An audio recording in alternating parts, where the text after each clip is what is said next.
And Pikes Peak International Hill Climb for 2021, the 99th running, and back again, he just can't keep away. Jeff Zwart is with us. Hello, Jeff. Long time since I've spoken to you, my friend. Yeah, same here. It's good to hear your voice as always. I always hear it in the background of so many things I'm involved with, so it's awesome to see your face. And sorry you can't be over here, but I just rolled off the mountain myself, so it's all good. I have to say I can only apologise for the amount of times you have to listen to me, but trust me, I'm having fun. I hope you still are as well. Jeff, let's go back to basics here before we talk about the mountain itself. How does a lad from Long Beach, California end up doing a couple of decades and more on the race to the clouds? What was it that brought you literally to Pikes Peak into Colorado for the first time? You know, my fascination with rallying and rally driving, you know, in America, you were kind of on an island with that. You know, there wasn't a lot of interest in it and everything. So, you know, moments of Michel Motan and Ari Vatanen going up this dirt mountain in Colorado and seeing the visuals that came from that, because I've always been kind of a visual person that relates to my filmmaking and photography. It just seemed like that was such an amazing combination. And so naturally, when I did start driving in the US Pro Rally Championship in the late 80s, my goal was always to be, you know, some sort of part of that mountain. But the real opportunity came along was really my timing in Pro Rally Championship. In 1990, I was open class national champion.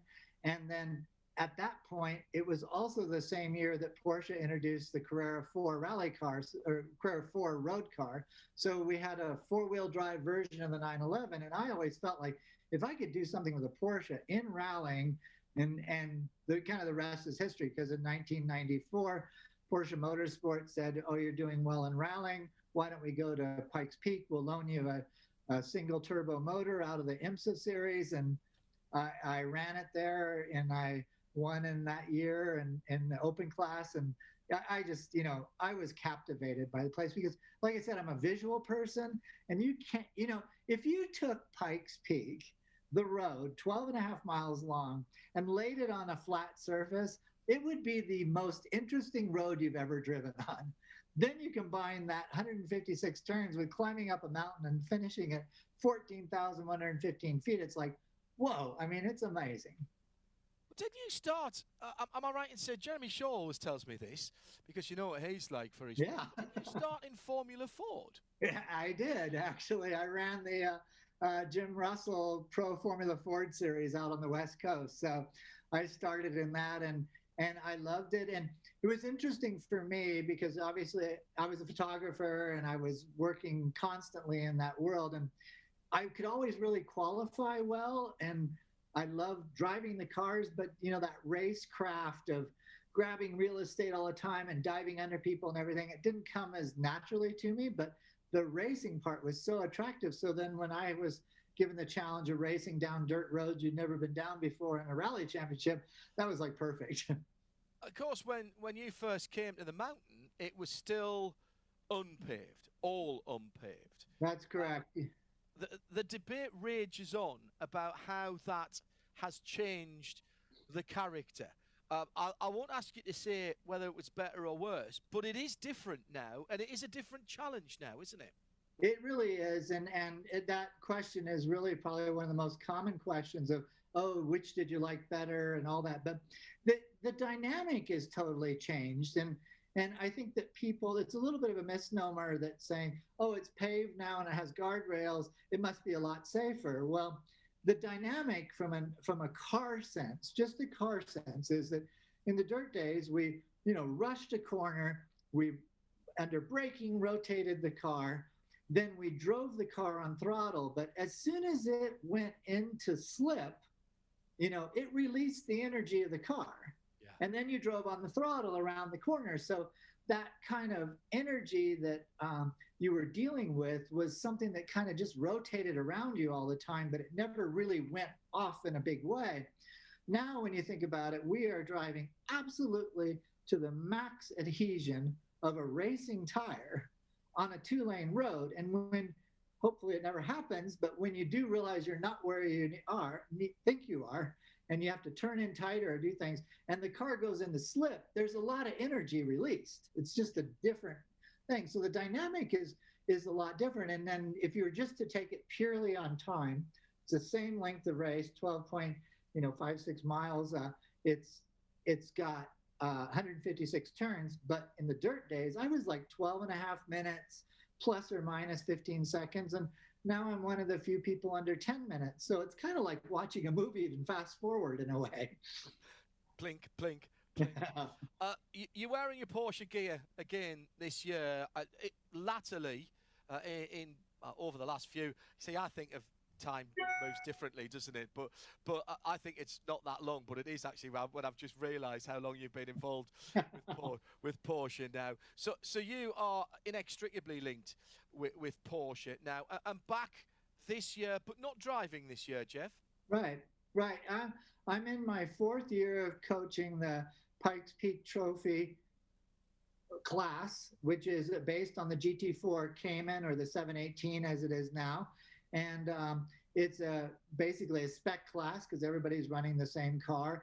And, we generally have a celebrity in the class, and then, people who want to join up and go through the experience of training and everything for the class. So this year we have Tanner Faust, we've had, Travis Pastrana, and we had J.R. Hildebrand. So we've had a lot of great guys go through it, but there's been this core that just loves coming back every year too to compete. And I treat it as this moment of pulling back the curtain to my process at Pikes Peak. And honestly, people always talk about superstitions and racing and things like that, but I guess that my side of it, in 1994 and today, I approach Pikes Peak exactly the same way. My discipline of the types of, the way I approach the day of practicing and the sections I do and the routine in it in the week, all of that thing has remained the same. So I take people through exactly my process. And it's really been fun because the funny part is that my last win and race was really 2015.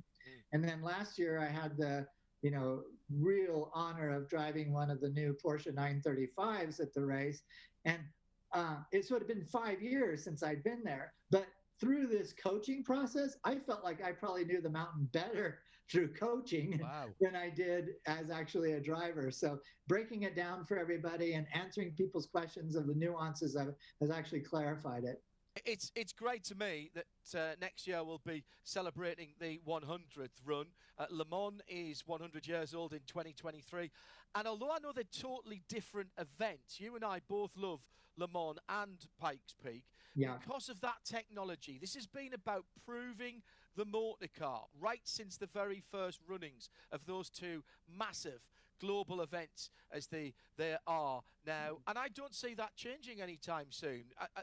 To follow up what you were saying, there will be new technologies, and whether it's endurance at Le Mans or how fast do you want to go up the mountain, surely that's exactly the pioneering spirit that those guys 100 years ago, wherever they are, whatever they're doing, if they're looking down now, don't have to look too far down, of course, the top of Pikes Peak, but I think they'll be nodding in agreement and be quite happy with what they're seeing, don't you?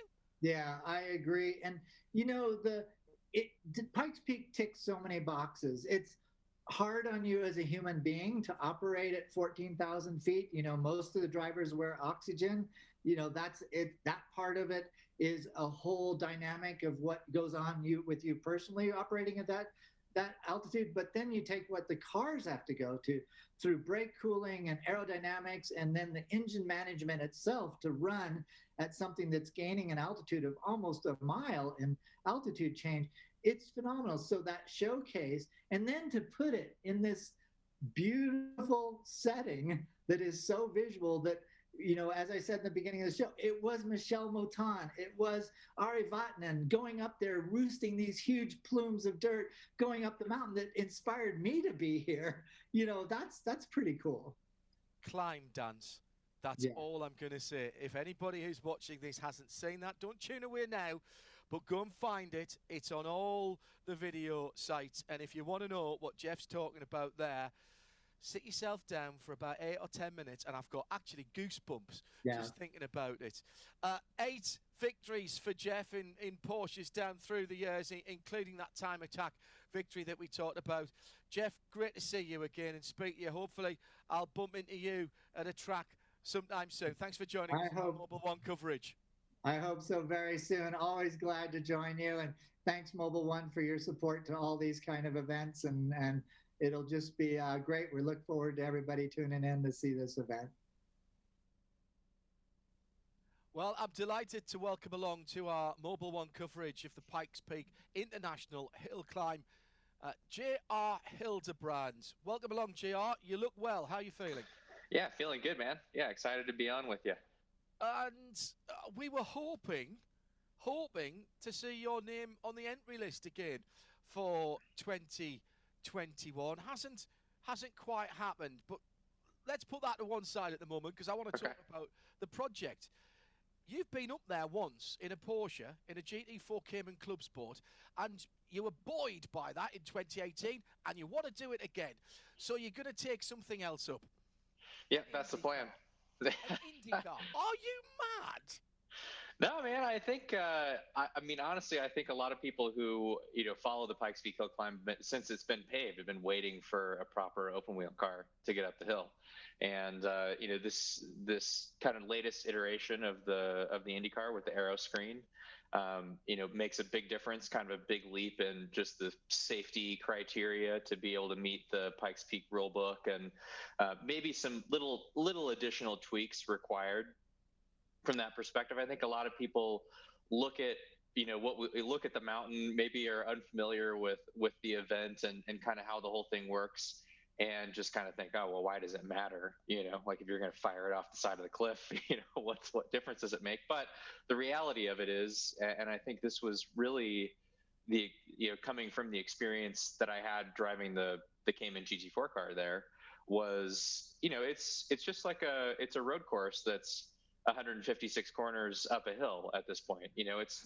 There are a lot of things that are different about about the hill climb and about the circuit from a traditional road course, but it's almost like going to the Nordschleife and just having it be point to point in terms of the prep that you go through and understanding the track and memorizing the corners and all that kind of stuff. And the reality of it is, when I went up there in the Porsche, we weren't doing anything crazy to the setup of the car. We weren't, it's like you take a setup that you might run at Sebring or something and you stick it on and you go. So the first thing is just, I think, recognizing in terms of how you'd set the car up and what the circuit is like, it's not that different. I mean, there's nothing completely insane from that point of view. And then from a safety perspective, yes, there are some places on the track where you just can't have a problem. Talking to Romain and other guys that have driven fast cars up the hill, you kind of just gain an understanding that it's like, okay, there's a few places on the track where you're just not going to drive the car at 10/10 the same way that you might on a normal circuit. I love the way you're being so matter of fact about it, JR. I've been up there, I've seen it, and it scared me to death. Just going up there, actually coming down was worse. Going up was okay. Just down is kind of weird, isn't it? But coming down when you can see all the way back down to Colorado Springs and it's 6,000 feet below you, and it looks like a little Lego town. That did my head completely. We'll come back to the IndyCar in a moment. Okay. Let me take you back to 2018 then, and the first time you went up the mountain in that club sport. First of all, it's a completely different way of going motor racing because you don't get to practice. How did you get? Well, you don't get to practice the whole thing in a contiguous way. Sometimes you might start at the top and then do the bottom and then do the middle bit. How did you get your head around that from somebody who's used to going around a track, either an oval or a street or a road course, and doing 5, 10, 15 laps at a time? How did that work with the GR Hildebrand? That definitely was the hardest part about it. It made me really appreciate. So I was sort of teammates with Travis Pastrana that year, and a stage rally kind of like most of his four-wheel experience doing rally stuff. It actually really made me appreciate how doing stuff like that might prepare you better for something like this, where you're just not really in the same flow like you mentioned. Not only is it just a lot more to take in, there's a lot more corners. I mean, I'll tell you, when I got the call to come up and do it after all of the pre-event testing was already done, so I didn't have the chance to do any of that. So I was just going to show up for race week, and race week is, like you said, it's broken up into sections, and it's like you're up there on the mountain you're probably strapped into the car for like 3 hours every morning for maybe 3 runs on one section that's like 2.5 minutes at a time. It's not a lot of reps. To start with, though, for me, it was like just about learning the track. I was going to be driving a car that I had never driven before at a place that I was totally unfamiliar with, kind of knowing that this is all a little wild in terms of the way the whole thing works. So I found there's a game called Dirt Rally that has just Seb Loeb's 205. That's the only car you can drive, so it's like the fastest car up the hill. And I got to tell you, I got in the thing and was just thinking, I don't know, you do this. I learned tracks this way in video games before. You just get in and you start to drive and you kind of figure it out. I had driven in this game for like an hour and realized that I didn't even really know off the top of my head the first 4 or 5 corners. Like, it was just so much to take in, and you're trying to like figure the whole thing out. So I honestly, I started by like, all right, I'm just going to run the first 4 corners, and then I'm going to reset the game, and I'm going to like really get to know the first 4 corners, and then I'm going to do the next 4 corners, and then I'm going to kind of start slowly adding all of this together. And gosh, I think the thing that really saved me from just not being completely out of my element when I first showed up was the fact that before I ever got there, I really did know the track from bottom to top. And so from there, then it's just about, all right, how do I now I need to get used to the car. I need to see it in person and all this stuff. But to your point, it was by far the most extreme and just different sort of track learning experience that I've ever had. And I think that's the kind of stuff with Pikes Peak that I think as a driver, either you fall in love with it, just the challenge of it kind of right away, or it scares the hell out of you and maybe you never come back, and it definitely was something that I just enjoyed the whole process of it. I'll say though, the first day in the car, we were in the middle sections, which is kind of running up through the W's from Glen Cove up to Devil's Playground. And I was just so sketched out by putting the car, anywhere near the edge of the road to start with. It's like, okay, these are places on a normal track, like nobody ever crashes on the straightaways, but just the whole, how totally unfamiliar this whole setting was to me initially did definitely catch me off guard.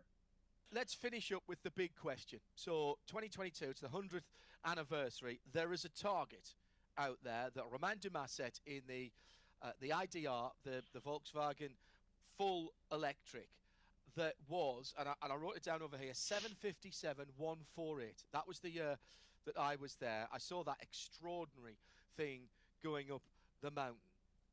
Genuinely, is that what you're aiming for?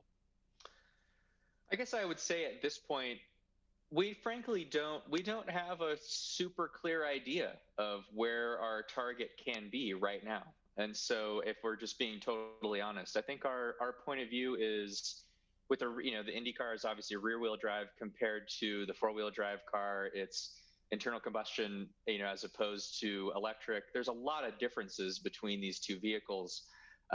When we look at the overall performance of the cars, just on paper, you kind of sit there and go, all right, well, we're going to be in sort of the same window in terms of power. I think we can get in the same window in terms of downforce potentially. The 4-wheel drive, 2-wheel drive thing is quite a difference. We're potentially quite a bit lighter than that car was, not having the thing full of batteries. So we just don't really know. I think from our perspective, getting into that kind of window of the few fastest cars that have ever been up there, certainly trying to beat the next quickest, rear wheel drive only car, which is kind of around the 830 mark. Yeah. That's definitely, we would feel like we've got to consider that our target. And then as we go through the testing, we'll see how close we think we realistically can be to the outright record. You can't show up at Pikes Peak in something fast and not have that on your mind. Sure. That's certainly true. But, for us, we're going to go through the process and see where we think we're going to start shaking out. And I'll say this for sure, though. I would be shocked if the IndyCar in the spec that we're, sort of talking about isn't right there with Romain for the first part of the track. Yeah, certainly. And then, we'll kind of see what the top of the circuit looks like by next year. They're talking about some repaving and that kind of stuff. That to me is probably the biggest bogey. When we were talking about showing up there this year, just because the top of the track has gotten quite a bit bumpier and wavier just since 2018, I think we kind of thought, okay, we're probably just on those grounds alone, it's going to be hard to be in that same sub-8 category. But, for next year, we'll see how it looks. And the road to 2022 and the 100th running of the Pikes Peak International Hill Climb for JR Hildebrand and that IndyCar project clearly starting right now. JR, thank you very much indeed for joining us on our Mobile One coverage of the 2021 edition. We wish you well. Whenever you're next in a race car, race well and race safely. Good to speak to you, sir. Cheers. Of course, John. Thanks, man.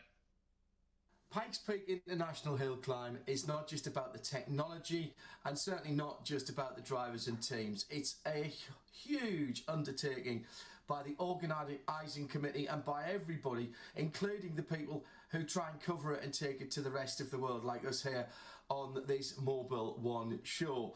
And I'm delighted to say that joining us is Larry Chen, who for many years has been the official photographer of Pikes Peak International Hill Climb, and with a huge body of work behind him as well. I want to talk specifically, obviously, about America's Mountain, Larry, but first of all, tell me a little bit about how you got into photography in the first place and why automotive photography has been such a passion for you. Well, first of all, it's such an honor to speak with you, and it's weird to speak with you because usually I'm hearing you, your voice, just blasting throughout whatever race I'm at, whether it be Sebring or Le Mans or whatever. We're just blessed with your voice while I'm on the sidelines, kind of thing, But that and in the media center. But Pikes Peak To as it is to me as it is to a lot of people, really kind of that halo event, you know. And it's such an honor for me to be tasked with capturing this race for generations to come. This is going to be the 99th running, right? And then next year, the 100th running. To think that there's been so many generations of official photographers before me to capture all of this material over the years, and I get to see it, and it inspired me to get to this point. It really is something else. It really is an honor, and I can't just say that enough, really. And I have a great team behind me to help me with this monumental task every single year. It has its own issues, of course, because it isn't like a normal race circuit. Because first of all, it's not a circuit; it's a road that goes up, and then obviously you can turn around and come back again. But you can't do that during race week, and particularly not on race day. You have to get in there half an hour before you go to bed, it seems to me, and then you pick your spot, and that's it. You're there for the duration, for pretty much. There's not much moving around, is there? Yeah, it's pretty crazy. This race, out of all of the races that I've done, I mean, I've shot every 24-hour endurance race in the world, right? I've shot so many different things, Baja 1000, you name it, I've at least had a hand in it. And in terms of physically demanding, Pikes Peak is pretty much up there because of the fact that you're limited on oxygen. You know, at the top, it's 40% less than at sea level. And of course, it's the crazy hours that you have to deal with. On race day, sometimes we have to wake up at 1:30 a.m., which is, it's really, really, really hard to try to fall asleep at 5 p.m. the day before. But we manage, you know, part of it is that we just kind of get in that cycle, right? We're just on a different time zone for the whole week. But it is really physically demanding. And on top of that, it's really weird every single year. You know, we have people come in and out of our team. We actually have to get a lot of winter clothing in the middle of summer. You know, in Los Angeles, it's really hard to find winter clothing because what people don't realize is sometimes when we're up on the summit, or if we're up on the above the tree line, you know, above 12,000 feet, it could get down to freezing, and there could be a hailstorm, there could be a snowstorm in the middle of the summer. There's just, who knows, you know, anything. It's like the mountain will let you up if she wants to, and also she will let you have good pictures if she wants to. It's pretty insane. So, Larry, I've done Le Mans. It's 8.5 miles around. You've been there. We've not long since been covering the Nürburgring and the Nordschleife, 15 and a bit miles around. But you can move. You can, you know, get on a bike or get your boots on and walk around. How do you choose where you're going to shoot Pikes Peak? Because, as I said, you're pretty much stuck there. Yeah, it's interesting because, like, for example, what you mentioned with the Nürburgring, there's just certain corners you have to get every single time a 24-hour race comes along, right? You have to go to the carousel, you have to go to Flansgard and Flipplats, and, you know, all of the famous corners. It's just typically the same thing with Pikes Peak. But what I've found over the years, I had a chance to shoot the last year of the dirt, right? Since then, I've been shooting Pikes Peak. Every single year, no matter what, if I go back for testing, if I go back for special projects like Climbkana with Ken Block, or if I go back for filming, for whatever reason I go back, there's always something new to shoot. There's always something different to capture. And just to give you an example, this past test day that we shot with Romain Dumas in the Champion Porsche GT2 RS Club Sport, I found a shot that I've never shot before at Pikes Peak, and it was icicles coming down that were hanging over a corner because the snow hasn't melted yet, and there was icicles forming. So I just stood behind the icicles, and then I shot the car going in front of the icicles. Wow. Fantastic.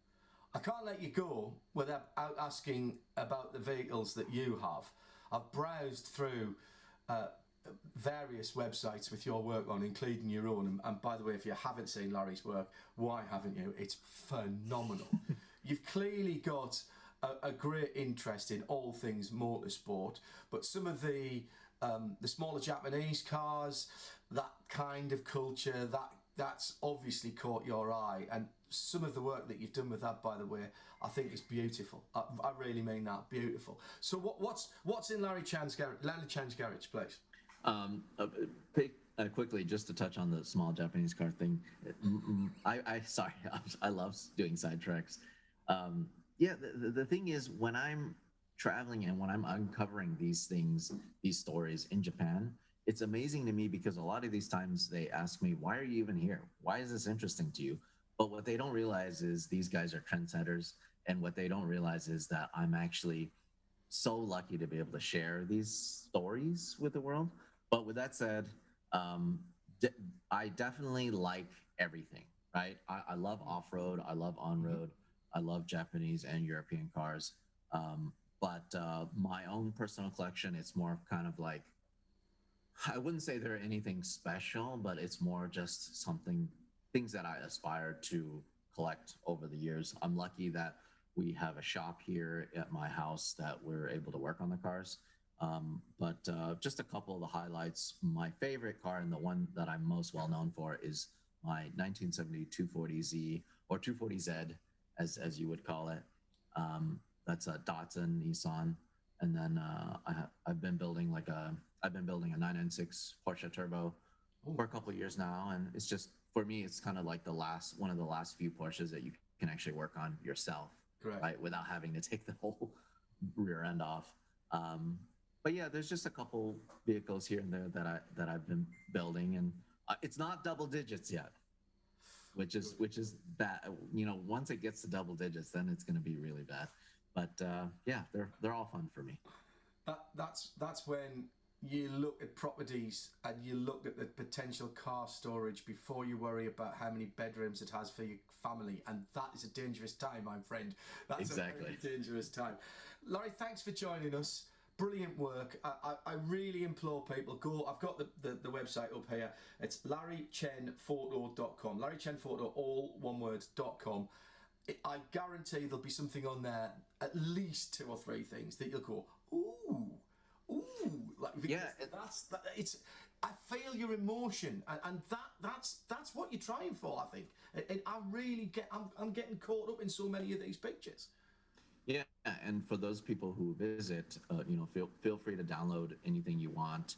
Everything is in 4K resolution for you guys to use for desktops, for personal use. You know, I want everybody to enjoy my photography because that's kind of the point. You know, what's the point of me just keeping it on my computer, on my hard drive?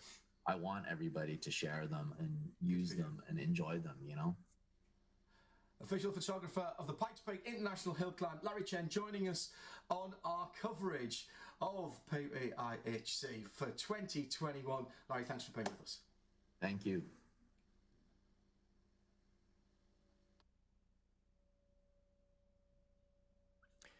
Hello everybody, welcome to the Pikes Peak Live presented by Mobil One, the exclusive broadcast partner of the Broadmoor Pikes Peak International Hill Climb, brought to you by Gran Turismo. My name's Johnny Palmer. I'm joined by Bruce Jones for the next many hours as we race to the clouds. But unfortunately, as predicted by many weather forecasters in this part of Colorado, the snow has hit, the summer snow, and therefore, ahead of the 99th running of the Broadmoor Pikes Peak International Hill Climb, we have a delay, I'm afraid to say, but all cars will still run at this stage of the day. We just have to wait a little while for the mist to clear. Very, very foggy indeed at the very top of Pikes Peak right now, and also quite a bit of ice as well. Those with recent memory will know that 2019 suffered quite a bit of a delay as well for the same reason. But Bruce, what this leaves us with is a chance to look forward to a number of just spectacular cars across 6 different classes. And this is one of those events where the rule set is so simple. You can build a car, and as long as it's safe enough, make it as fast as you like, get to the top of the mountain as quick as possible. Yes, I think really one of the revelations in recent years, Johnny, has been that word safety. Every single car, even a production class car going up, has to have the roll cage crack tested for security, for clear reasons, because anybody looking at Pikes Peak for the very first time will notice there are no handrails up the side of the hill as it climbs sort of more than nearly 4,725 feet. From this point, we can see on the screen, which is the start line, where it's around 8 degrees Celsius, which, let's do it in Fahrenheit, it's 9 degrees now, so it's 48 Fahrenheit, but it gets up to close to freezing, about 3 degrees Celsius at the top of the hill at 14,115 feet. Translate that to 48 degrees, sorry, at the bottom, and 27 degrees at the top. But it's the mist, Johnny. It's not mist, it's fog. It's proper thick stuff. And so those who got up hyper early to go and watch higher up the mountain, they'll be a little chilly while they wait for the action to come their way. You make a good point about a crowd, though, because sadly in 2020 it was firmly behind closed doors, but fans are allowed back again onto the course, which is great to see, a sign of us steadily getting back to normal. Although, interestingly, this event did still take place in 2020 in amongst all of the chaos and madness, and that means that we're up to number 99, big year next year, but this race has actually happened since 1916 because of various breaks in World Wars I and II for, again, obvious reasons. But I mean, the ability to continue to hold this event, almost come what may, is impressive. Oh, it's extraordinary. So we've got another 10 cars over last year, and so many people still can't travel. But one thing I really want to highlight, Johnny, the altitude is something that's really tiring for the drivers. The cars have to be specially tuned to achieve their performance in the top stretches. But also think of the technology. It's hard enough at a regular race circuit to get all your cameras and radios to work. Think about it with people operating up in the mist we can see at the top, getting the kit, all those signals for the broadcaster, come back down to TV center to then be boomed around the world. It really is a mechanical and technical masterpiece. And they say the mountain decides here, often decides if it all works. And certainly with high wind buffeting some years, ice, you know, when it goes down to freezing, it's amazing how battery life on cameras, microphones, they just die so quickly. So the technical crew, they've been preparing, crossing their fingers, hasn't quite worked yet. The kit's still working, but the weather is making it very, very difficult indeed. Obviously, depending on your engine technology, how your car makes its power, that is significantly affected by altitude as well. And that's why the EV cars are, well, obviously it is the word of the moment to be able to be electrically powered, but that's also an advantage because it isn't affected by altitude. Also, the electric vehicles favour the now all paved section. It's 12.42 miles, was fully paved in time for the 2012 running. And, you know, you need somebody who's been coming here for a few years to tell you about the dirt sections that used to exist. Of course, it was dirt the whole way through when it originally happened. Yeah, I mean, we've got people here who've competed for nigh on 30 years. We've got 13 rookies, so clearly they haven't done any running on this before. But what we have, a whole host of people, of course, Colorado Springs, the local city just down the mountainside. So many people come and base themselves in Colorado, drawn in by the allure of this race. And while some of them might have done 4 or 5 climbs up this hill climb course, or 4 or 5 visits, they'll have come as spectators over the years, often with their parents, often making their parents drive right across the continent to come and see, well, the madness, the wonderful madness that is this extraordinary climb into the clouds. It is exquisite, and I can really understand how it gets under people's skin. A lot of people think they'll never, ever compete in it, and then somehow their racing careers take them towards it. And then when someone says, would you like to do it? Well, the answer is very seldom no, is it? I think you're right that you need to visit the venue, take part in it, and then it really has got you probably for the rest of your life. I know Rob Holland plans to come back, having first competed just a handful of years ago, but has planned at least the next 2 decades to continue to attend. There's nothing quite like this, and various world manufacturers have tried to tackle this event as well, some of which have come a cropper maybe in the first year, or although if you're Peugeot and if you're VW, they had very successful first visits. But a lot of people say you kind of need to get that first year out of the way, the first run, learn all of the mistakes. and then you've ironed some of them out at least for the next time around. That's kind of what you were saying earlier on. Just little things like if you're taking generators up to the 7 mile point to start, even the generators aren't going to heat your tyres quite as much as they would to sea level. And these little tiny tweaks that you have to make year on year. I think the modus operandi is assume nothing. You just have to come and learn. And that's before you put the driver in the car or on the bike or whatever they choose to go up the mountainside on. And then, of course, you think around a circuit that's traditionally about 3 miles. No driver will ever be happy with any particular lap. But think about the scope over the full course here, 12.42 miles with, let's say, a little more, how should we put it, opportunity to make mistakes. But then you want to keep that very limited because of those huge drops. There is no such thing as a perfect climb up here. We think Romain Dumas may have done it, but I know Romain in that astonishing VW, the IDR a few years ago, will be thinking, no. When I got up to, I don't know, Devil's Playground, it was going well till there, then I ran wide.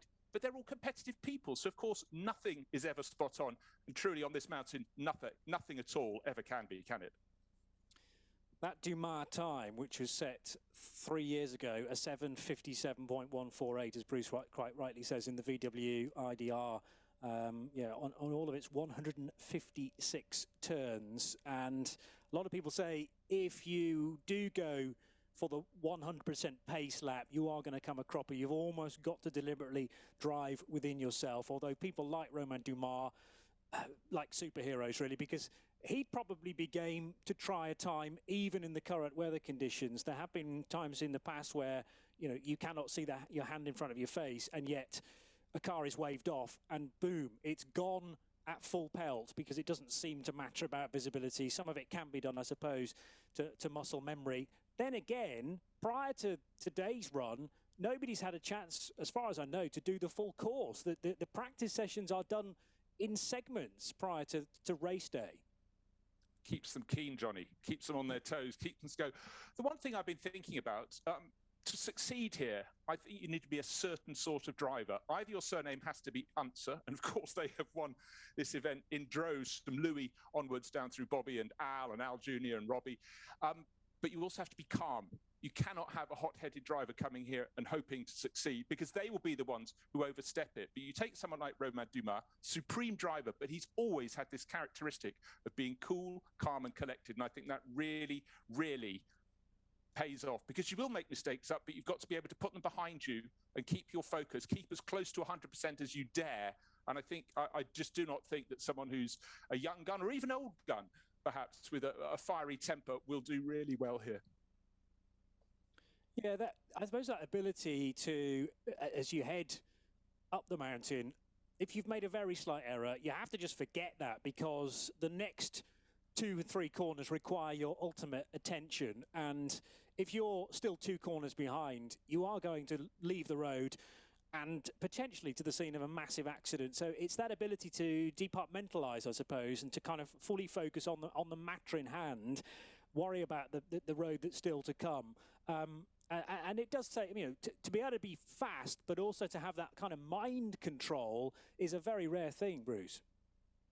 And another thing, of course, particularly once you get above the tree line for the top third of the course, you've got that element called wind, which isn't something that really affects people enormously on a circuit, but wind on a mountainside, with no barriers around the outside edge, it's a very, very concerning thing. And it might even just be pushing you deeper into a corner when you're trying to do braking as much as hitting the nose of the car as you're accelerating. So it really is a factor. You can't always tell at first, and you've lost all visuals when you get up above the tree line, and that is one of the things that makes it so exciting here. It is almost like a lunar landscape at the top reaches.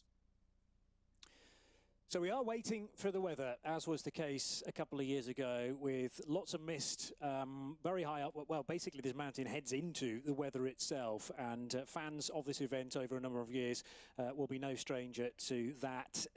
Also, some heavy snowfall was predicted late last night and early this morning. That is less of an issue, but it's more the ice on the road surface, on the paving itself, and also visibility, which clearly is crucial, particularly when you get up to the 16, 17, 18 mile marker and beyond. So bear with us right here on our broadcast. We are bringing you all of the runs live here on Pikes Peak Live, presented by Mobil One, the exclusive broadcast partner of the Broadmoor Pikes Peak International Hill Climb. Stick with us for a little more content, and we'll be back soon.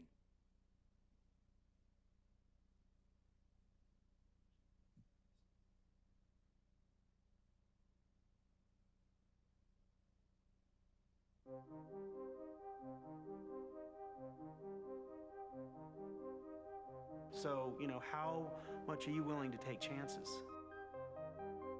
And, you know, are you willing to go 11/10 and take that risk that maybe it might not work out? If I did take a risk, those are the ones that I did, you know, knowing I could get away with it.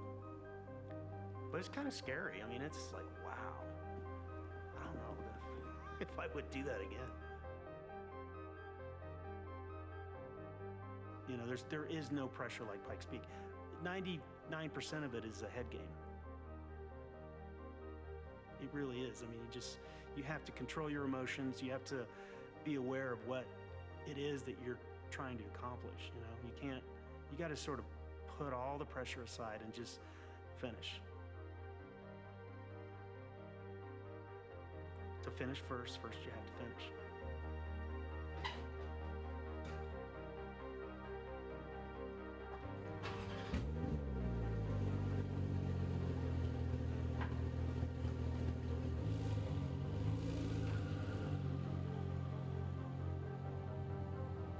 You know, waiting on the start line is probably the cruelest thing you can do to a driver. It's not a sense of relief at all. It's a sense of even more pressure, just because, you know, how could you possibly screw this up? Some people sort of feel sick to their stomach and they're like, ugh, I don't really want to do this, or I want to get this over with. That can mess with your head, and so, you know, I've learned to just chill. As I've gotten older, I've found a way to just completely calm my nerves and, you know, focus on what I'm about to do and not dwell on all the drama.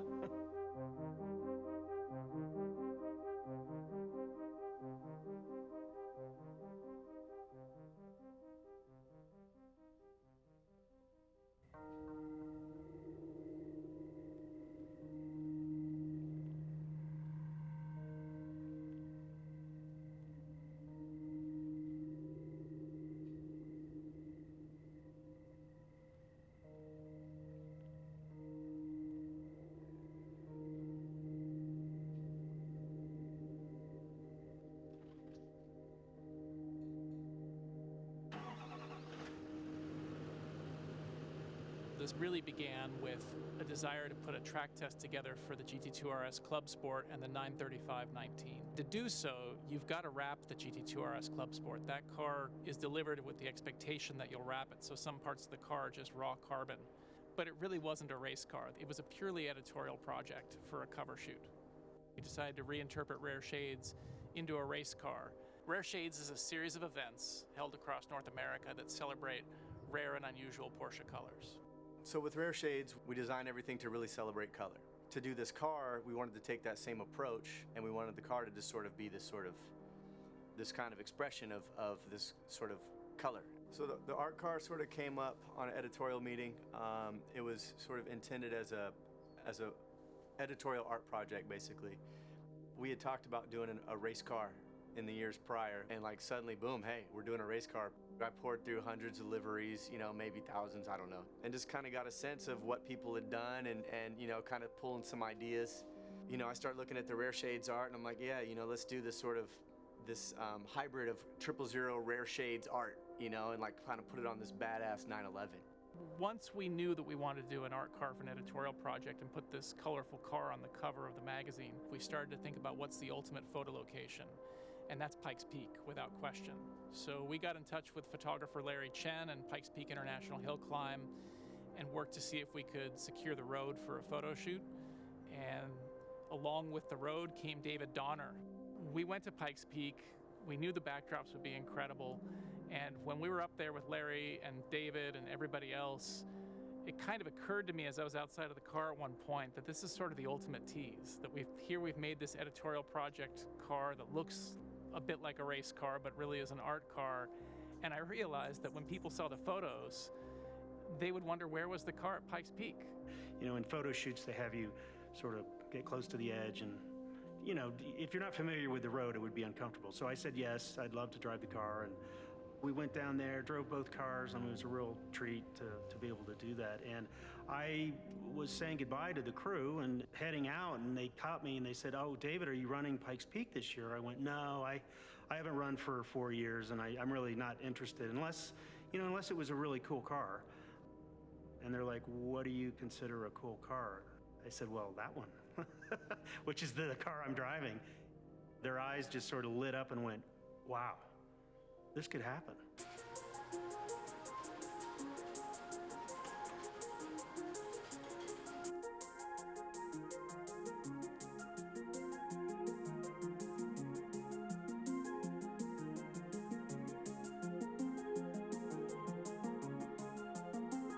Michelin and Meguiar's and Chopard and Huberger Motors and Champion Porsche funded this photo shoot. And so we went back to these sponsors and we started coming up with an idea of, let's run this car in the hill climb and see what happens.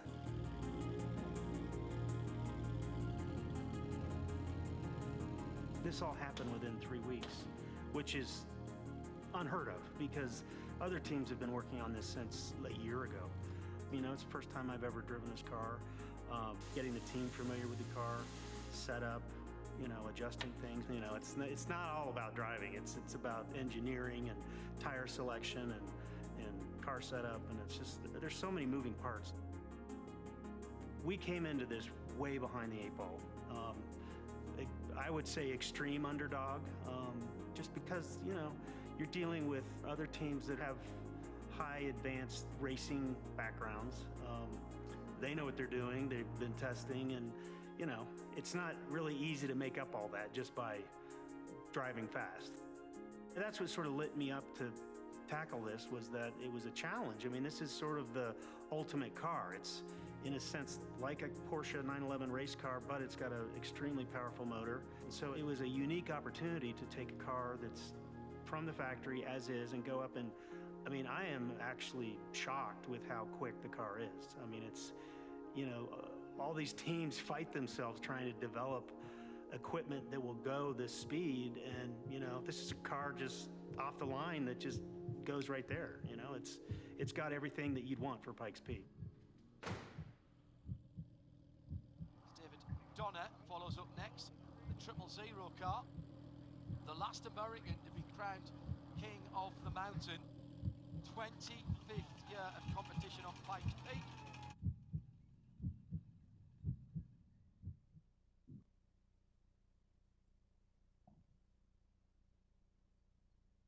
Just getting word that there is a driver's briefing taking place at this time of the morning. Now, the plan, we understand, for the event is set to change fairly shortly. Still going to go ahead, by the way, but there is some talk that the course for this year's running of the race, purely because of the weather, will be shortened. We will get official word on at which point it will stop. We think we know, but I just wonder whether this driver's briefing, Bruce, is going to add further information. But yes, an interesting gathering right now taking place in the paddock at 7 Mile.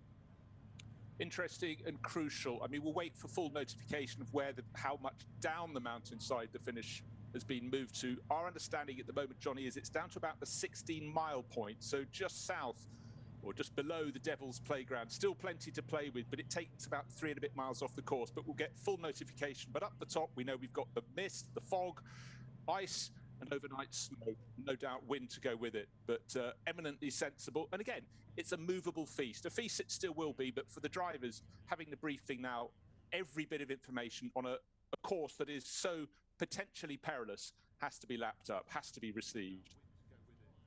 16 Mile you just caught a glimpse of, in fact, with all the course vehicles parked up in readiness to move the finish line to that position. And I assume that's what's being communicated to all the drivers right now, just so that they are fully in the picture.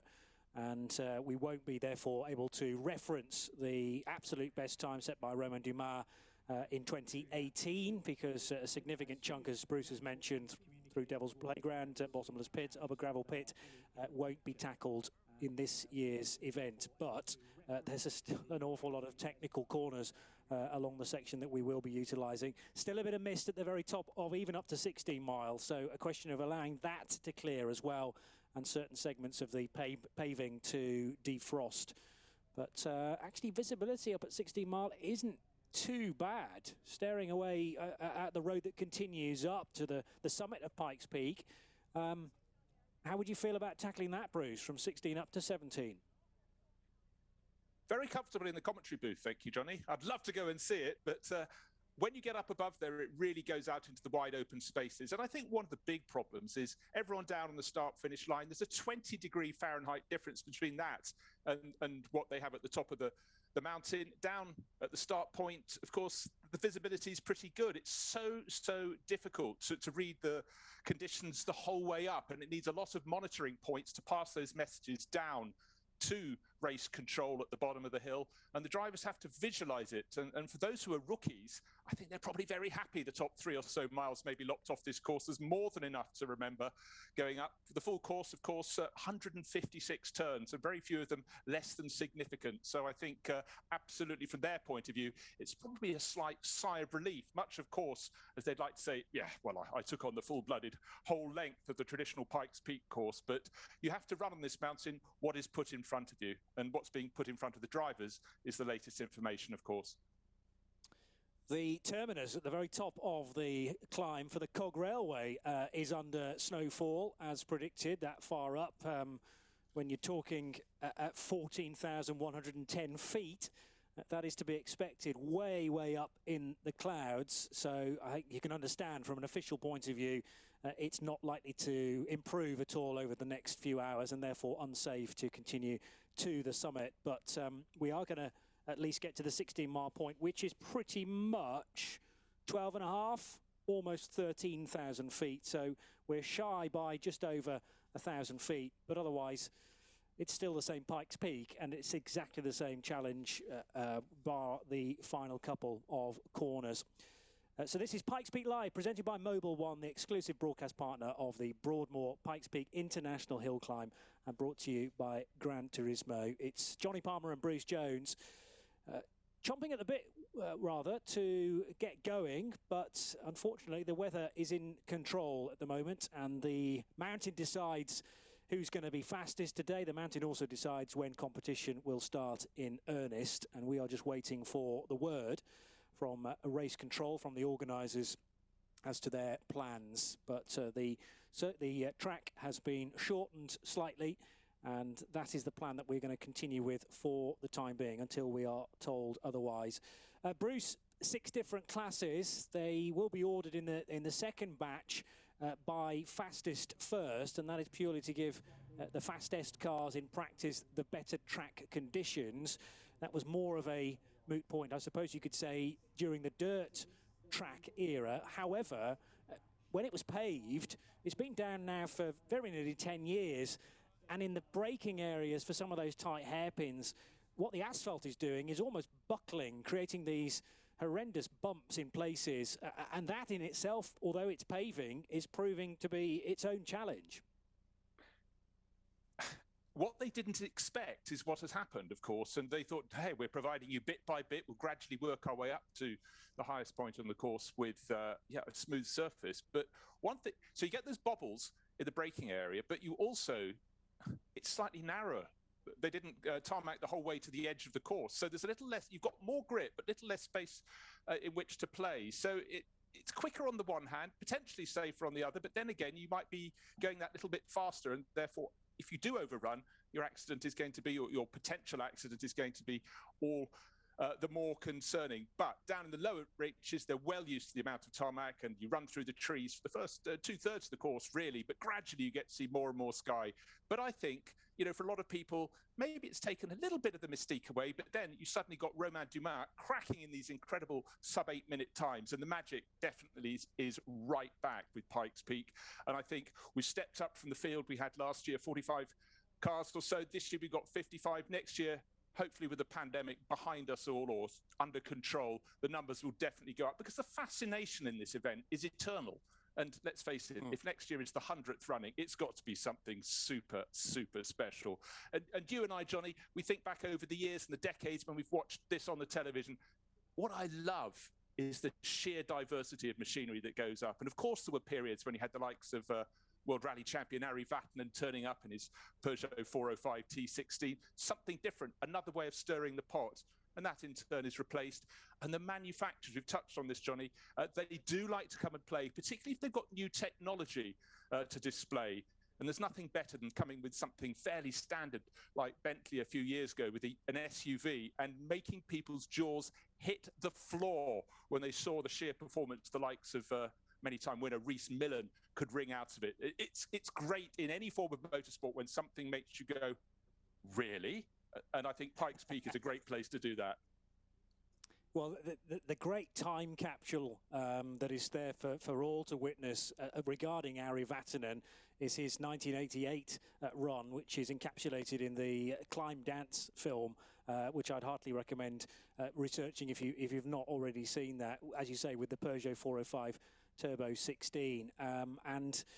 Things have changed a great deal since the mid to late 80s, but brilliant that this event continues on pretty much in the same vein. Yes, okay, you could say it's been calmed somewhat because of the carpet of paving that is installed all the way to the top. As I say, there's then this secondary problem now with vibration, which to some extent, if those cars that have been home built are having to be fine-tuned year on year to make sure that they're in one piece when they get to the top. I'm looking at the quick times, though, that will present our order later on today. Romain Dumas is in that top 5, but of the 6 different classes on display, 4 of them are in that top 5, with 2 open wheel cars fastest, the Paul Dallenbach PVA 003, the Dallenbach Special indeed, and then the Ford Open for rookie driver Cody Varscholtz. We got the Pikes Peak Open class for Raphael Asler, the Frenchman with a Porsche Turbo Cup car. Robin Shute, who is from Norfolk in the UK, he runs in the Unlimited class with the Wolf chassis. And then you've got Romain Dumas, who's actually in the Time Attack class. So really, you know, looking at the classes, that doesn't necessarily tell you how quick the car's going to be, because they are all sub 4 minutes, Bruce. Oh, it's the diversity that gets me as much as the mountain, Johnny. It really is a treat, because it's not just mildly different way, it's entirely different ways of trying to achieve the same goal. And even if one type of car is quicker lower down the mountain, who knows when you get to the upper reaches. So diversity, we've talked about this many times over the decades, Johnny, we love it in motor racing, that broad taste. But I think at this point, we also need to sort of look at the people who've helped us get this show together. O'Reilly, for the first time, the O'Reilly Auto Parts Cloverleaf cam, or the Clover cam, is bringing us up close and behind-the-scenes action. Not only that, if you're listening to me now, and hopefully you are, head to pikespeakgiveaway.com for limited edition giveaways exclusively from O'Reilly and Mobil. And there are many other things, Johnny, we'll be announcing through the course of the show, the giveaway. So do stay on board with us, and we hear the pace car will be heading up the mountain in just under 20 minutes. So there are sort of ripples of movement that will lead to this event starting to take off. But keep listening in to us, and certainly give your support to all the technical crews up the mountain, because they've probably got freezing fingers and they're trying to get you the pictures for when the cars go up. So do give them a little bit of love. Yeah, we obviously be able to bring you this broadcast is a challenge in itself, and the weather just adding an extra layer there. But to be able to bring you shots from the very top of Pikes Peak with the Cog Railway and its station, which would normally provide a great view of the finish line, but unfortunately not this year, A, because of the visibility, and B, because the finish line has been moved to 16 Mile. But as you say, Bruce, There is some activity at 16 Mile with various personnel putting the pickup trucks, the service vehicles in the correct position so that the timing loop is now installed there. There's probably a split at 16 Mile anyway, so that's a relatively easy process to do. But as you say, the course is being cleared now and ready to welcome maybe our first runners in the next hour or so. Keep our fingers crossed for that. There are corner workers, marshals, all the way up the mountain to this point, and they will be constantly reporting back to the organisers to give them the latest state of visibility. But the problem with heavy cloud and mist is that it changes a great deal. You may have a clear spell very briefly, and then once again it will descend. So got to make sure that there's a prolonged spell of good visibility before we start to release the first car. In some ways, I sort of feel it's my fault. Just 2 weekends ago, of course, commentating on the Nürburgring 24 hours, we lost 15 hours to fog. And that's over a 14, well, actually a similar length to this course here, but through a forest and all fairly much at one level. But fingers crossed. But again, I think praise to all the technical crews that have to be light on their feet, move around, move the equipment. And so you have to arrive at this event, if you're running it, with a huge series of plan A, plan B, plan C, and they're moving fast to sort it out. And fingers crossed, when that car, the pace car, goes up the mountain at hopefully 8 o'clock, it'll have a clear view the whole way up. This is Pikes Peak Live, presented by Mobil 1, the exclusive broadcast partner of the Broadmoor Pikes Peak International Hill Climb, brought to you by Gran Turismo. That's Bruce Jones. I'm Johnny Palmer, and we are waiting for the latest news that should emerge very shortly from the driver's briefing that has been taking place in the last few minutes. May still be the latter stages of that, actually, just to make sure that all of the information is put across and understood, which is the crucial thing as well. And then we will have 8 exhibition class cars released onto the mountain first of all, followed by the 4 entries in the Porsche Pikes Peak Trophy by Yokohama. They're all set to go. They just need the okay from those that are governing proceedings. Down at 7 Mile, though, things look very pleasant indeed, if a little chilly, I'll admit. 9,160 feet where the garage area is for the very large paddock. And great to see a number of you fans wandering around, something we really dearly missed this time last year. So peering from 7,000 feet up to about 11 or 12,000, still the cloud is hanging low and proving pretty stubborn to clear. Whereas I understand in not too very far away, there are record-breaking summer temperatures as in highs, but not here on the mountain where the summer snow showers have really hit with a vengeance. Well, Johnny, while all is a little quiet, other than the driver's briefing, let's mention track to street with Mobil 1.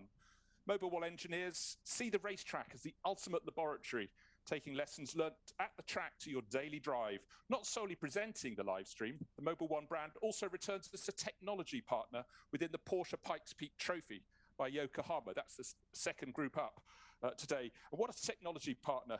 Well, every engine in the division relies on the same oil off the shelf, Mobil 1 ESP X3 0W to 40, available at Porsche dealers today. So what they race is what you can buy.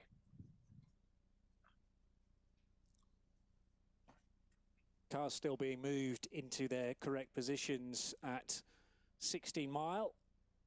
They are the cars that are carrying all of the crucial equipment that will be beaming the information back to the garage level. If you're a Porsche owner, by the way, Mobil 1 has something very special for you. You can enter your VIN and you'll be eligible to receive a Porsche owner exclusive, the Pikes Peak Hill Grind coffee kit from 4 Coffee. So only 156 will ever be made. That's a fairly obvious number considering the number of turns at this place.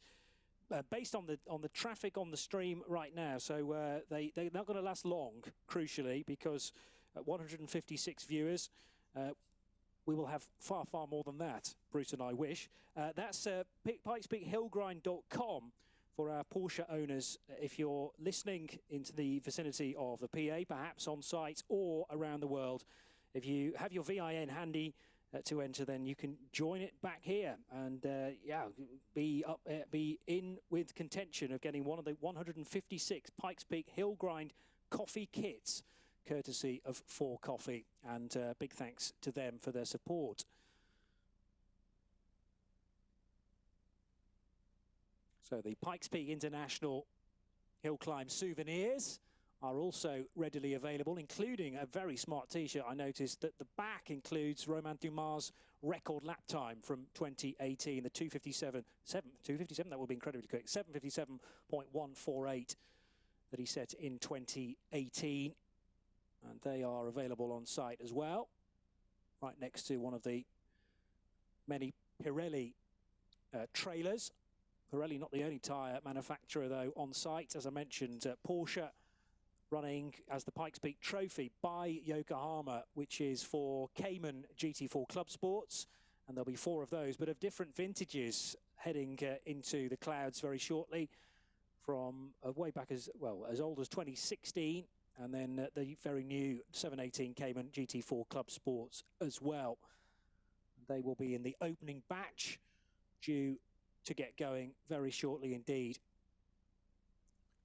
Having just seen sight, Johnny, of the O'Reilly stand there, the stall, there's a special offer from O'Reilly. And while champions race up Pikes Peaks, why don't you race over to your local O'Reilly Auto Parts store? Because when you buy 5 quarts of Mobil 1 Advanced Synthetic Motor Oil, you receive a $10 gift card.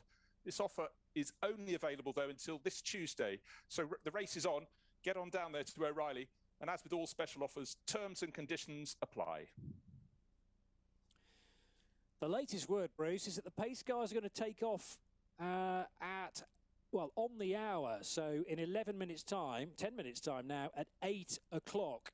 And that will be the first car onto the course, of course, ahead of then the 8 exhibition runners that will follow suit. So Ansted will be piloting the Acura TLX Type S pace car.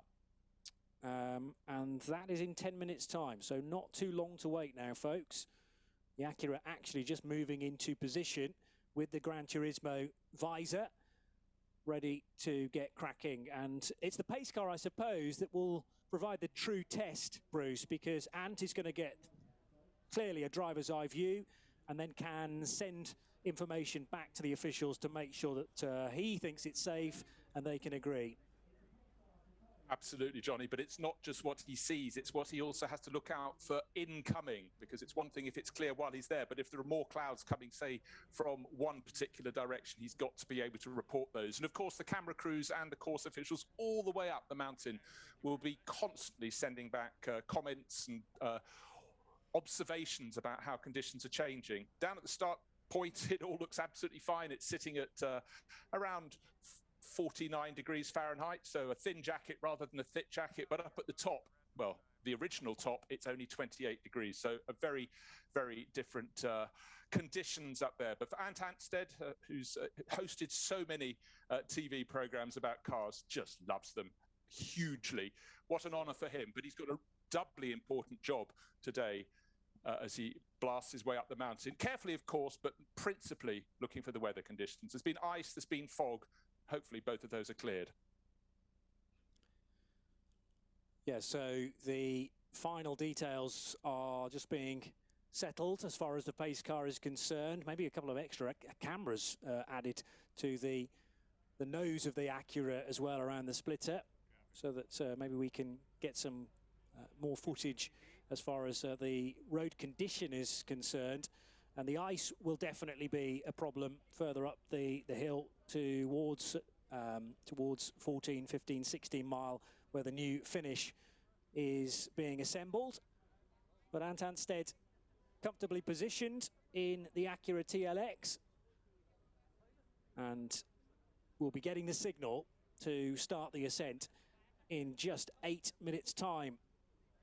This is Pikes Peak Live, presented by Mobil 1, the exclusive broadcast partner of the Broadmoor Pikes Peak International Hill Climb, brought to you by Gran Turismo. And as I say, the Acura TLX Type S with the Gran Turismo branding, looking resplendent in a sort of copper type colour, with the peaks down the side of it, the Type S emblazoned on the doors as well. Very smart car indeed. And it will be the testing the water, really, the first run from 7 mile up to 16 mile. And I'm very interested to see what Ant's time is going to be as well. I think as much as you'd love to set a competitive time, that's not really the aim of the game here. It's check those conditions, report back constantly. Yeah. Green flag is being held, so we are very close indeed to that being unfurled. But a reminder that the delayed start is all because of the mountain deciding for the 2021 Broadmoor Pikes Peak International Hill Climb.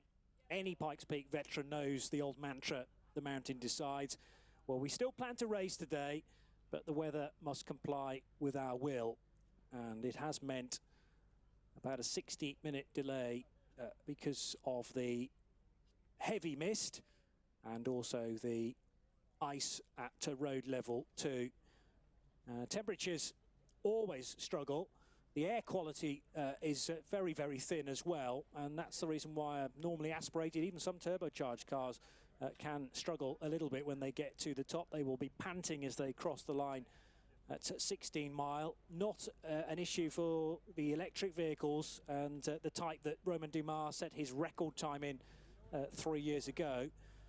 But all of these little things about, well, whether your tyres are up to temperature, you're possibly going to lose tyre temp the higher to the finish line you get. Final adjustments being made to the Acura pace car. And just 6 minutes away now, Bruce, from the green flag being waved and the 2021 running of the Pikes Peak International Hill Climb will get going. So, Bruce, I'm getting my appetite is really rather ravenous now for cars to begin the ascent as the weather slowly clears. This is still going to be a big challenge, though, isn't it? Particularly for the opening runners. Oh, entirely. Just talking of appetite, I feel as though I arrived at the table ravenous and I've had to wait an hour until the first car would go up. Can't wait to see if they've got a forward-facing camera in there and we can get to see the course as he goes up, because being nosy people, we always want to see exactly what's coming our way. But I really am so excited about this year's Pikes Peak. It's the 99th. You could call it a rehearsal for the 100th next year, and let's hope the weather is all super clear. But let's hope this course has got the visibility that is required to take it up to the new lowered finish point that we think is just below Devil's Playground, so just around the 16-mile point. And let's see what Ant Adstedt can show us in that Acura as he goes up, probably departing in, yes, a handful of minutes from now. But fingers crossed, the mist is blowing away. You may have seen the news, by the way, that the Mobil 1 brand is back, bringing more for fans this year to Pikes Peak Live. If you were with us last year, well, thank you again for tuning in 2021. The whole team at Pikes Peak and us here at Radio Show Limited, the Mobil 1 team, listened to your comments last year, and we want to know what do you think of our new show. You can tell us the comments, tell us about your favourite parts that we've added this year. It is one of the new bits is the O'Reilly Clover Cam, but also live timing, the drop-in interviews, and the new giveaways as well. We're listening, so drop us a line with your comments, and we will warmly receive those, and of course consider them for 2022 and beyond. Clover Cam now live, with yours truly inserted into top right corner, and the green flag is there next to the Acura. With that's for a few final photographs, but we're just 3 minutes away now with all of the very important organisers, the timing staff ready to wave Ant Anstead in the Acura onto a live stage, or it will become live courtesy of this pace car. And then we look to Sean Bassett in his exhibition class Datsun 240Z from 1974 to be the first competitive car up to 16 mile. So rear passenger doors open as well. I wonder whether Ant's got a couple of very lucky passengers indeed to take with him. Probably a pet meteorologist, I think, might be a good idea. That is a very good shout, Bruce. No chance, unfortunately, to get out and do any weather testing, though. Working out the wind direction and how likely the ice is going to continue to be a problem. You would think that the bulk of that has gone now if the officials are happy to send, well, effectively a road car up there. And it will be helped by the fact that we have reined the finish line back by 3 and a bit miles.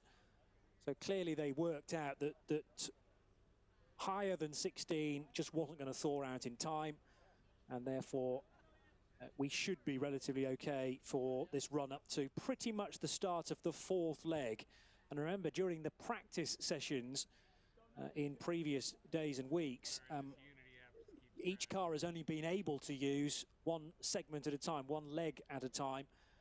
It's split into 3 parts, and you get a chance to use to do the middle and the upper section, but never together until race day itself. So you have to have a very long memory indeed.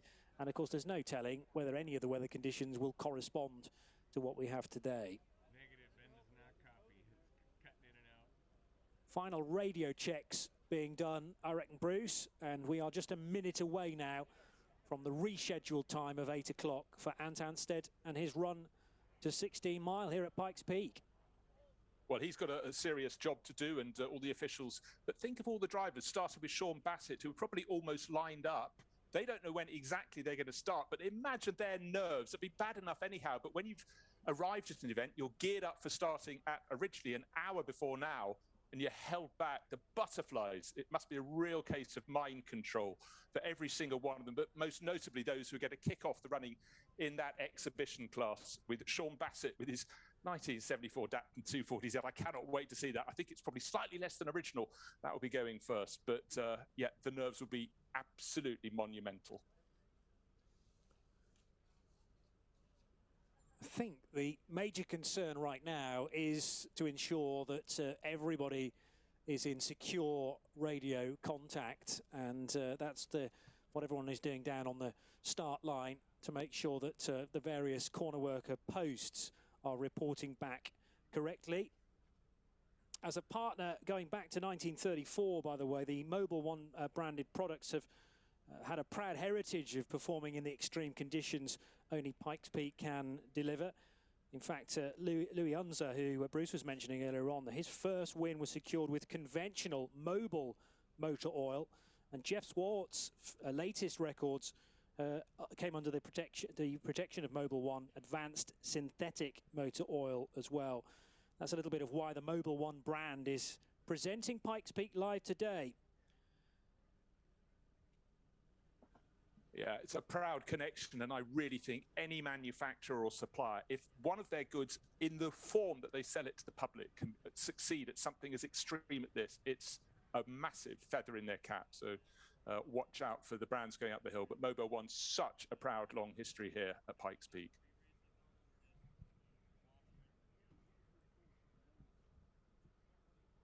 It's the Pikes Peak Live presented by Mobil One, the exclusive broadcast partner of the Broadmoor Pikes Peak International Hill Climb, brought to you by Gran Turismo.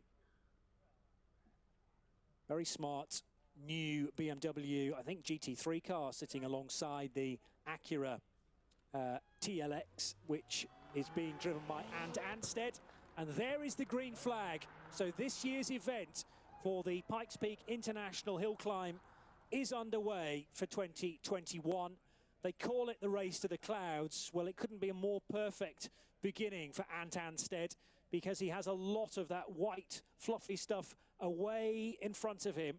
But at the moment, the road is nice and clear and full of spectators, I'm delighted to say, in sharp contrast from last year. Yeah, the drivers always appreciate that. Yeah, the drivers appreciate seeing people up the course. You know, they're very intense in what they're doing, particularly on a mountain climb like this, but it just adds something to the mix. And the good news, Johnny, as Ant'l set off, my view up the mountain, I could see more than I could when we had that long shot about 10, 15 minutes ago. So let's hope that's going to be true for the entirety of the course. And the fog at the top does just blow away, or at least go to 13,000 feet. Then we'll be fine, because the finish has been moved below that. Yeah, good point. It can still be there, just a little higher than where we are planning to finish. So the And I think it's worth pointing out, Johnny, that if anyone's just joining us thinking, oh, I've missed the first few runs, no, you have not. We're running effectively an hour behind original start time, slightly more because of ice and fog at the top of the mountain. So you have not missed a single one of the 55 runners who are going to go out and do their runs. They will be going up, hopefully, very soon indeed. Yeah, perfect timing on your part. In fact, if you've decided to join the broadcast right now with Ant'l in his pace car, the Acura TLX Type 5, brand new piece of kit this, and sounded glorious as it set off from the start line. And the next batch of cars then will be the parade of, parade of champions to come after this, with Matt Mullins in the 2021 BMW M4. So I was right that that car that Matt will pilot was parked right by Ant's Acura, and in 12 cars' time will be manoeuvred into position for its run, as well as the starting car, the Parade of Champions car, ahead of the really quick machines, the first of which will be driven by Paul Dallenbach in his 2006 PVA 003. As the pace car then in the hands of Ant'l heads through our shot there, not very far away. That I think is the run towards 10 Mile, maybe a little short of that actually, on towards the horseshoe. And we will catch a glimpse in a moment of Ant as he works his way towards 10 Mile, again with a number of spectators littering the inside of that turn. Clear road in front, and a joy really to be piloting a brand new Acura TLX with the road to himself. 2:27.5. It's academic, I realise, Bruce, but we are getting the time nevertheless from the pace car. And the times, of course, will tumble an awful lot through the course of the day, particularly with that opening batch. Car 13 down to, well, really 30 or 31 when we've got some most impressive times. And, of course, the chance to improve as well. They are merely qualifying times to set an order. And it will be a brave person to try and guess which of certainly the fastest 10 cars from practice will be the quickest by the end of the day. Absolutely so, because of course weather conditions can change, but we're optimistic that they will improve. But Ant'l, driving that pace car up the mountain, will be getting first sight of how things are improving, if indeed they are. But to my eye, from the various camera angles we're being treated to up the mountainside, it looks as though the cloud base is lifting, but it has to keep lifting until it's sitting at about 13,000 feet. We're going to be having the course end just below that at about 12,500 feet. So what's 500 feet among friends? It's fine as long as you've got a 500 advantage, not a 500-foot deficit. But let's wait and see as Ant'l powers up the mountain. There he comes through the hairpin. Nice and neat and tidy, but he's not going for a time. He's just going for a look. Still not really hanging around, though, Ant'l, and he will have had a little bit of practice, maybe watched several videos as well of onboard footage to know which corner we'll be heading to next. And even those that have been up this mountain 15, 20 times still say that there are certain bits, I suppose a little bit like the Nürburgring Nordschleife, Bruce, that look uncannily like other sections. And it's not until you realise, oh, I've got the wrong bit, when it can go very, very wrong indeed. So you always have your wits about you. Oh, 100%, Johnny. And also, don't forget, corners look different in different degrees of light, morning, evening, or night. So that's something you have to consider. Sometimes there's shadow, sometimes not. Of course, there'll be no shadow if you're above the tree line here, but it does change all the time. And experience is absolutely paramount for sort of a safe and really, really fast run, but you could never stop learning on the Pikes Peak hill climb. It is a majestic mountainside to go to try and set a quick time. And Anstead still working up the course, but the good thing, Johnny, the higher he goes, we are still seeing a lack of fog. That is very good news indeed. Yeah, certainly there's a little maybe ice at the sides of the road, but the paving itself has defrosted nicely.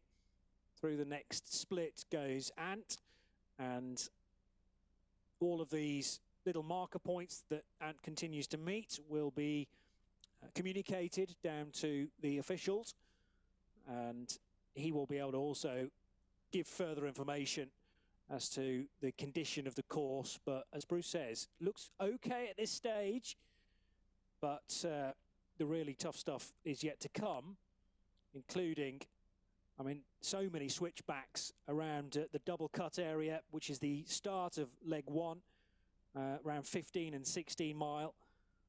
Normally that would be right in the middle of the course, but those that maybe have felt they've lost a bit of time in the middle section quite possibly will be pushing very hard now through 14, 15 and 16 when we get to the competitive parts of the day to catch up that time. And whereas, well, really 16, 17 and 18 mile, you can open the throttle a little bit more. It's a really tough finish line now, particularly around that 15 mile marker, Bruce. And probably not a lot of time to be gained through those hairpin sections. It's hairpin, hairpin, hairpin, hairpin. Of course, you can make a slip up, but I think you're quite right. But it was after that, even though the drops got larger, that drivers could at least see a bit further, and above the tree line, and really, really fast sector, almost as fast as the photographers who decided to take photos at the very top of the mountain would have had to be to come back down to where the cars will be competing. And obviously they could have been 3 miles up the road. So hopefully they got the signal. And of course, so much has to be readjusted. And I'm sure some is still being done while Ant Anstead is working his way up in that Acura pace car to just get to the new finish point at around the 16 mile mark to check that all is fine. Meanwhile, of course, down the start finish line, Sean Bassett is probably not in the car yet, but hopping from foot to foot, doing everything he can to keep his nerves in check, because he will be the man who checks the course at competition speed. He's got to be the one that will be listening out, taking all the instruction he can get about weather conditions as it's fed back down the mountainside to him and to all the other competitors. Yes, and you feel really for the opening batch of drivers. Everybody else kind of knew there'd be a little bit of a wait before it was their turn, but when you have a start time, then Sean Bassett, Johan Zwart, Jordan Guitar as well, they will all have been knowing roughly what time they will be called into action. And it's almost like at a tennis open, knowing that you're first on court, but it's raining. You've just got to wait and kind of be ready to go, be warmed up at a very close call indeed.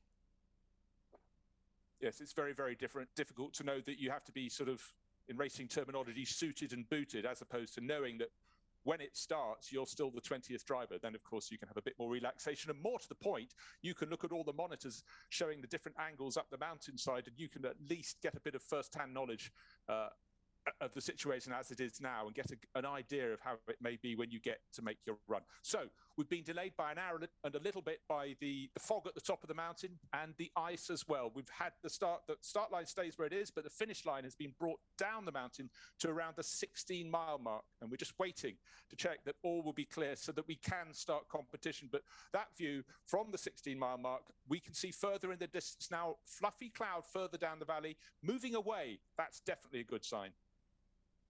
Yeah, visibility at 60 mile is actually pretty good now. Is that just a gap in the cloud or a meaningful clearing happening, I wonder? Well, that's going to be monitored. Through section 3 goes Ant Anstead, and safely. So 9:23.368 is the completed time, I'd say, Bruce, because section 4 yes. is the bit that's not being used, isn't it? So a 9:23.368 for the pace car, not a competitive car, but so all 3 sections have been completed. And now we can get very excited because Sean Bassett will be due onto the course in just a few moments. Well, for a lot of drivers, their ambition is to break 10 minutes up the mountain, and Ant Anstead can say he has done that. 9 minutes 23. He just won't tell the full story that he didn't go the whole way to the top. But I think that's probably a pretty good time, bearing in mind the job that he had to do, which was to take people up to check the course in its entirety. Never let the truth get in the way of a good story, is the old saying. And yes, he can live long on that little statistic, I am sure. Entertain many, many friends. 923.368. Maybe have that etched onto the back of a T-shirt and get it sold at O'Reilly's for next year's event. So the BMW M4, which will be driven by Matt Mullins very shortly, will be moved into position after the next 12 cars. But we have a variety of different machines, including, I make it 3 different Teslas, a couple of Model 3s and the Model S Plaid, the 2021 car. But the rather older Datsun 240Z will be due on course from Sean Bassett very shortly for the Mount Dura-based 36-year-old who has professionally engineered this car, and it's taken 4 years to complete. It's passed the technical inspections in accordance with the SCCA and the NASA regulations. And as you say, not really an original from 1974, though that'll be the car that he started with, and then it's been heavily tuned to provide us with something that he can really tackle Pikes Peak with in anger. Managed a 5 minutes 37.624 when it came to qualifying for Sean. Helped in part, I'm sure, by having 600 horsepower under the hood and a Garrett turbocharger to give that boost up the mountainside. One thing I wonder, a lot of the competitors live in and around Colorado, in the mountains. They're used to reading the weather, but Mount Dora, it says on the label, that is where in Florida Sean Bassett lives. So you guess he's having to tap the locals to find out a bit more about what they think about how the weather is changing and will change through the course of the day. Always a mystery for everybody, but you do feel the Colorado mountain folk have a better handle on it than the incomers who are coming to share their great event. And the Pikes Peak history for Sean, I think this is for him rather than the car. Last year, he was 7th in the exhibition class, managed to do a 13.08.904, which was his rookie year. So there you go. But he acted as Scott Birdsall's crew chief for the 2019 running of Pikes Peak. Obviously, the times are going to have to be significantly adjusted because we're only doing 3 of the 4 sections now due to the descending weather. Although it is showing signs of lifting. Once the officials make a decision that is a new course length, we obviously have to stick with that, though, to make it fair for everyone else. And better, I suppose, to make an early decision than hang around to try and get the full course raceable, only to be presented with disappointment. So make a firm decision, go to 16 mile, and we can probably pro-rata the times a little bit then later on this evening to find out a suitable time that all of these cars might have done. But it's still a fair competition, and we will be seeing, after this first batch of 12 cars, the real quick machinery and the really quick drivers as well.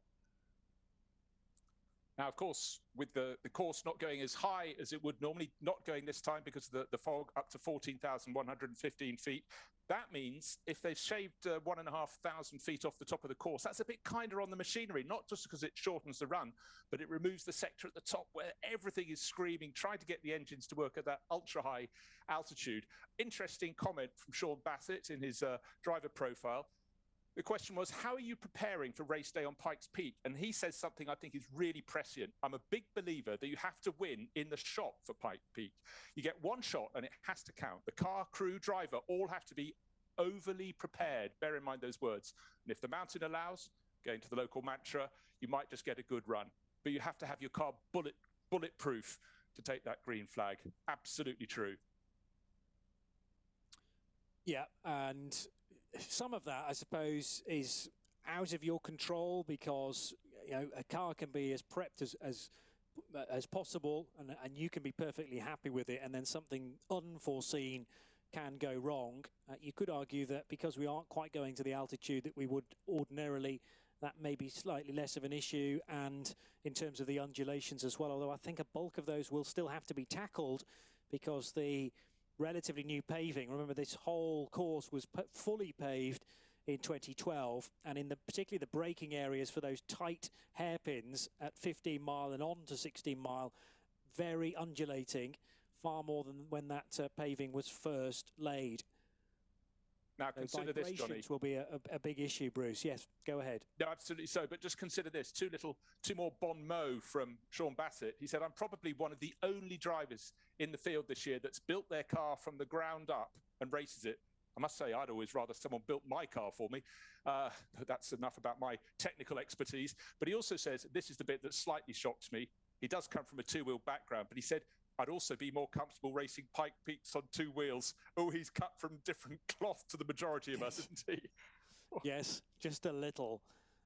Yeah, we don't have bikes at this year's event. I understand the decision to make it just a four-wheel event will be considered again at the end of this year. And could we have some two-wheel machinery for the centenary, perhaps, or not quite the centenary, that's already happened, but the 100th edition of the Pikes Peak International Hill Climb. Yeah, it's still a conversation being had, which I was rather encouraged by. But yes, if it's not frightening enough on four wheels, take two away. And clearly, Sean is a big fan of that.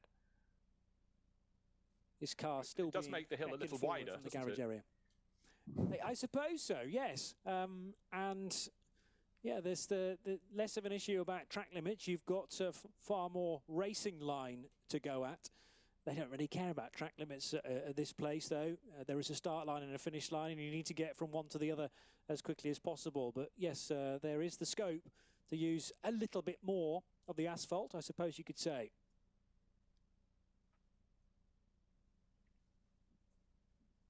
So still waiting for the reports down from the top of the mountain. Ant Ansted's taken the Acura pace car up to the new finish point. And we're waiting for the signal for the course to be clear for the first driver, Sean Bassett, to take to the mountain. The start's been delayed by fog, which we hope is shifting, and ice, which we hope the course stops before it reaches by moving the finish line down to the 16-mile marker, a point which is at about 12,500 feet, still enough to make you really puff and pant. A little bit more about the Datsun in question. We mentioned it's a 240Z, but it has a custom all carbon fiber body and the tubular space frame chassis. But new for this year, Sean was in need of a bit more power. So the engine is now capable of 1,000 horsepower with the help, as Bruce was mentioning, of that Garrett turbo. All the power runs through a BMW dual clutch transmission operated by a paddle shift, and the car has shown off its exposed carbon fiber body for the past few years, but it's now sporting an all-new livery for the 99th running, and presumably therefore the wrap for a year's time is already in the plans as well. That is the one that clearly everyone wants to be at, although the entry list is fit to bursting for the 99th running as well, and I'm sure, you know, many entries had to be turned away because so many wanted to be involved. As fans were welcomed back, and we're getting really close now to a very important year for the Broadmoor Pikes Peak International Hill Climb. I suppose if you had run the previous year, that might help you a little bit in getting onto the crucial entry list in 12 months. I'm almost slavering, Johnny, at the thought of the super specials that will come out to play next year. What manufacturer wouldn't want to bring something different, something to add to the mix, and something maybe with a nod to their historic achievements here over the decades? And you look at the manufacturers that have shone here over the years, they won't want to stay away. They're going to come and really put on a show. Right now, of course, they're still waiting to the show of the front end of Sean Bassett's Datsun 240Z, that very special 240Z. And we'll be blasting up towards the clouds and hopefully not quite reaching them, because that fog, we want to see it above the mountain and not on and around the race course. Just reading about how Sean first became aware of Pikes Peak. He says years ago when he was racing US Pro Supermoto, Pikes Peak was the place he wanted to race when there was dirt. So it's always been on his bucket list, but I suppose he's just missed that whole kind of dirt era, even when the very end of it was still the rough section. His rookie year, his rookie year was last year, so it's all paved for Sean, but nevertheless, a lot of fun in this heavily modified, heavily spec'd 1974 Datsun 240Z. It's not particularly easy once Ansted has got to the top of the hill. If there is an issue with the track, you can't easily send another pace car up for another evaluation of the track in question. So I just wonder whether one or two questions, concerns have been raised by Ant and some of the footage that was being back to race control. And they're going to wait a little while longer before the first competitive car is sent up. But as I say, visibility at 16 Mile did seem to be improving, and significantly as well. It's just a question of what the other areas are like and where some of that low cloud may have ended up, because it might be somewhere on the middle part of the course around the ski area and Tin Barn at 12 Mile, and just frustratingly hanging around there. Well, Johnny, while we've got this hiatus, maybe it's time to nip off for a quick commercial break with our commercial partners while the decisions are being made in race control.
November 1806.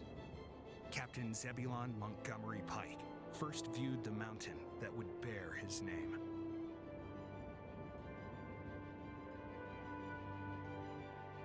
He attempted to reach the top of the highest peak, as he called it. But with winter closing in, he was forced to abandon his attempt. In the years and centuries to follow, the desire to reach the summit of Pikes Peak has stirred in the hearts of all those who have laid eyes on America's mountain.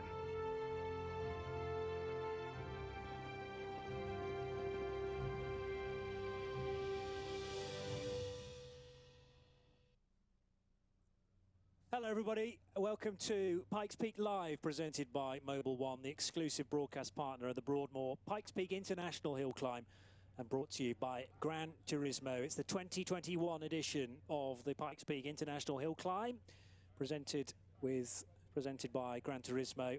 My name's Johnny Palmer, joined by Bruce Jones on the live stream and around the garage area on the PA as well. Great that you can be in attendance if you're here or tuned in via our stream wherever you are around the world.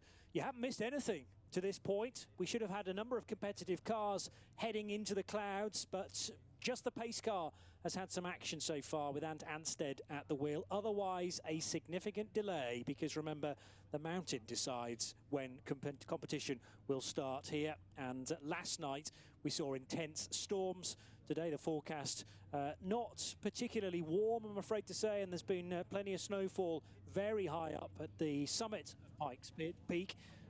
Yeah, with too much snow. Actually, almost a foot was predicted. Looks a little less than that, but a good few inches at the summit, which has prevented the full course being used today. We'll be racing to 16 mile instead, and therefore to something like 12,800 feet. So still a massive challenge, Bruce Jones, but the cloud is definitely continuing to clear at the 16 mile new finish line. Well, this is the vantage point. I'm not sure what the view would be like looking out from the original top of the course. We saw the snow settled up there. Here the snow is lighter, but the visibility has been improving. I'm not sure it's actually continued to improve, so it's something, it's not going to be a static case of weather. It never is in the mountainside, but hopefully the report is clear. And there is a car on the start line. Excitement rises, and so will the revs. 269, that fabulous turbocharged 1974 Datsun 240Z. And for Sean Bassett, this is a massive moment. He's been a crew chief here before in 2019. He competed last year, and he's doing so all over again, Johnny. Yeah, so this is Sean's moment. He's had to wait a lot longer than normal in the 1974 Datsun 240Z. I see what he means about it having quite a bit of more recent work being done, though. But that is the car he started with. It's taken him 4 years to get it to this stage. And having done a 5 minutes 37.6 in practice, that's really the marker that he would love to beat. And this is not a launch into the unknown for Sean, but a chance to hook up all of the various sections, 3 of them rather than the expected 4. And he'll hope that visibility is good enough as the green flag is waved and the first competitive car bursts into life. It jumps around all over the road as he moves through the gears. 1,000 horsepower produced from this Datsun 240Z. And that was worth waiting for, Bruce. It was a bucking Bronco. Amy Osborne, very smooth with her action with the green flag there, but Sean just trying to get that power hooked up with whatever grip is coming from the tarmac. And of course, if you haven't watched for 10 years or more, it's tarmac the whole way now. But that was a lot of power being put down in really high dudgeon onto the course. We wait for him to come his way up the mountainside. As you say, 3 of the 4 sections, timing sections of the mountain are being used. And we'll get the marker time from Sean when he gets to the top, but it's all focus for him. This is his second competitive attacking drive here. Last year was his first, this is his second, and all eyes are on Sean around the world as he goes to show the course is great the whole way up to the 16 mile point at 12,500 feet. Labels Scott Birdsall as one of his Pikes Peak mentors. Well, he was crew chief for Scott 2 years ago here. And the reason why it's 269 on the doors, well, he's always run the number 26 when racing motorcycles. Bruce and I were talking earlier on that he's a big fan of two-wheel action as well, although has never taken the two-wheeled machine up the top of Pikes Peak. Maybe that could happen in future years if motorcycles are allowed back onto the mountain in forthcoming events. But after pausing the two-wheel campaign, he added the 9 to the number to incorporate his famous 69, which is a huge inspiration for him, apparently. We will move swiftly on. So the car in the distance, I think I can hear, and we will definitely hear it before we can see it on the next screen.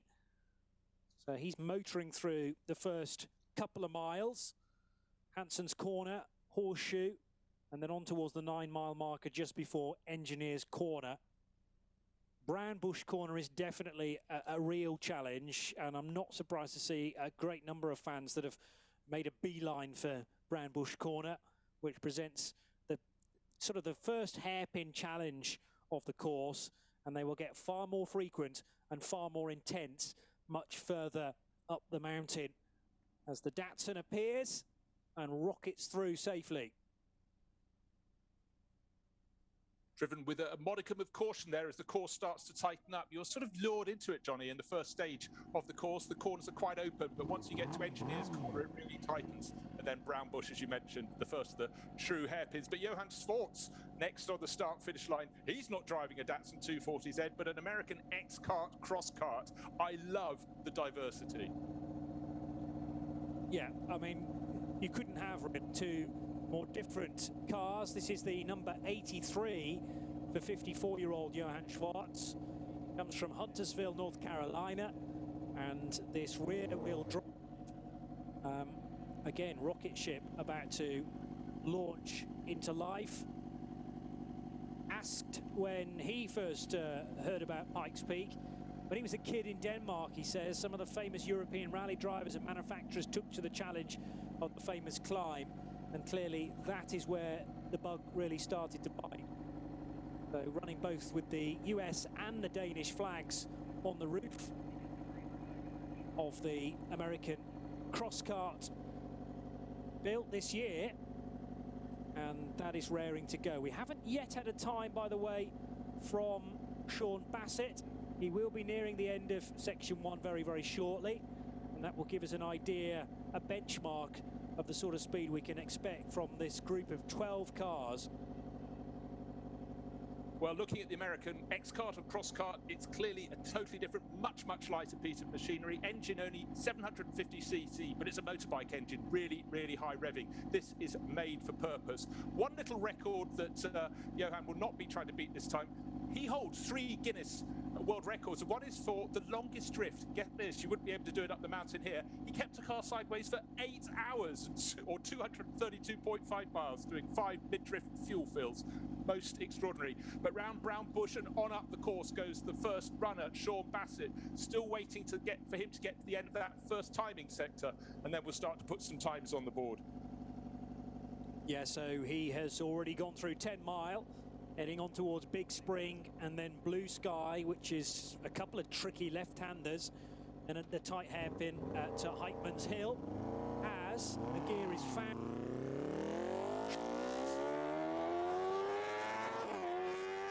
And I paused just to take in that 750cc Suzuki engine. I love the fact that could be heard in California as he revs up the mountainside. Couldn't be more different. Fabulous. Or maybe back home at Huntersville as well. So yes, Johann Zwart, who labels, amongst others, Ari Vatanen as a big hero. I'm sure it's a case of joining the queue there after the exposure that Ari presented for this event in the late 80s. And, you know, the history, the challenge, the team that I'm going with, says Johann Zwart, great people, and they really go towards making this a great event. So the number 83 car is on its way. This is a rookie year for Johann Zwart. We will have 3, in fact, in this group of 12 as the openers.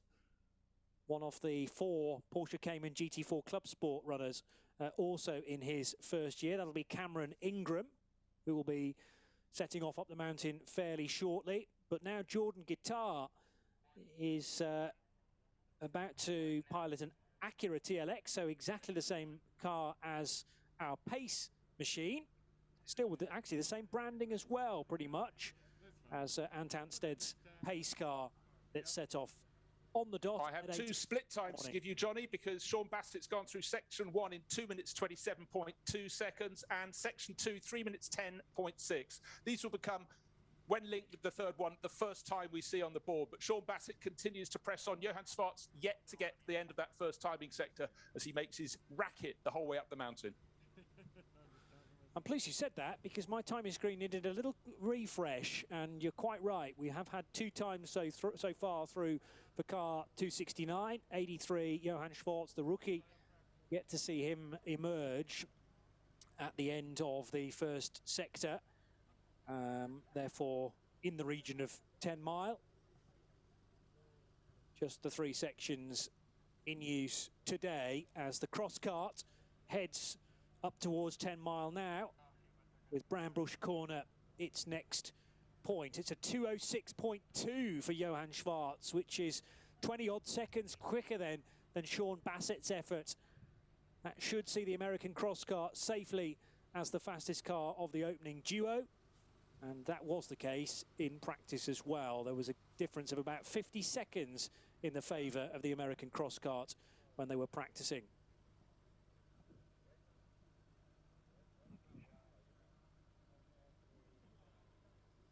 All silence down at the start line though, and the seconds tick by, waiting for the green flag to be waved for Jordan Guitar's Acura TLX. It'll be a Tesla next for Joshua Allen.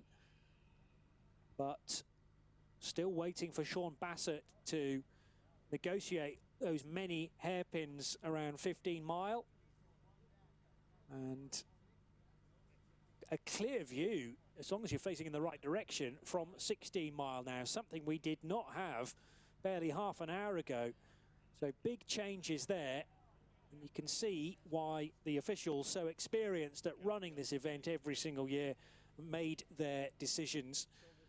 Looked to be a good one. Experience counts for the drivers, for the engineers, and certainly the meteorologists that help run this show have done a really fantastic job to get it going. Just looking down to the start, we're looking at Brown Bush Corner and waiting for the screaming cross cart coming up the mountainside, driven with... it sticks to the road. The handling is absolutely fantastic. So that big rear wing is doing a fabulous job, but the chassis so short, so nimble, and that engine, you can imagine, very, very high revving, really pushing Johan Zwart, a rookie no less, up the way to the first timing beam. But into the final hairpin at 16 Mile, Sean Bassett now arrives. He gets the first checkered flag of the day and crosses the line. So we will get a time very shortly, and through it comes. It's a 9:19.475 for Sean Bassett's 1974 Datsun 240Z, which is an average speed of 59.7 miles per hour.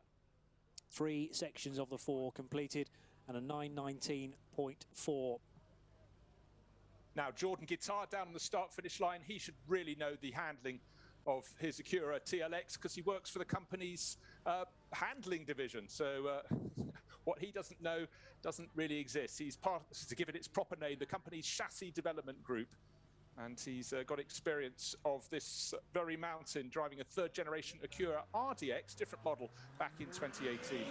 And an RDX again the following years. So Jordan putting the power down. 3 cars have started, 3 cars that could not be more different. The all-wheel drive, very useful indeed in the Acura TLX as it launches away from the line. This is a brand new TLX Type 5. Has been modified with a race-tuned active suspension and includes a 1-inch ride height drop as well, which will certainly help on the faster sections. Lightweight HRE 19x9-inch race wheels and the Pirelli slicks that it runs on as well. So Jordan Guitar clearly choosing to add 1 or 2 improvements, and there's nothing in the rule set that prevents you from doing that as long as you pass the safety checks pretty much. And it will do the journey from start line to finish line. Pretty much anything else you bring is permitted.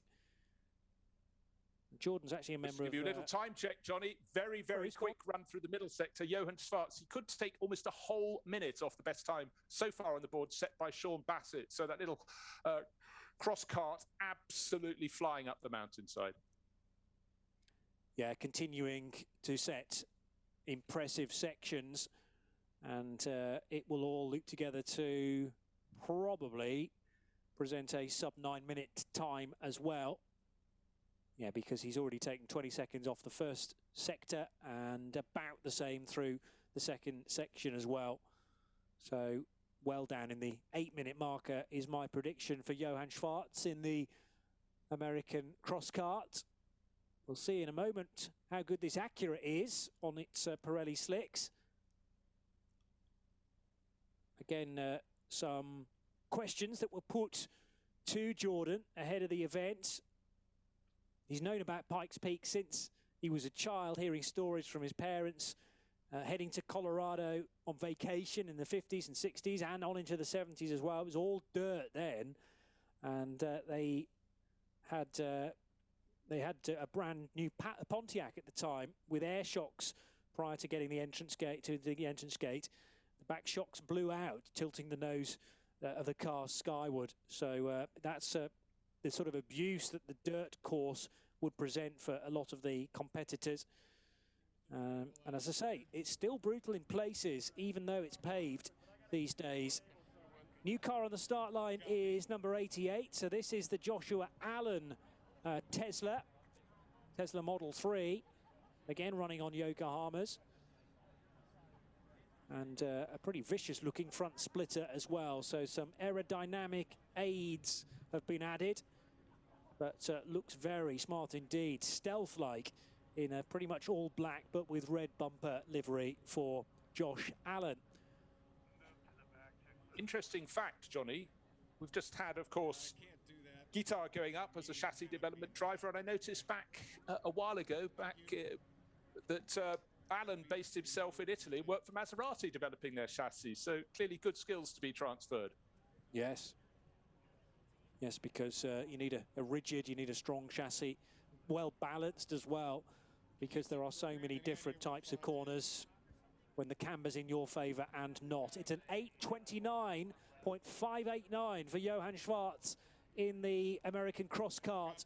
So he was right in the middle of the 8-minute marker, and therefore 40 seconds, 50 seconds in fact, quicker than Sean Bassett's time in the Datsun. And that is actually about the same time as they were through the shorter sections in practice. I told you it was a 50-second gap between Sean and Johan, so it has proved when you link 3 of those sections together. And yet, guess what? Jordan Guitar is faster than either of those. He's 8 seconds faster through the first split than Johann Zwart was. So these times are going to come down and down and down. And it's the turn now of Joshua Allen to wait for that green flag, to wait for 2 green flags, and to power his way with all that electric grunt up the mountain. It's slow off the line, actually. Then, of course, as soon as he gets moving, boom.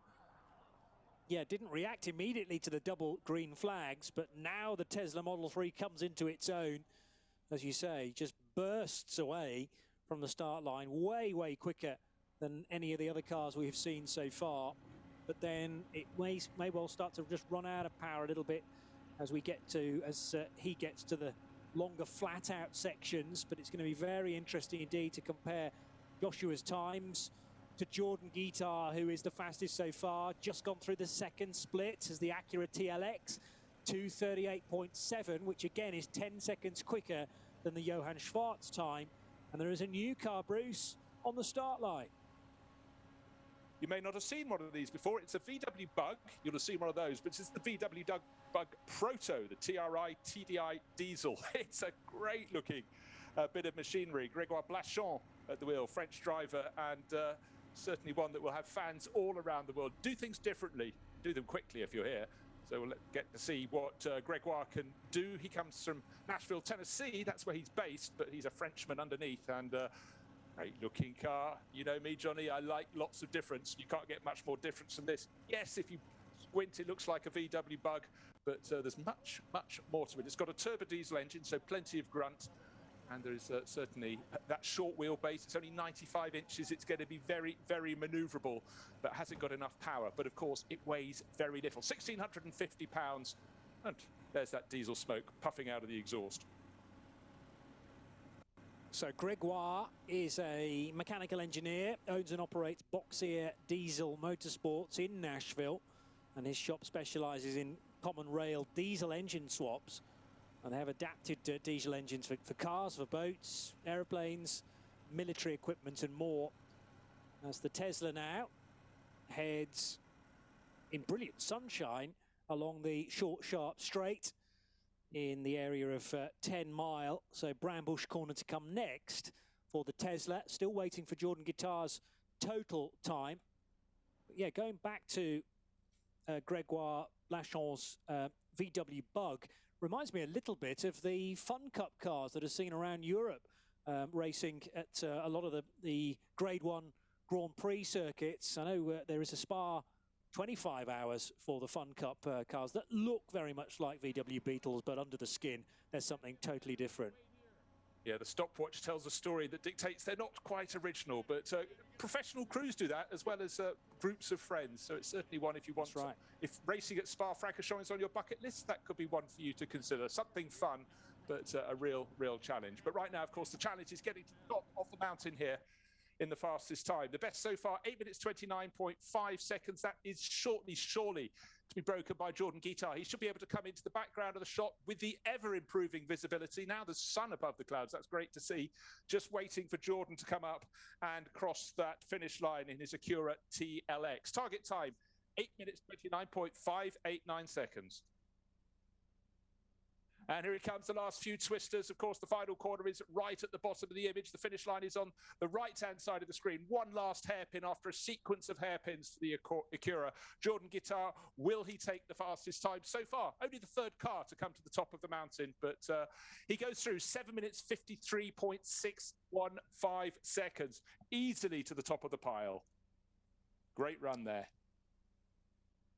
So Jordan Guitar's time, 7:53.6. This is Pikes Peak Live, presented by Mobil One, the exclusive broadcast partner of the Broadmoor Pikes Peak International Hill Climb, brought to you by Gran Turismo. We'll continue the runs right after this.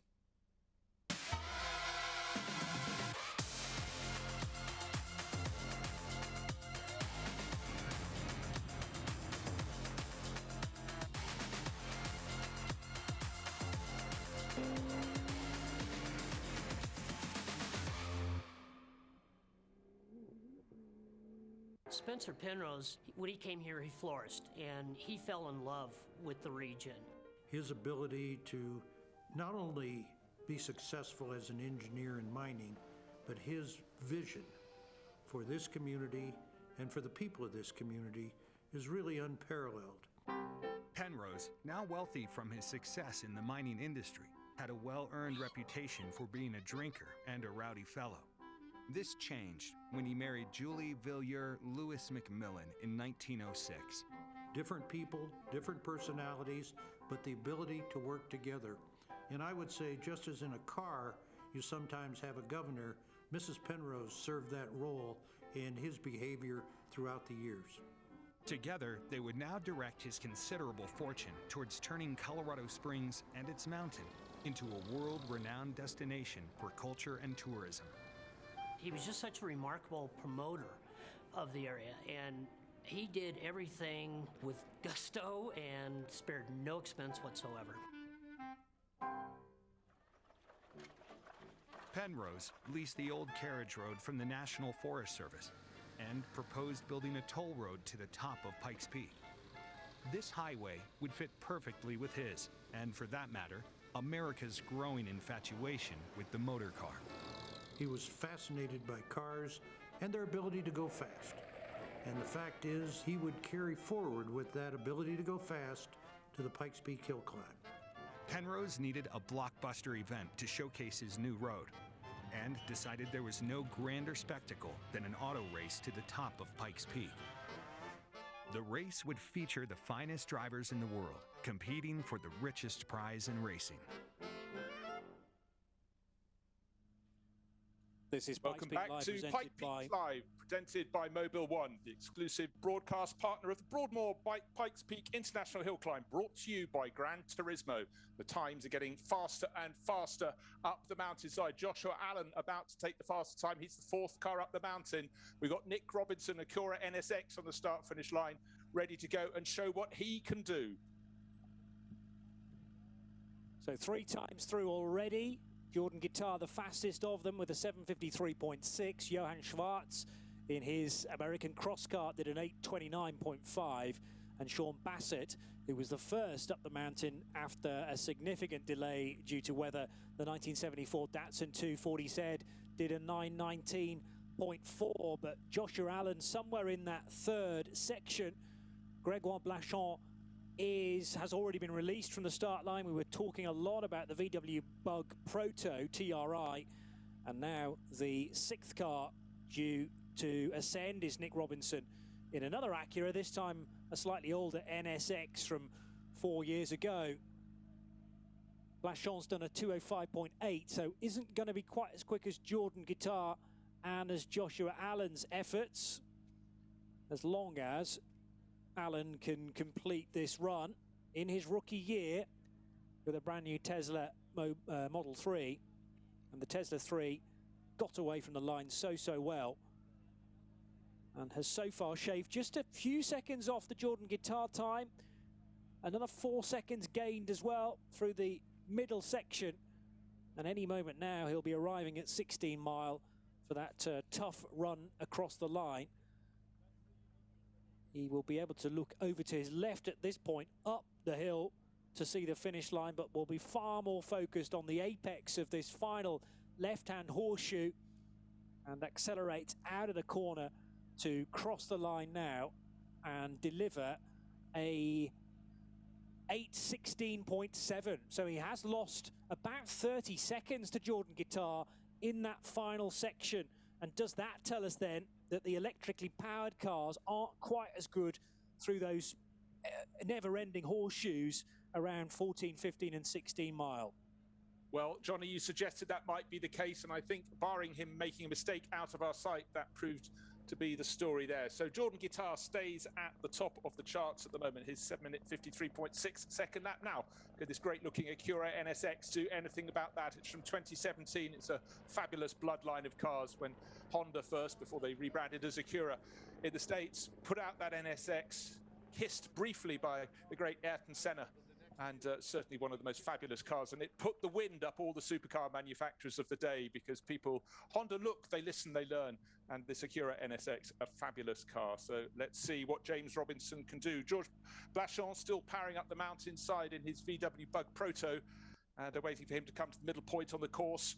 Bizarre looking machinery, wild, wacky, huge rear wing and a great big splitter at the front. And pretty quick indeed. Not the fastest car, but not far off the very fastest pace. Not brilliant in the first sector, but the second sector, he's almost right on the money. Crazy, crazy VW. Away goes Nick Robinson in the number 173 Acura NSX then. 48 years old from Delaware, Ohio. And again, an all-wheel drive car. So that really does help when you're trying to get it off the line from a stationary position. And Nick is not in his first year. Just going back through the stats, looks like he's competed here in the motorcycle classes as well in 2013. Best finish, actually a three-time champion once on a motorcycle. So in 2019, when he first competed in, no, 2016 when he first competed in this Acura NSX, managed a time of 10 minutes 28 and was a little slower when he came back 2 years later. But unfortunately, the times this year aren't really a reference point, because we're only doing 3/4 of the course, as high as 16 mile. 7:53.6 is the time to beat, set by Jordan Guitar. Joshua Allen certainly ran him close. He was quicker through 2 of the 3 sectors, but then for some reason lost 30 seconds in that final run through 13, 14 and 15 mile. Was that purely because of the performance and where it is delivered by the Tesla 3? Difficult to know, but a 3:46, when you hook that up in the final section to the rest of the Joshua Allen times, it will produce an 8:16.7. He's still second fastest with that, ahead of Johann Schwartz's Crosskart and Sean Bassett in the Datsun. We're waiting for Gregoire Blachon in the VW Bug to burst through the timing loop in a matter of moments. Nick Robinson is safely to 9 mile in the Acura NSX, and this car has been up the mountain a couple of times already, Bruce, knows its way. It certainly does seem to. And again, very neat and tidy. And a lot of the drivers say 2 things. You stay within the grey lines and you do not cross the white. It's remarkably simple. Or again, more very different machinery down on the start-finish line. It's one of the world's great drift drivers, Formula Drift champion in 2011. Japanese driver Dai Yoshihara, based in Cerritos, California, such an enthusiast for this event. And his ambition, had we had the full course, would be to break 10 minutes. He's done a 10-minute, 5-second climb last year when he was the Unlimited Division champion, but a lot of trick kit on his fabulous Tesla Model S. But what's happening, the mist is settling a little lower down the mountain as the VW Gregoire Blachon-driven Proto Bug comes round that final set of corners up to the finish line. The flag wave for him there. What sort of time? He goes second fastest. He's 5 seconds down on the best time, but he pushes Josh Allen, the top rookie at the moment, down to 3rd. So it's Jordan Guitar, Gregoire Blachon at the top of the charts. But that was a really good run. And I wonder which way this weather is going at the top of the mountain. Certainly the cloud has suddenly filled our view. Well, I was about to suggest that maybe the lack of visibility could explain Joshua Allen's section 3 time, but then Gregoire Blachon's just gone through and done the quickest of that sector all day, 3:15.3. So clearly he was happy with the conditions. And as you say, just narrowly misses out on the Jordan Guitar time by 5 seconds. As now through the right-hand hairpin at Brambush Corner goes Nick Robinson. He set a 1:48.101, so that's quicker again through section 1. Nick's Acura NSX, the car that certainly didn't hang around as it left the line with its all-wheel drive. The 2017 car, fastest so far, but there's a big question mark as to how the visibility is once you get higher than about 12 mile. Yeah, we could see that it was not just coming in, but it was moving. Hopefully it's going to move on past. Certainly that's what Dai Yoshihara will be hoping, because he's got a lot of horsepower to get up the mountain in this Tesla Model 3.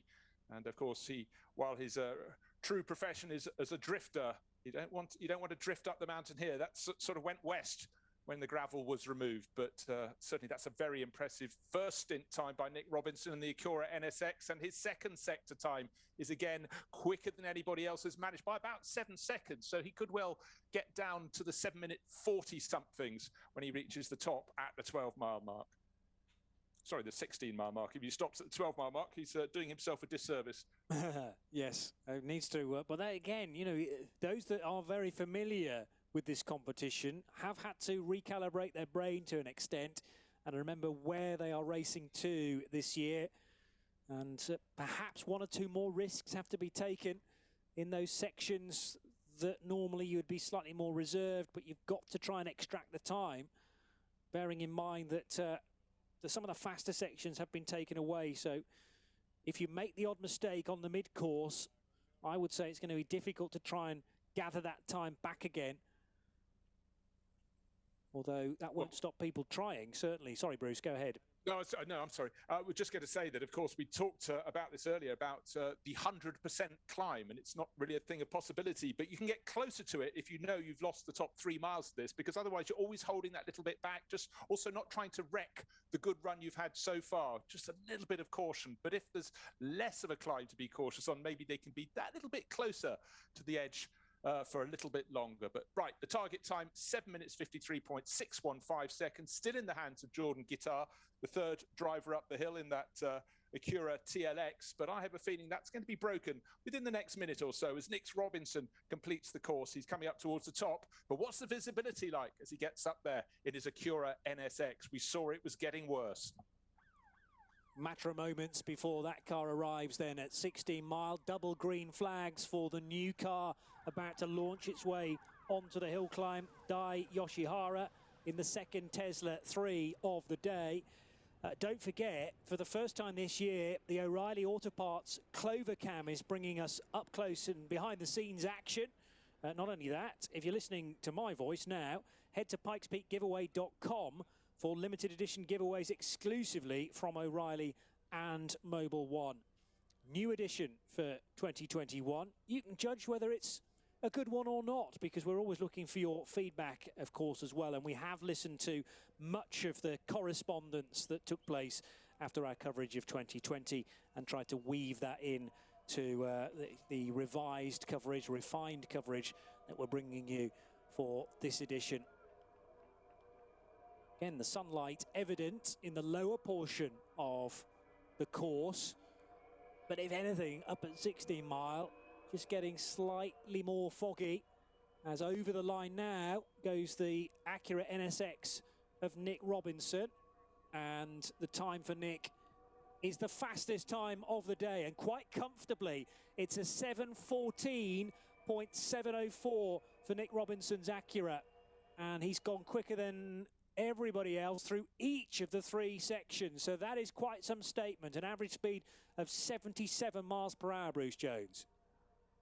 He was very neat and tidy. Every point we picked him up as he travelled up the mountainside, and clearly the visibility at the top, or maybe he just feels he knows the course, was able to keep pressing on in the final probably half mile just below the 16-mile finish. But 7 minutes 14, he's the best part of 40 seconds. Yes, 4-0 better than Jordan Guitar. But the cars, they're starting to change. We're getting towards the end of the exhibition class.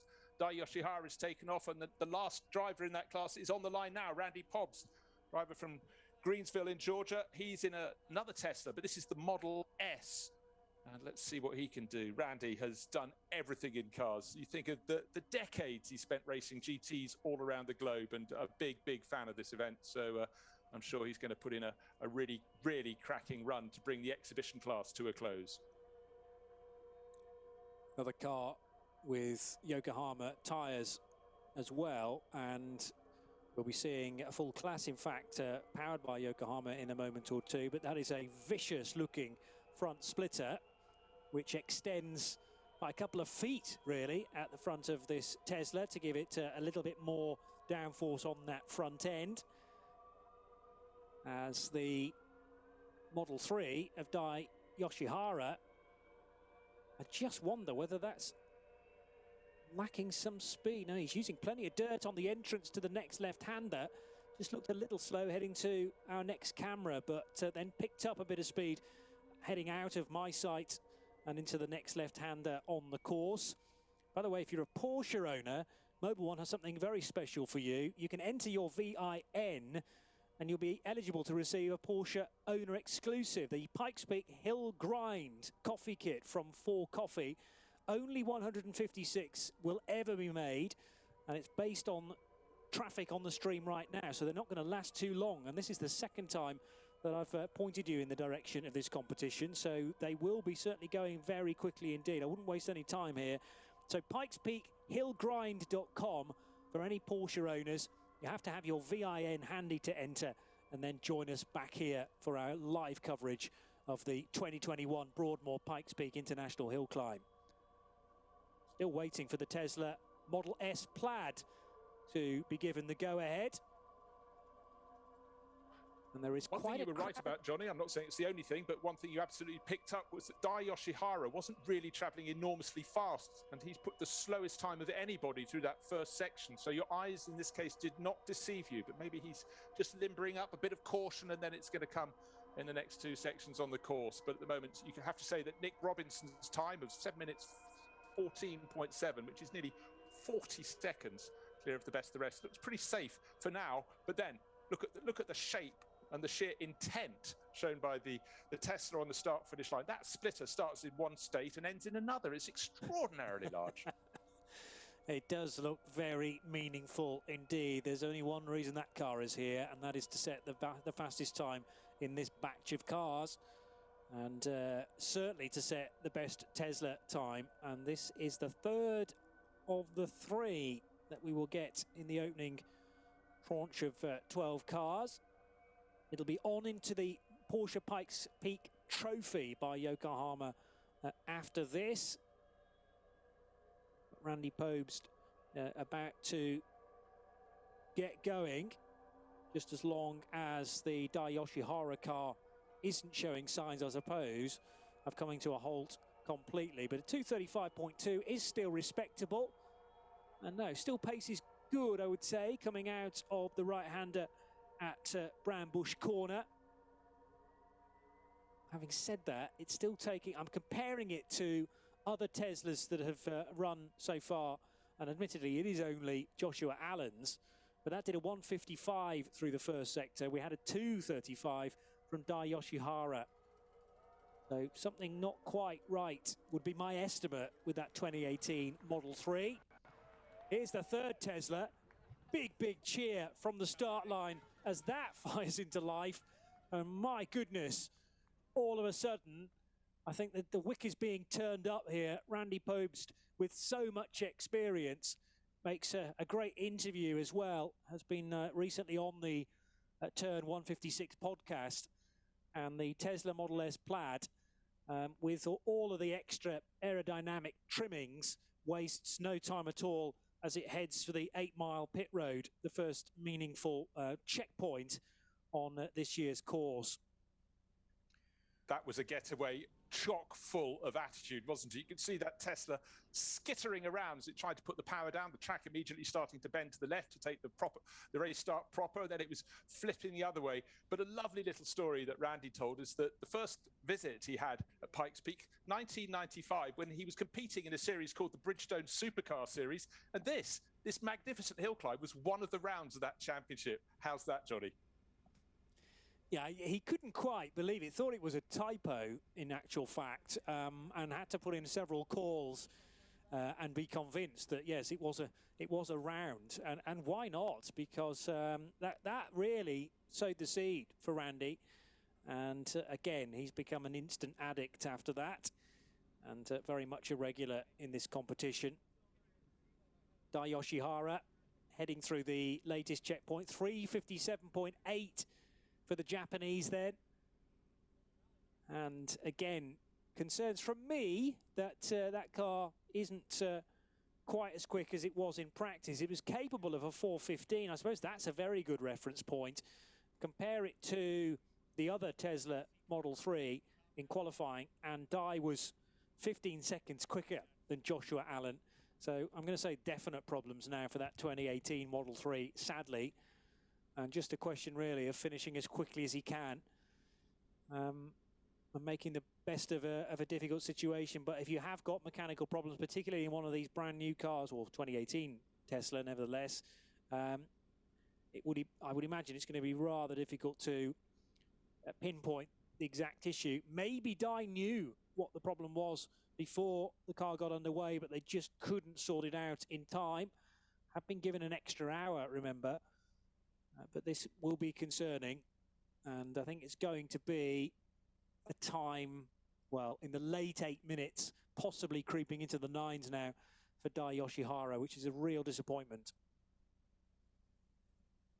Well, the time's getting quicker and quicker. Randy Pobst, 1 minute 45.1. He's the fastest one through the first sector, so we saw him leave the line in that Tesla with great speed. We're going to snap away for a quick commercial break from our commercial partners and be back and see what time he's managed to set. At Perkins Motors in Colorado Springs, we have performance and luxury. This is Perkins Power. Come on in during Jeep Freedom Days or online at PerkinsMotors.com and order your 375 horsepower 2021 Jeep Wrangler 4xe or the 702 horsepower 2022 Ram TRX. Are you looking for luxury? Check out the new 2022 Grand Cherokee L with third row seating, 16-way adjustable seats, and quad zone climate control. Perkins Motors in Motor City. We're the better way to go.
It's the Pikes Peak Live presented by Mobil One, the exclusive broadcast partner of the Broadmoor Pikes Peak International Hill Climb, brought to you by Gran Turismo. Johnny Palmer and Bruce Jones thoroughly enjoying the first few cars then heading up Pikes Peak for 2021.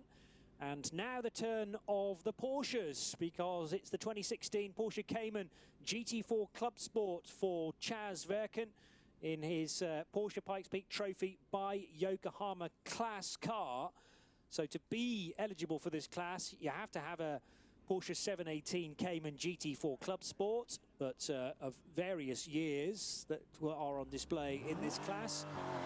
Again, visibility slowly getting better. Car number 903 thunders its way away from the line.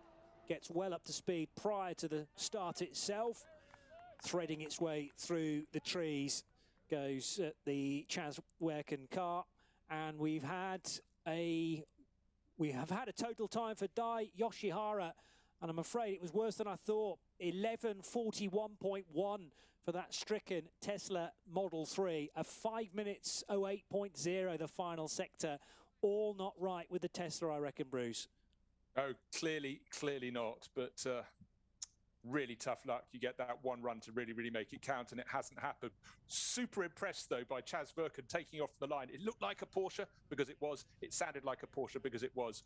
But what I love is that Chaz is a 69-year-old attorney who didn't start racing until he was 50 years old. So you don't have to be a child kart racer to get to the top of this mountain, and let's see what he can do. But we've just got another time on the board. Randy Popes, does he go to the top of the charts? Refresh my timing screen in that super. He was setting super fast times. Still waiting for him to get to cross the finish line and see what that time will do. But he is flying up the mountain, and now he goes top. 6 minutes 57.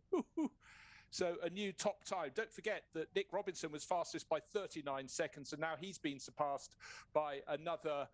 Let's have a quick count, about another 17 seconds. That car looked mean off the start-finish line with that enormous front splitter, and it's clearly been driven very well by Randy. Well, it would have been, but what a great performance there. Let's reiterate, 6 minutes 57.220 seconds. Hats off. First appeared in this competition as part of the IMSA class in 1995, as Bruce was describing a little while ago. Tried to be in the 2012 running, but the 2001 Audi A4 that he'd entered did not actually start the event. So was back in 2015, Randy Popes, with a 2009 Nissan GT-R. Again, though, that Time Attack 2 class car technically didn't finish, although I noticed he was given an 8th place finish, but a DNF as well. So not really sure of the ins and outs of that one. Then we had to wait a little while again to see Randy on the mountain, but 2018 he appeared in a beautiful Ford Mustang GT as part of the Pikes Peak Open class and managed a 10 minutes .02. Well, it's a 6:57 on the shortened course for Randy, and as Bruce says, 17 seconds quicker than Nick Robinson's time in the Acura NSX. Meanwhile, Chaz Werken has just gone through the first section, setting a 2:15.190. That will be a decent time, probably to put him middle order of the exhibition cars, but the focus is to be quicker than the next 3 cars that are all running in the Porsche Pikes Peak Trophy by Yokohama. The next Cayman is on the start line, raring to go, Bruce Jones. Cameron Ingram, one of 13 rookies in this field of 55 cars. The original entry list was larger across the board, but we had a few mechanical problems, a couple of drivers damaging their cars. So 55 cars starting today for the 99th running of this most magnificent hill climb. This is the second of the cars about to set off in the Porsche Pikes Peak Trophy by Yokohama. Cameron Ingram, it was Chaz Werken go out the mountain before him, 45-year-old from Durham in North Carolina. This is his first run here. He's got a very busy life. He has a co-owner of a company called Road Scholars, a shop that restores and services the most exclusive Porsches and returns them to their precise historical authenticity. What a fantastic job. And let's see if this is what he's like up the mountain. He might have a little more car care than some of his rivals. So the Porsche about to launch into life and pursue Chaz up the mountain, with Cameron Ingram at the wheel. More than 1 million Porsche engines have come with Mobil 1 from day one. And if you're a Porsche owner, you know that every component is engineered to work with every other to deliver optimum performance. And engine oil is no exception on your daily drive or up here at 14,115 feet. Unsurprisingly enough, every Porsche 718 Cayman GT4 Club Sport competing now relies on the off-the-shelf Mobil 1 ESP X3 0W40. So you can buy this in your local store, and it's exactly the same oil that's being used in these race cars. This is the same Mobil 1 Advanced Synthetic available at your local Porsche dealer as well. So schedule a service appointment at your local Porsche dealership today and put a little bit of Pikes Peak into your Porsche. The number 9 car will be the next to go of Cameron Ingram, with Catherine Mead and Tanner Faust the next in the line of 718 Cayman GT4 Club Sports. Very smart paint job indeed on the Cameron Ingram car though, mainly purple with the pinstripe white detailing from front to rear, with the Porsche Motorsport backing as well. But after Dai Yoshihara was the final exhibition car across the line, the first of the Porsche Trophy by Yokohama cars, just heads into section 3, 2:53.9 for Chaz Workin. And again, we need really another car on the stage to compare and contrast to the 2016 Porsche Cayman GT4, the oldest of the four. This car of Cameron Ingram, just a year old, but it is his rookie campaign at Pikes Peak, so has had to do a lot of learning over the practice sessions, and this is where it really counts, Bruce. It is. It's joining those dots, finding the shortest course up the mountain without taking too many risks. And you certainly wouldn't want to damage that car. I think it looks absolutely magnificent in the livery of Peter Miller, the clothing company, luxury clothing company. But there's good news. It's not just about having a shiny car, because certainly the sort of modus operandi is that Porsches, this is from the Ingram family, the Porsches are tools that are meant to do a job and should be driven. And we applaud that absolutely to the rafters. That is the sentiment all of us with racing blood in our veins really, really adhere to. But let's see what Cameron can do. And just remember, this is his first run up the mountain. He's pieced together the stages so far, and now he's got to do the whole thing, or the whole thing to the lowered finish line. If you didn't join us at the start of the broadcast, we were delayed. The start was delayed by an hour by ice at the very top and snow. Then it was fog. The fog is just about above the top of the mountain at the 16-mile point. That's where we've got the finish, just below the Devil's Playground at 12,500 feet. Down at the bottom, the sunshine as Cameron Ingram powers away through under the starting gantry and through the first of the twisters. Plenty more of those to come, not the full 156 turns because the course has been shortened, but the area above the tree line provides the finish, but not that final blast over the top of the mountain or up towards the top of the mountain to the normal finish of this event. But to the fact there is sun on the cars up at the 16-mile point, the finish point, that is good news indeed. Cam actually started racing in concours or grass racing, effectively. Now, there is a bit of grass at the side of the road, particularly early on the Pikes Peak International Hill Climb. But if we wanted to stay away from that as much as possible, his participation has evolved into more driving and enjoying Porsches full stop, but not necessarily racing them. So again, this is a significant step forward for Cam Ingram, and done after much thought, I'm sure. His favourite driving experience to date is driving a 1960 Porsche Carrera Abarth in the 2019 Pebble Beach Concours d'Elegance. He drove 72 miles up the coast in the show car with his mom. So most enjoyable day, I'm sure, doing that as part of the Pebble Beach Concours event. And he stated with his partner Ray that Porsches are tools that are meant to do a job and should be driven. Well, I think every Porsche owner, whether there's a race car owner or indeed a street car owner, would definitely agree with that. And we'll get an indication very, very shortly of the sort of time that Cam Ingram is likely to post. Still waiting for Chaz Workin to cross the line. He does so as I speak, and it's an 8:40.976 for Chaz's 2016 Cayman GT4 Club Sport. Meanwhile, the car that is 4 years younger for Cam Ingram goes through the loop at the end of section 3, and that's a significant chunk of time up already, to the tune of nearly 20 seconds for Cameron Ingram.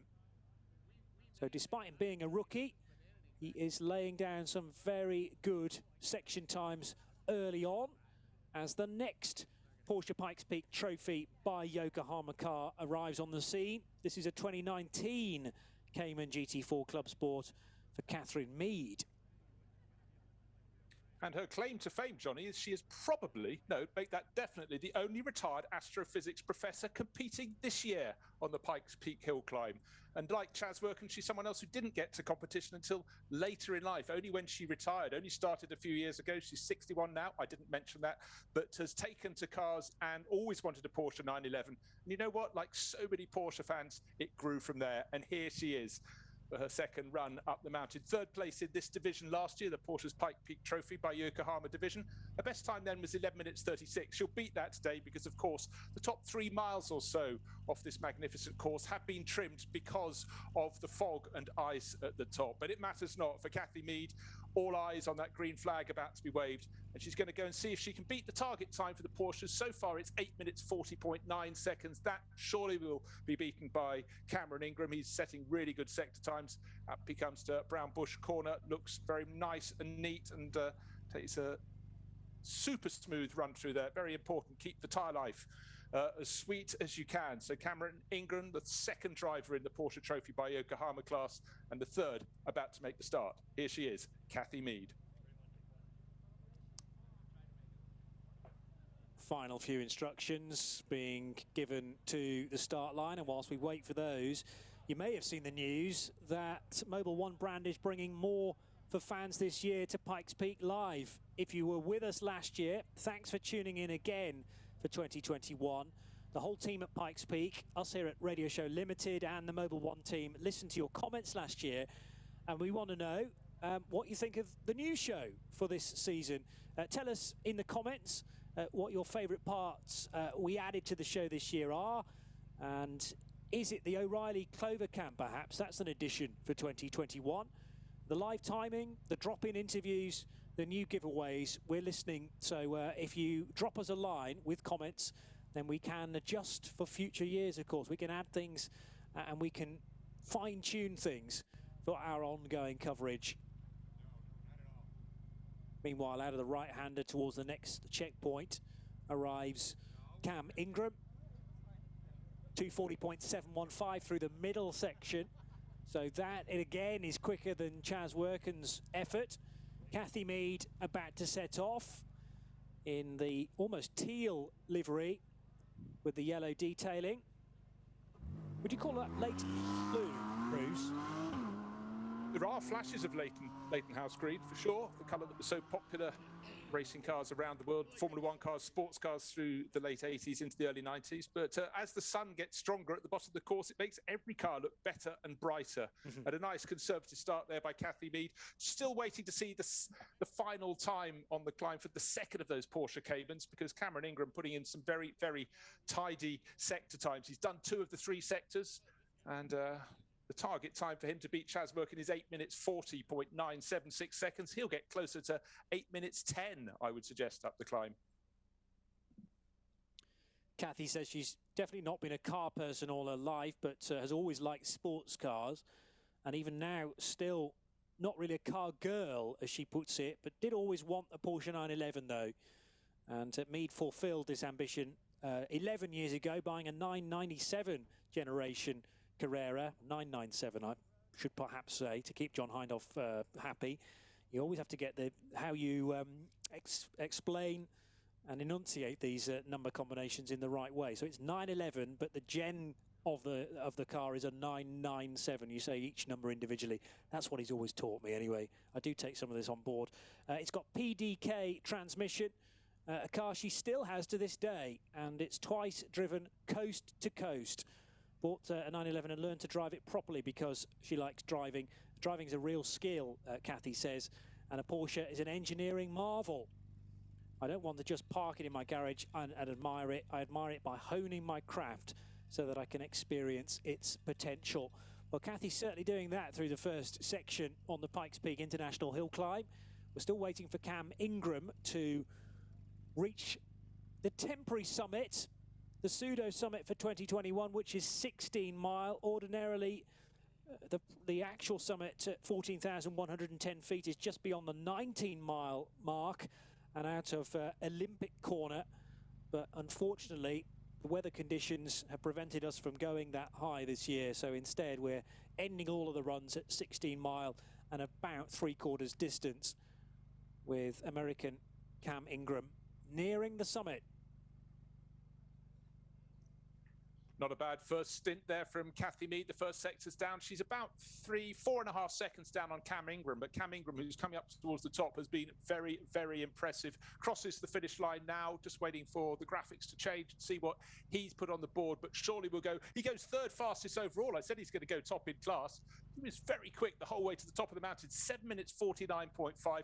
Look, that's a margin of about nearly 50, just over 50 seconds quicker than Chaz Workin. So Kathy Mead is going to see what she can do. And down in car number 34 on the start-finish line, Tanner Faust, of course, known so well for his appearances on TV, not just as a stunt driver in Hollywood films such as The Fast and Furious, Iron Man, Need for Speed, Dukes of Hazzard, but as host of Top Gear USA back in the day, and sure to really put it all on the line here. Yes, instantly recognisable name, and clearly a very good street car driver and, well, let's see, race car driver as well. Tanner Faust, having competed as early as 2002. Certainly that's when Tanner's best time happened, which was at 12 minutes 1.40, and this will be his 4th appearance at Pikes Peak, in fact. So rookie attempt produced the best time so far. That was done in a 1982 Wells Coyote in the open wheel division, which gave him a 3rd place finish. Faust returned in the Rally Group X class in 2004 in a Subaru WRX when he finished 4th, and then was back on the mountain in another WRX in the production GT class, managing to win that class in 2005. So that car about to head off into the stage. Very impressed with Kathy Mead's first effort though through section 1. As Bruce mentions, only 4 seconds away from the Cam Ingram effort, which instantly becomes the best Porsche time. Yeah, now just waiting for that second split for Kathy Mead, while of course the Optima sponsored Porsche Cayman of Tanner Faust just waiting for the green flag to be waved, and then he can set off up the course. At the midpoint, we're still waiting. Oh, 2 minutes 40 just gone through. Kathy Mead, 2 minutes 40. How does that compare with Cameron Ingram? She's actually faster in the middle sector than he is. So you like the colour scheme. I like the way it's being driven. Kathy Mead really, really pressing on. 2 of the 3 sectors down. She's down on time on the first sector to that great time by Cameron Ingram, but maybe building as she goes on through the run.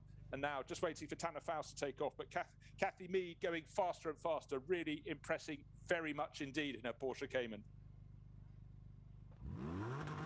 Green flag is waved for the final Porsche in the Pikes Peak Trophy then by Yokohama. And for Newport Beach-based Tanner Faust, he will head up the hill, and for the opening section, well, the car certainly left in a meaningful way. He will have an awful lot of fans, both from his TV career together with his driving career, looking on this run up the hill to see how good it is. But it's been a Top Gear USA presenter for 11 years now, did 5-6 seasons as a co-host, and is a former ice racer as well, so very experienced on an awful lot of different surfaces. Grateful, I suppose, that the ice early on this morning has most of it defrosted now, certainly on the section that we are competing on. Now, the brand new BMW M4 for Matt Mullins is being moved into position, because this will be the Parade of Champions car, and effectively the lead car ahead of some very fast competitors indeed. The quickest from the latest practice session. So if you like, a little bit of a pause in proceedings, but then again a chance to see this BMW Performance Driving School backed M4, which is to be the new GT3 model of car in global GT3 racing. In fact, it tested incredibly well at Spa-Francorchamps on the GT3 version last week, and then just yesterday was due to be its first ever competition start, a 4-hour race at the Nürburgring, but unfortunately a little bit of damage. Something went wrong with the car, so they pulled it from the race, but trust me, it is very quick already, and certainly the M6 will in time be replaced, and the M4 looks a really, really capable car. Great to see as Tanner Faust goes through the first time, towards the first timing split, the sun is getting stronger. Up the top, though, there is still cloud. It's still moving around, but below the ice line, below the cloud line, and we're waiting right now for Kathy Mead to come to the very top of the mountain and see. She lost 4 seconds in the first of the 3 sectors to Cameron Ingram. She was 0.6 faster in the second, but what can she do? The professor coming, retired astrophysics professor coming to the top of the course. Really lovely, tidy lines. 1 hairpin to go, and then the finish line will be there to greet her. The target time for her, get below 8 minutes. And can you beat Cameron Ingram's 7:49.5? Wait for the screen to update.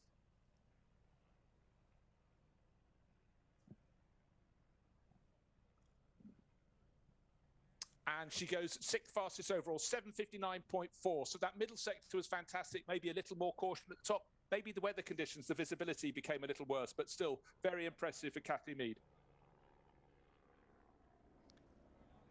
Yeah, really impressive time. Puts it her second in the Porsche Trophy cars, the Porsche Pikes Peak Trophy by Yokohama, as it's double green flag for Parade of Champions car driven by Matt Mullins.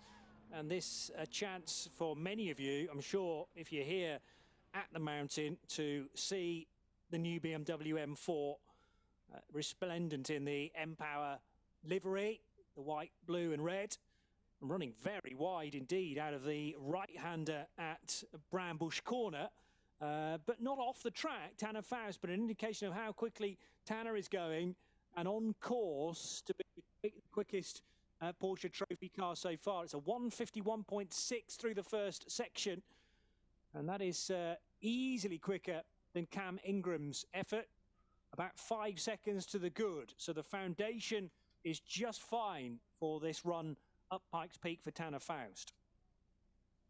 Weather conditions continue to improve as Matt Mullins takes that great-looking BMW M4 up the mountain. But look down at the start area. The really serious, craziest cars of all are being wheeled to the line. And to the start area, Paul Dallenbach will be the first of the open-wheel runners to go up. And that is a car made for purpose. Tire warmers on, of course. Yeah, the heaters, the warmers are just being put on that set of tyres for Paul Dallenbach in the 2006 PVA 003. This sets a time of 3:52.497 in one of the sections of the Pikes Peak International Hill Climb. That was the section that the qualifying times, or the order at least, was gleaned from, and it was only 0.4 of a second quicker than Cody Varsholtz, who will also be very, very rapid indeed in the Ford Open. Varsholtz in his rookie season, but that hasn't stopped him being the second fastest time so far in practice. Paul Dallenbach is positioned and raring to go in effectively this single-seater car, and this is what it's all about. The open wheel machinery, it's so often the quickest up the mountain year on year. Well, it's methanol powered, it's turbocharged, it's rear wheel drive, it's light. It only weighs 1,950 pounds and 3 wins to his name. But Paul Dallenbach still laughs at the fact he's still competing here. He'll have done almost a quarter of the 100 events by the time they get to next year. He's done over because he's got 27 on the clock this year. Here's a man who's just made for Pikes Peak, and that PVA 003 Dallenbach special could not be more of a car for this mountain.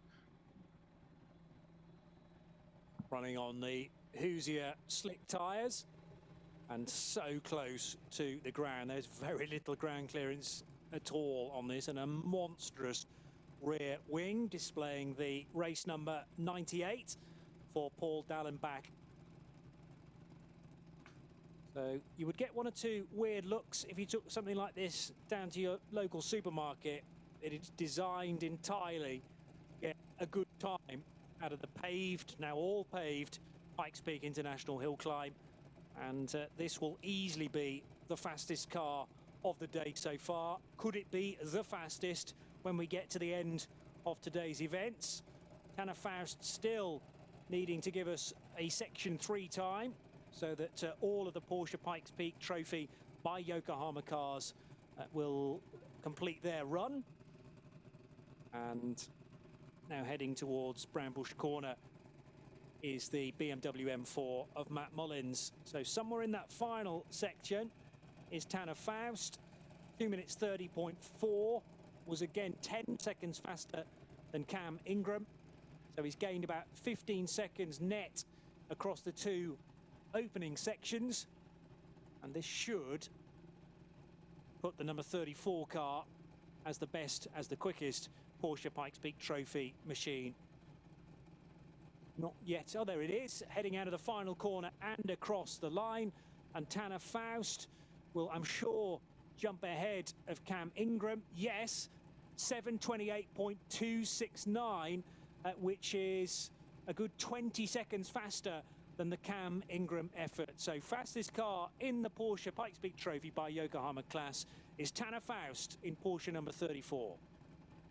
He used all the track, much more than some of his rivals. Confident in the car, confident in the track, confident in the visibility. Now down on the start line, Paul Dallenbach has to be confident. This is his 27th running here. He has 3 victories. And his car, he said he started it out as a Wells Coyote, turned it into a pavement car by adding an IndyCar gearbox, big wings and tunnels, and also using a Buick V6 Indy engine used by Stewart, Tony Stewart, at 1996 at Indianapolis. Fabulous story.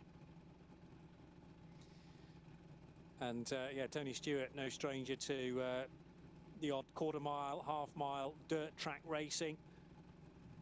And so often it's great to see, you know, a number of drivers wanting to switch disciplines within motorsport. Yes, they have their bread and butter, but in weekends off, and if you're a NASCAR driver, you don't get many of those, but there's always the opportunity maybe to go and play with something very unusual.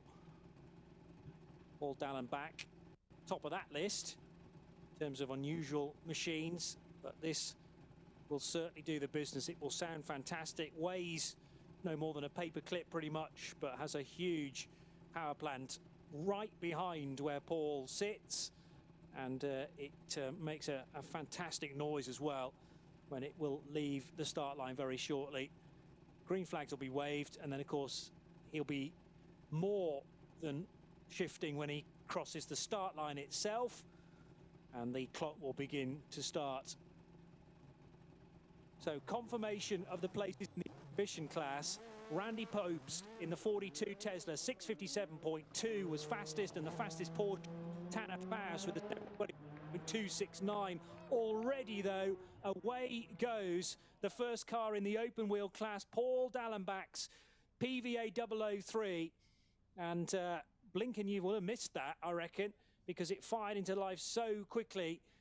And we were expecting certainly one of the sections to be about a 3:52.4. Can he go even quicker than that through some of the others to get a quicker net time? Let's find out in a moment or two. We'll catch glimpses of him, and it really will be glimpses at various intervals heading up the mountain in the turbocharged, methanol-powered overhead cam Buick powered Dallenbach Special.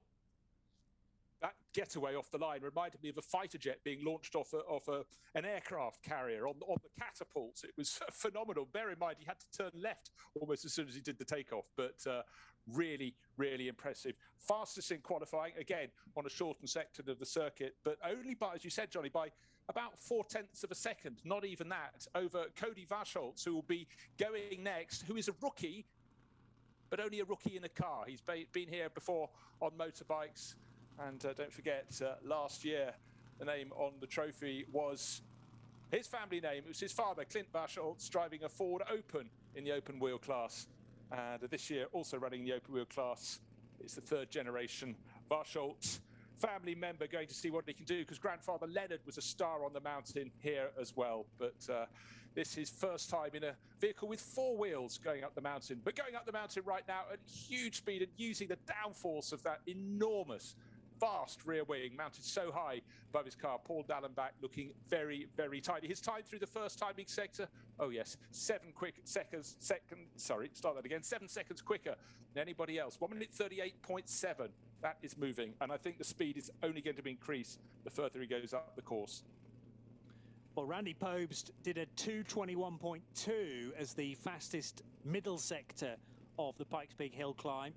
So if he's going to be shaving about 7 seconds off that, we'll be looking at a 2:12, 2:13, something like that.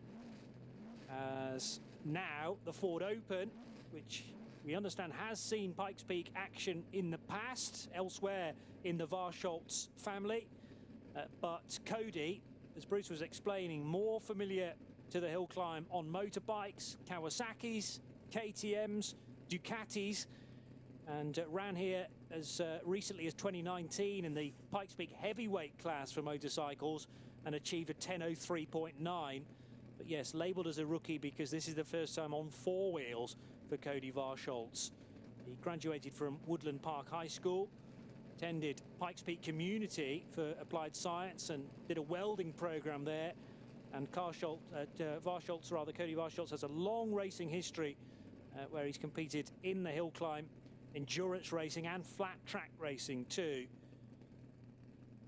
So certainly not early on in his career by any stretch, but amazingly this will be the first time that he's driven a car up the Pikes Peak International Hill Climb.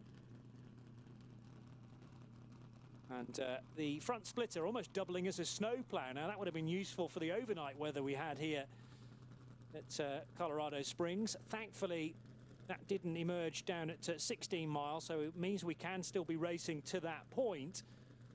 And wouldn't really have helped with the ice either, because this car is so low on the ground, again, to give it as much front and rear downforce. A huge rear wing, fighting really with Paul Dallenbach's rear aerodynamic device as well. Speaking of Paul, still waiting for him to emerge at the end of section 2. He can't be very far away, goes through the next split point.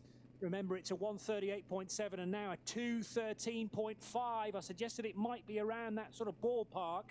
So another 8 seconds taken away from the Randy Pobst time set in the Tesla Model S Plaid. This is easily going to be the fastest time so far. Will it be the quickest time of the day? Or can Cody Varscholtz go even quicker? Remember, only 0.4 of a second separated them in the most recent practice session.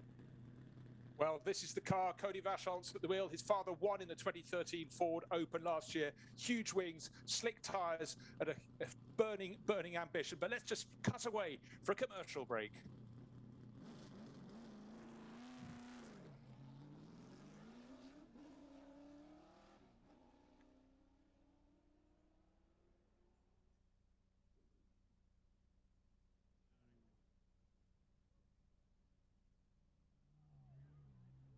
Step 1, build a workhorse that works harder. Give it a letter. Then do it all again. Rethink, redefine, rebuild. Gear it for adventure. Make it sleeker, lighter. Make it tough, the toughest ever. And then make it a hybrid, because the only ones who can outwork the workhorse are the ones that built it. Build and order your select Ford today and get 1,000 bonus cash in addition to all public offers. Only at your local Ford stores.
This is Pikes Peak Live, presented by Mobil One, the exclusive broadcast partner of the Broadmoor Pikes Peak International Hill Climb, brought to you by Gran Turismo.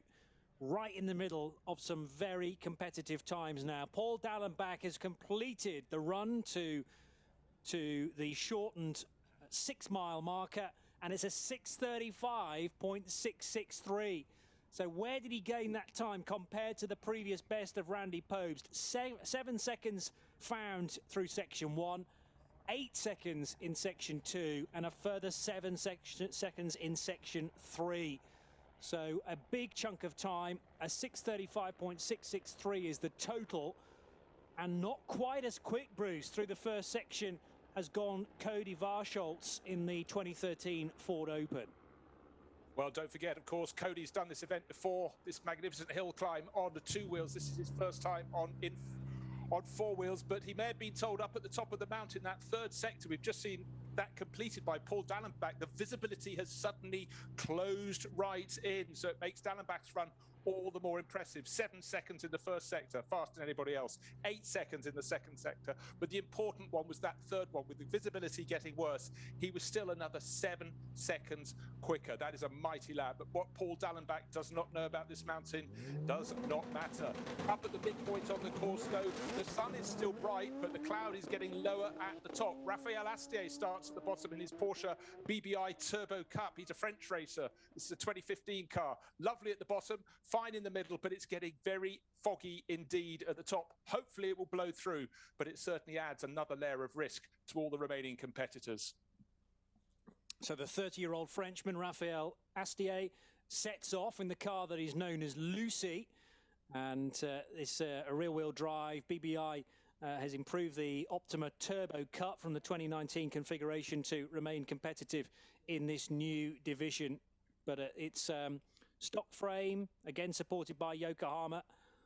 And he couldn't actually travel to the 2020 running of Pikes Peak due to the COVID-19 outbreak, but this will be the 4th time that he has competed on the mountain. Still looking out for Cody Varsholtz in the Ford Open.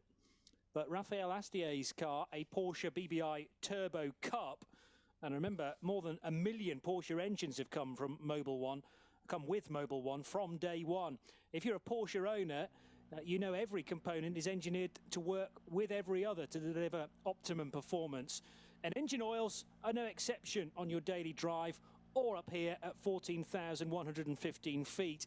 Unsurprisingly enough, every Porsche 718 Cayman GT4 Club Sport, the type we saw earlier on, competing today, relies on off-the-shelf Mobil One ESP X3. And this is the same Mobil One Advanced Synthetic available at your local Porsche dealer. So schedule a service appointment at your local Porsche dealership today and put a little bit of Pikes Peak in your Porsche.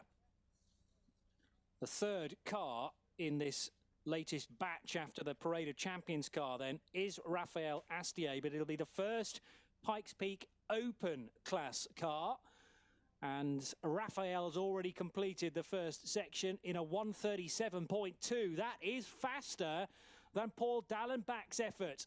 So all of a sudden, the Dallenbach Special has some competition in the form of the Porsche BBI Turbo Cup car.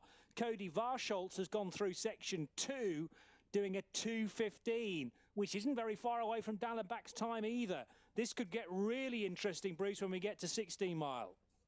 Absolutely, it could. And don't forget, look at the main image. We've got the winner from 2019. Didn't come here last year, but Robin Shute, a driver from, I've seen race in the British GT Championship, but he is sitting down in the Wolf on the start-finish line. He's been quick in qualifying as well. So there's another one that can challenge. But my main consideration, as Robin considers life ahead of him, is the lack of visibility or otherwise at the top. It's changing. It blew in very quickly, just as Paul Dallenbach got to the upper reaches. Maybe it's not as bad as it looks, because our sighting there is through the cameras just looking at the final hairpin at the 16-mile mark. Maybe it would have blown away. Bottom 2/3 the course looks fine. There is the Brown Bush corner, lovely. It's bright rather than sunny, but a nice tidy line there by Raphael Astier. Fastest of all, I'm surprised by that in the bottom part of the circuit, but don't forget it's a bi-turbo, so of course it's got a fair amount of oomph to put down onto the road. Green flag for Robin Shute. Yes, away he goes, and this car has been shipped back to the UK in Norfolk in the period leading up to the race. Obviously been brought back across stateside now, but he had to find an area of it at his parents' house, and his father has race cars as well, so that wasn't easily done. I think he had to purchase a trailer in order to put one of his dad's cars in, just so he could find the space in their garage, and that was just for some update work a couple of months ago. Cody Vaschholz has gone across the line, 6:45.301, lost about 5 seconds to Paul Dallenbach's time in that final sector as well. So 5 seconds, well, 4 seconds, 2 seconds, 5 seconds lost in sections 1, 2 and 3 respectively, but it's still a good time for Cody Vaschholz for his first time in a car up Pikes Peak, a 6:45.301 the total time.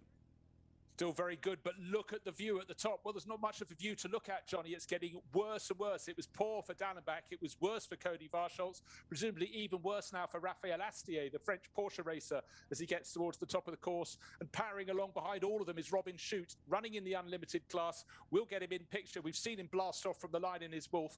But for now, with an advantage, best part of 10 seconds, Paul Dallenbach, top of the open wheel class. Cody Vaschholz, fantastic run, but that visibility getting very difficult for the drivers of these super specials in the top reaches of the mountain. Gosh, Robin Schut so fast through the shot. He was almost out of it before he could be caught. So certainly he's pressing on in the blue and black Wolf.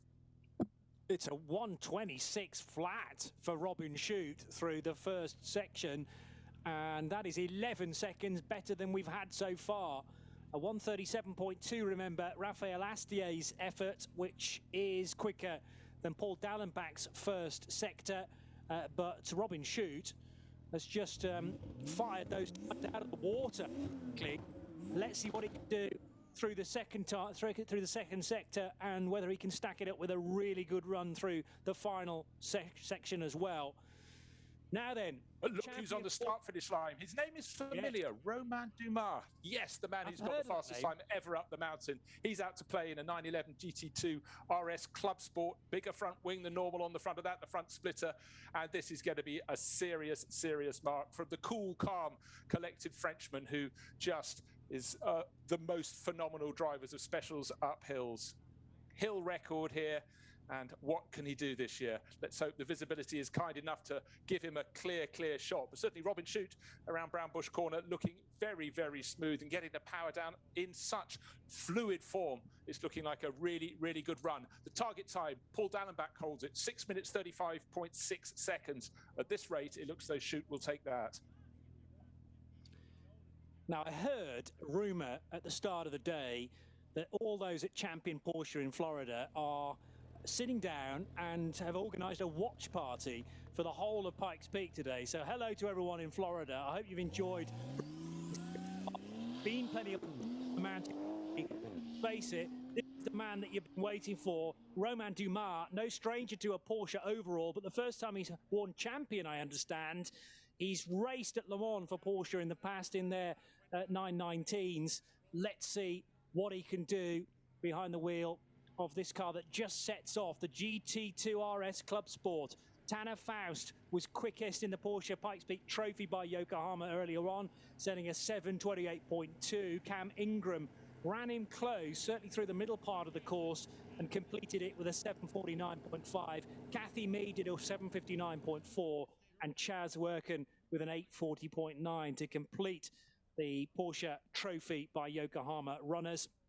But Romain Dumas' 2019 GT2 RS Club Sport is the first time attack car onto the mountain, and the Frenchman has certainly set out with the menace that we would have expected and means business. We won't be able to give you a time until he reaches the end of section 1. It will be a little short of Robin Schut's effort, I would imagine, which was a 1:26.0, but bear in mind that's an unlimited class car, the Wolf GB08 of Robin Schut. A 2:01.8 is his second section time. Again, that is over 10 seconds faster than we have seen all day, and Robin Schut's time should easily be the best so far. We do have a closer gap between first and second because Raphael Astier, the Porsche drivers up the mountain, is just 1.2 seconds down on the best time of Paul Dallenbach. Those times will be shattered by Robin Schut as Romain Dumas goes flashing his way up the mountainside. So the best so far, 6 minutes 35.663 seconds from Paul Dallenbach. Raphael Astier, 6 minutes 36.867. Super close. They've got about an 9-second advantage over Cody Varsholtz, but certainly with the split times, if they continue in this form, Robin Schut is going to go to the very, very top of the charts. Oh, just had the first time attack time. Romain Dumas through sector 1. 1 minute 38.2, which is very, very good. It's as good as Paul Dallenbach, but it's in turn 12 seconds slower than Schut's phenomenal progress through that first part of the mountain. And it's going to be Lane Strantz next, by the way. This is the Chevrolet SS for the man from Birmingham, Alabama. And it will be the second of the Pikes Peak Open cars, but over the line now goes Robin Schut, surely to the top. Yes, easily. It's a 5:55.246. So that is 40-odd seconds faster than any time we've had so far. Paul Dallenbach rather eclipsed there by Robin Schut's Wolf GB08, a 5:55.2. Well, that was remarkable. Every single sector was absolutely nailed. Let's see what Romain Dumas can do. Of course, he's not aiming for that target time, but has he got enough to beat Paul Dallenbach? And that Chevrolet SS rumbles and roars away, getting all the power down. And certainly the times are starting to tumble, and that's Lane Strantz, so much experience here on the mountain. Now the weather's getting a little bit cloudier further down, but as long as it stays dry and as long as they get clear line of sight, that is all the drivers can ask for at the moment. Yeah, powered by a methanol turbocharged Chevrolet with a custom frame and all the power being delivered to the road surface through the rear wheels. You could probably tell that from the angle it arrived underneath the start line gantry and then shot off into the trees, echoing its way. But Lane has been a regular at Pikes Peak since as early as 1993 when he ran in the Pro Quad class in a Suzuki 500, Yamaha Banshee the year after that, and a 1989 Yamaha. Then he had 3 years in a super stock car of differing vintages, the 1994 Chevy Luminar, actually returning in that car again the following year, and then the 1999 Chevy Monte Carlo. But he's had all sorts of machinery and so many years now returning. I think pretty much an ever-present since the early 90s. So Lane Strantz, a big supporter, and I'm sure bringing a huge fan base with him from Birmingham, Alabama as well in this Chevrolet SS. Next car to the line, another of the super specials. It's Dan Novembre's Novembre KMHRAL special. It takes longer to say the name than it will take him to blast through the starting line. Again, big wings, slick tires, and a lovely set of teeth down the flanks of the nose. He means business. He first competed here in the open wheel class in 2009. Now with 28 on the nose and the side of the wings, he's out to see what he can do. And certainly he had some decent runs in practice. He was 7th fastest in the Fast 15 for 2021, but he's got to see what he can do. We've already had upsets, but Robin Schut, no upset at all. Fastest by 40 whole seconds on this run. Not the whole way to the top of the mountain. It's just below the Devil's Playground, up to 16 miles, because we had ice, we had snow, and importantly, we had fog through the night, and that is why the finish line has been brought to a lower point on the mountain, but certainly some quick times starting to come. The track is dry, the mountain is dry. So Dan Novembre's workshop must just be a stone's throw away from the base of Pikes Peak, and therefore he has been travelling the short distance from home to the mountain for just over 10 years. The Novembre bursts into life, still keeping a keen eye at the top of the mountain, though, at 16 mile for Romain Dumas to arrive in his Porsche 911 GT2 RS Club Sport. Times are very good indeed, and maybe good enough to put him ahead of Paul Dallenbach's PVA 003. We'll have to wait and see. He lost about a second and a half compared to Paul's time earlier on in section 2, but was about half a second up through section 1. It just depends how the Porsche is going to cope with those hairpin bends towards the end of today's version of Pikes Peak, with a quarter of it shaved off, remember. 142.649 is Lane Schrantz's best effort through section 1, with 2/3 of the course still to come, and we'll have to wait a little bit longer for the November KMH RAL Special to reach the end of the first section. What we do know, however, is Romain Dumas gets ahead of Dallenbach. We thought it was going to be close with him and with Raphael Astier, who was just another second back. But Dumas goes second fastest. 1 minute, sorry, it's 1 minute, I think not. 6 minutes, 31.914 seconds. So yes, he's some 35 seconds down on Robin Schute's time, but the machinery not anywhere near equitable. And if you look very carefully on the start-finish line, there is a BMW M3 hard to see behind the giant wing across the nose of James Clay's car.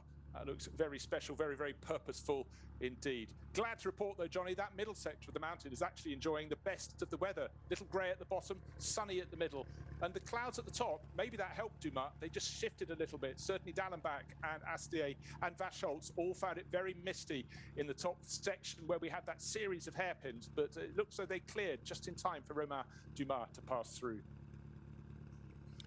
And as we wait for Lane Schrantz and the Chevrolet SS to complete his run to 16 Mile, for the first time this year, the O'Reilly Auto Parts Clover Cam is bringing us up close and behind the scenes action. Not only that, if you're listening to my voice now, head to pikespeakgiveaway.com for limited edition giveaways exclusively from O'Reilly and Mobil One. So that's pikespeakgiveaway.com for some very limited edition giveaways.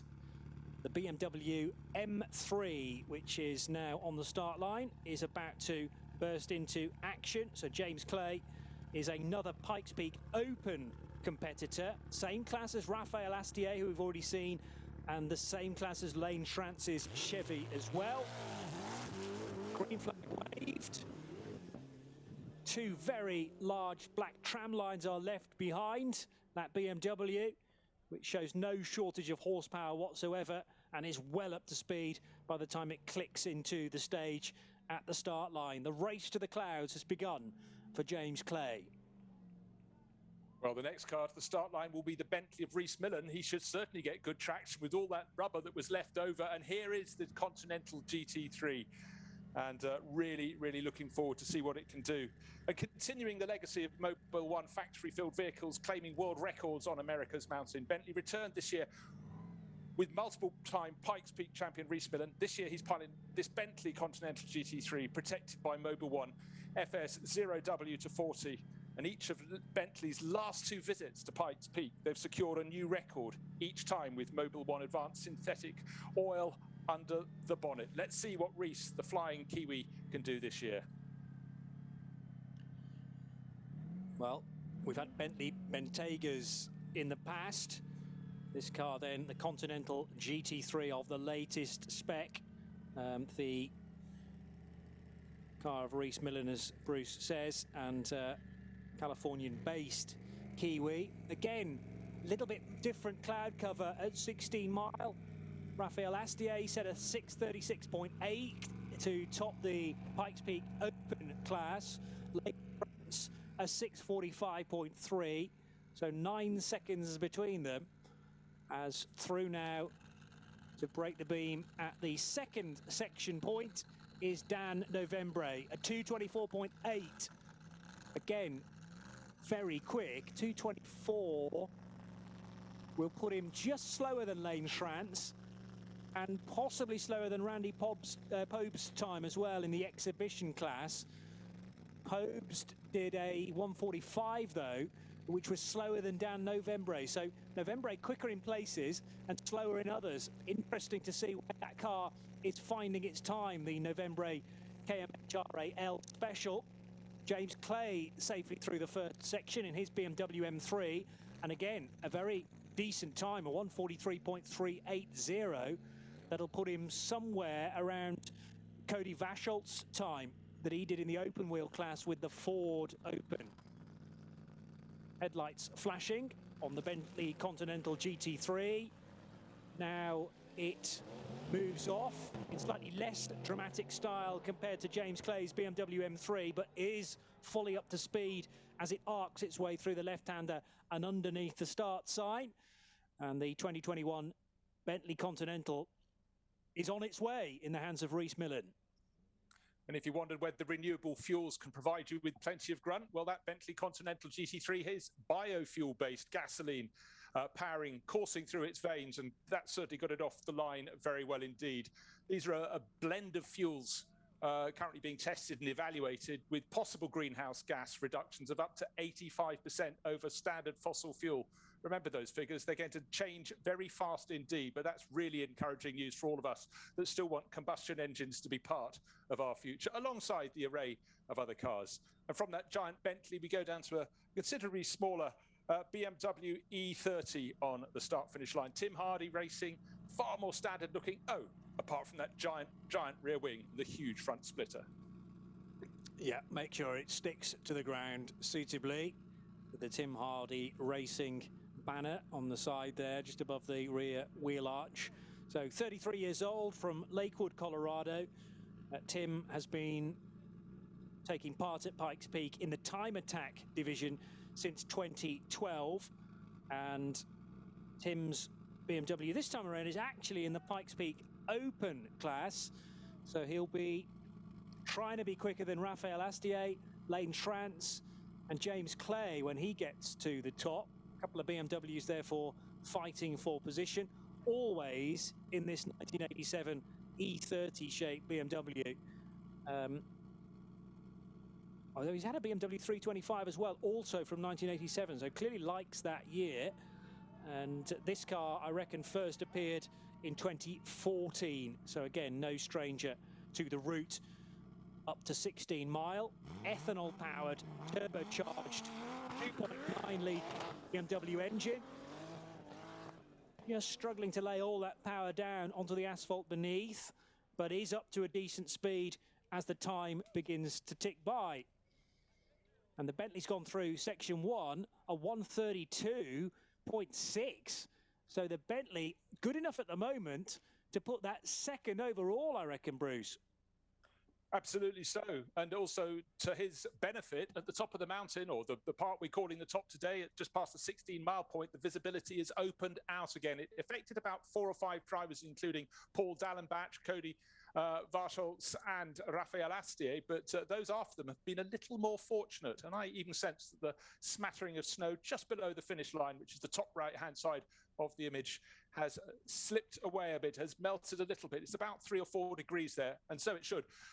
Nice tidy run up the mountain from the Bentley Continental. Rhys Millen, of course he knows this circuit. It's in the family's blood. But again, neat and tidy, which is what you need with a car as large as the Continental GT3. Be precise as well. So the next car to the finish line ought to be James Clay, Pikes Peak Open runner. And at least he can see what he's up to at the top of the end of the course there. He'll be coming around the corner in his BMW M3 very soon indeed to see what time he can stick on the board. But out front, it's Robin Shute. 5 minutes, 55 seconds for his climb. The best of the rest, Romain Dumas, 6 minutes, 31.9. That is a chasm. But again, their cars are very different, running in different classes. If you're unlimited, you should be going for outright victory. And for the moment, as the conditions suddenly start to improve at the top of the course, Robin Shute should be really feeling rather proud with his run. Yeah, 5:55 is some statement to everyone else who can't get into the lower half of the 7th minute quite yet. So to be below 6 minutes, very impressive indeed. Again, the cloud is drifting across Devil's Playground as the James Clay BMW crosses the line, and James will go 3rd in the Pikes Peak Open class, 7th overall, a time of 6:47.509 for the BMW M3.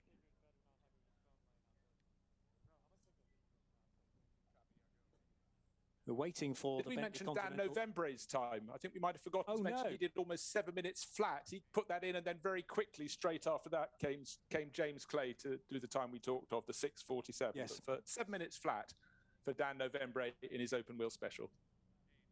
No, very good spot. Dan had entered a time, as you say, third in the open wheel class, but momentarily lost him as the screen continues to populate with more and more names. 6:35.663 Paul Dallenbach's time, which is the best open wheel time to date. Second fastest in that class was Cody Varscholtz, and in third position in the open wheel class, Dan Novembre, as we just talked about.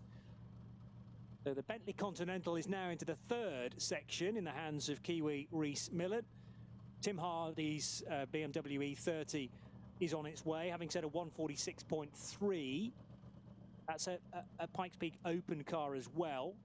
So will, at the moment, be slower than Lane Trance and James Clay by about 5 seconds. But there are one or two opportunities later on in the course to try and get some of that time back again. As we now turn our attention to an ACO rules prototype, Bruce, the Riley LMP3, racing an awful lot in Europe and, of course, support of the IMSA WeatherTech Sports Car Championship in North America. But this is a heavily modified Riley and does not get away when the green flag is waved. Got the mountain ahead of you. One attempt doesn't quite work. The second one doesn't work. What a nightmare for this car with the Kelly Moss livery on its rear fin. Car looks fabulous. It's getting ever more popular around the world, but it's not going at the moment. Keeping an eye on the timing screen, Johnny, however, because I think Rhys Millen, when he completes this run, should go up into second place overall. He should get ahead of Romain Dumas, I reckon, according to his first two split times. But the visibility at the top suddenly starts to drop away again. Rating for Rhys Millen round the final corner and a somewhat slow run to the line. Was that enough to get him out of that final hairpin up into second place? And the timing screen, no, he was quite slow at the top part of the mountain, ended up in fourth place overall. So you can never quite tell what they're going to be able to see. But certainly the first two sectors were very good indeed for the Bentley runner. So he's second in the time attack class, and it's still leading that class. Romain Dumas, you can see him second on the screen, 6 minutes 31.9 seconds for him. Rhys Millen, about 4.5 seconds slower, 6 minutes 36.2 for the New Zealander. Yeah, fourth overall, and as you say, lost some time, mainly in the final sector. Puzzling that, whether it was a slight off for the Bentley, because the other times were very impressive indeed. But he's lost, well, easily 10 seconds. No, more than that, probably half a minute, actually, in that final run through the many, many hairpins at 15 and 16 mile. Tim Hardy's BMW E30 is in the final section now, and the Riley did finally get away, the LMP3 car, after a number of attempts from Don Wickstrom in a rookie event, and great to have, again, more variety presented for the man from Monroe in Wisconsin, and the rear drive Nissan powered LMP3 car, which he calls Gianna, a name chosen by his wife Mary. It means the Lord is merciful in Italian, and has decided to name his LMP3 car that for those reasons. Don has entered this race twice prior to this year, still listed as a rookie since he'd never actually taken a green flag on race day. Well, he almost didn't today either, but he'd had crashes in practice sessions in both 2019 and 2020. So this is technically the furthest he's got in a Pikes Peak week, and a 140.426 is his first effort through section 1. 140 would put him at the moment something like 6th overall and 2nd in the unlimited class. Great looking, purposeful Chevrolet Camaro on the start finish line. It's got 57 on the nose and on the doors, and it's Thomas Boyo at the wheel of that, and it really does look the works, and menacing too, with the skull and crossbones on the rear flanks of that car.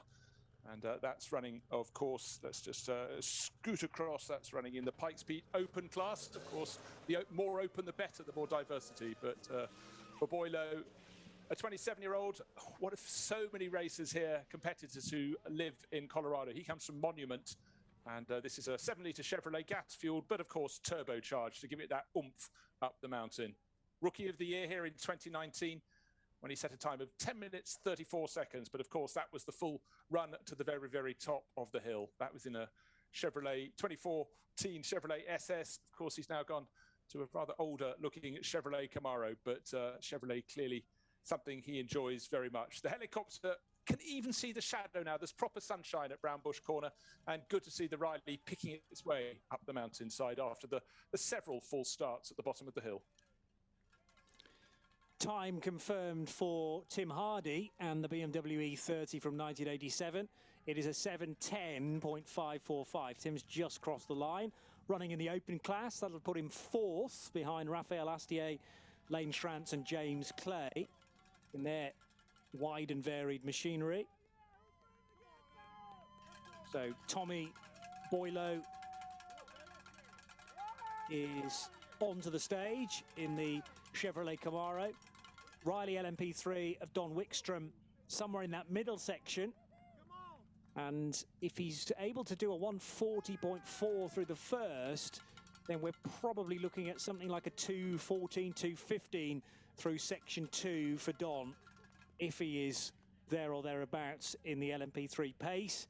The difficulty was getting it away from the line, but it is bubbling nicely now, I have to say, as it reaches the section 2 checkpoint. We'll get a time for Don very shortly. It's a 2:21.0, so not quite the 2:15 I was hoping for, but that is still in the ballpark of Lane Schrantz's pace in his Chevrolet SS. So remember, it's an unlimited car that Don pilots, and he's effectively fighting with Robin Shute. Going to come nowhere close to the 5 minutes 55 that Robin set earlier on. But if he can get into the top 10 overall, that will be a very good effort.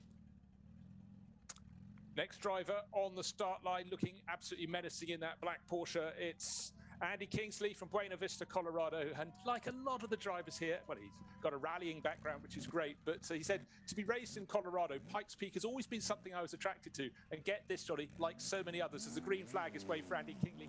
It was from playing Gran Turismo, choosing to be Monster Tajima's Escudo Pikes Peak and beating any car in the game. There's always a bully in the block, isn't there? But so many drivers have been drawn by games into motorsport. It's just something that 30 years ago we couldn't have imagined, but it whets the appetite, and now they're living the dream. Andy Kingsley onto the hill. And it looks like he brought at least one cheerleader with him who almost followed him up through the first couple of corners, went chasing after the car and cheering all the way. But of course that Porsche, the car that set off then in the hands of Andy Kingsley, the 911 twin-turbo Porsche, to give it its full title. Really, when you're competing with that in a foot race, there's no competition. 5th year on Pikes Peak, and all in the time attack division. So as he disappears into the trees, actually running in the open class this time around. So this will be the first time that he's not been in time attack, but has run Subaru Imprezas, Subaru STIs, and then the first time that this 2002 Porsche 911 Turbo appeared was last year. I quite like the bell ringing of the cheerleading. It reminds me of ski races, Johnny, with the cowbells being rung in the Alps as the skiers go down. But certainly for Kingsley there, huge support, always appreciated. VW cowbells, interestingly, with that branding stamped on the instruments, but definitely a Porsche for Andy Kingsley. And in a couple of moments, he will reach the end of section 1.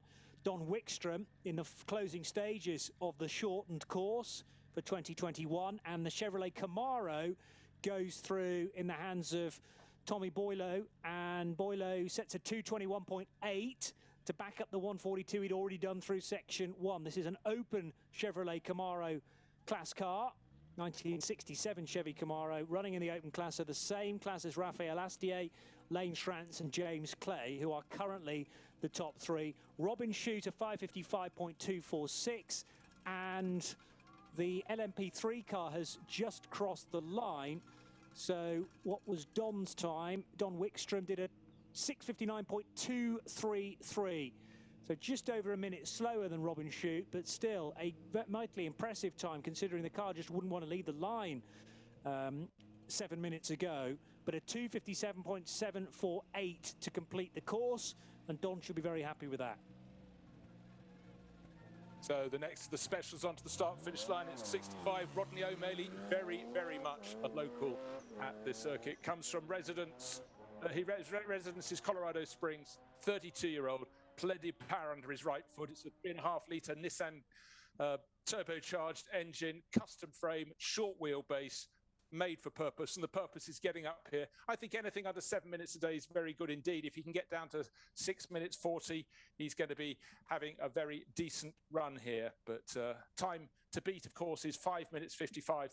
That's set by Robin Shute, but I can't see anyone at the moment getting close to that, because when it came to qualifying, Robin Shute was only 4th fastest, but he's put the 3 drivers who are faster than him, not just behind him, a long, long way down. Bear in mind, the best of the rest, Romain Dumas, did a 6 minutes 31. So you're talking about 35 seconds. Yes, 35 entire seconds advantage for Robin Shute.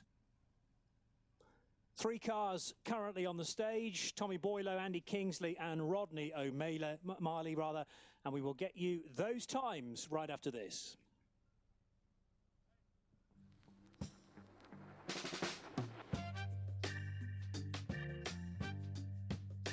If sweat is your body's natural way of cooling itself down, then condensation is a beer's natural way of saying, drink me. Michelob Ultra, superior light beer.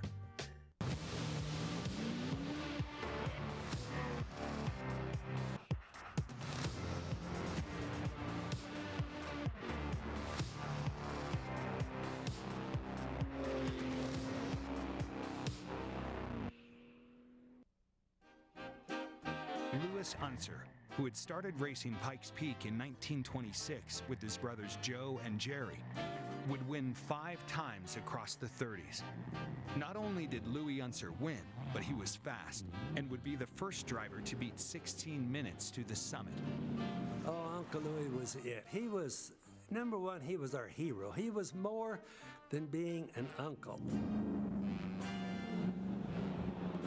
Uncle Louis was the one that won Pikes Peak all the time. While the times may have been dropping, the decade wasn't without its speed bumps.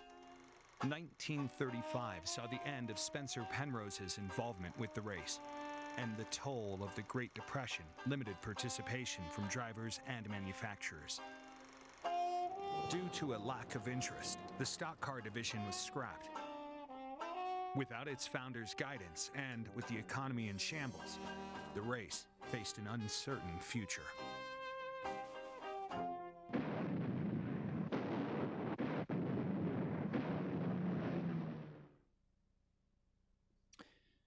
It's the Pikes Peak Live, presented by Mobil 1, the exclusive broadcast partner of the Broadmoor Pikes Peak International Hill Climb, brought to you by Gran Turismo. As a partner, going back to 1935, Mobil branded products have a proud heritage of performing in extreme conditions only Pikes Peak can deliver.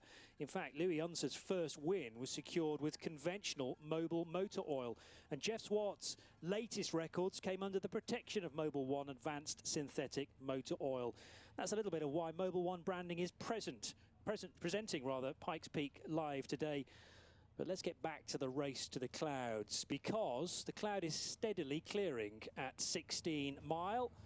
The Finnish crews have had to relocate from their intended location of just beyond 19 Mile at the summit and just after Olympic Corner. We can't race that high this year because of heavy fog and ice really early this morning at about 5:30, 6 a.m. And the decision was made shortly after that to shorten the course to about 3/4 of its normal length, and therefore the finish line is placed at 16 Mile, just before Devil's Playground. If you're catching live timing, that's the reason why the times maybe are slightly weird this year, because a 5:55.246 would be so impressive. It is anyway from Robin Schute's Wolf GB08, but it was only done after the 16 Mile marker.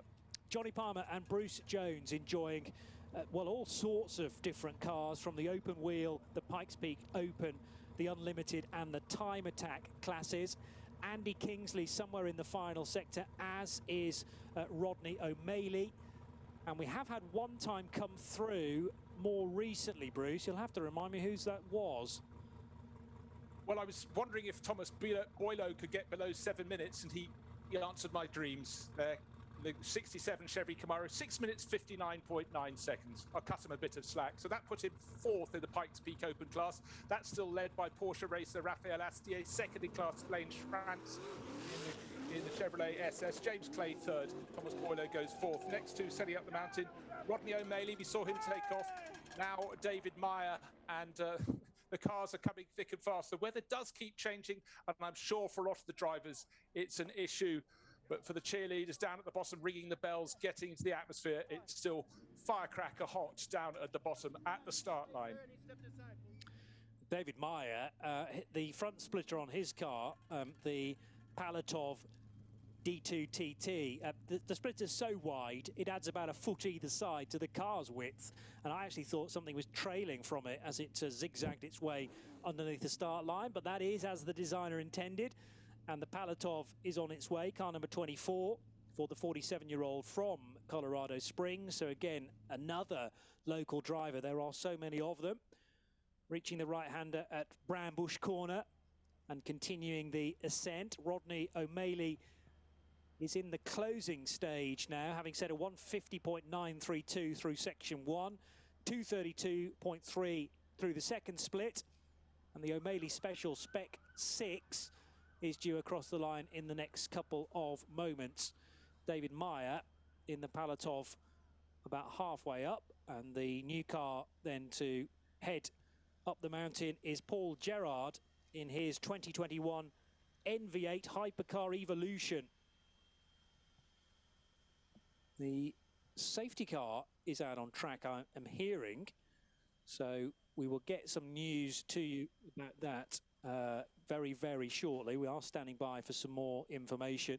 3 cars currently out on the course, but a concern possibly for one of the 3 cars that we are waiting to come across the line, but nothing evidenced from any of our camera angles. And it's not for Andy Kingsley, because he completed his run in the 96 Porsche. He's got up the hill in 7 minutes 45. The next one up the mountain is Rodney O'Malley. He's next in line. Clear view at the top, which is great to see. As in fact, I think that's Rodney O'Malley crossing the finish line. And where does he slot in? I refresh the screen one more time, but in his special, going towards the middle order of the chart. 15th place overall, 7 minutes 25 for him. So he's got to the line. Andy Kingsley's got to the line. David Meyer was the next one in order up the side of the mountain. Yeah, and I pretty sure I saw David Meyer go through the split at the second sector as well. 229.999 has just been posted by the Palatov. So he looks to be okay in terms of no power lost, no speed lost. What we're waiting for is Paul Gerard to tick through the first section. And if he doesn't do that in the next 90-odd seconds, we may well have found the car that the safety car has been deployed for. So the stage will go relatively quiet for the time being, but David Meyer still pushing on in the Palatov, Bruce. Absolutely so. Really firing it up the mountainside. 2 minutes, well, let's call it 2 minutes 30 for the second sector. Between friends, it's 2 minutes 29.999 seconds, but you know what I mean. But yeah, really making the moves on the start-finish line, but held back, presumably, if the safety car is indeed on the course, is 669 Adam Smith. And again, we go back to the world of stock cars there. That's the Howe left-hander ASA stock car. It's aquamarine below and white above. Made for purpose, not necessarily the purpose of going up this mountainside, but let's see what he can do when the green flag gets way for him. Still no first sector time completed for Paul Gerard, so perhaps you're right that if there has been a moment where a safety car is required, it is in that first of the 3 sectors for the 56-year-old resident of Boulder, Colorado.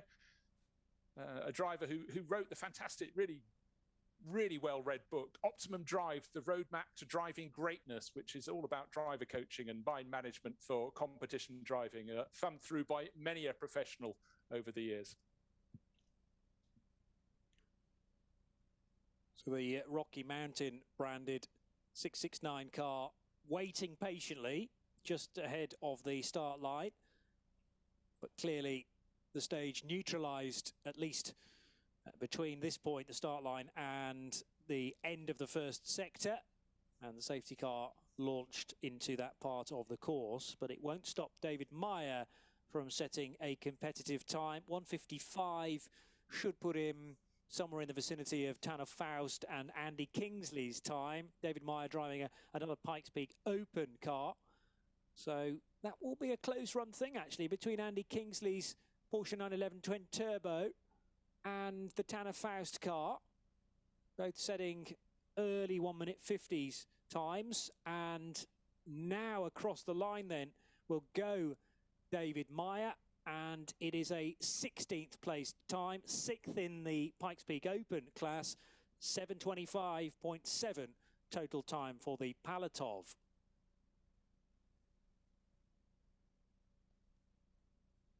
And obviously we will wait for further information regarding how long this stoppage will be, but clearly not safe to send any more cars up the mountain with the safety car on track, and Paul Gerard not reaching the end of the first sector, the British driver.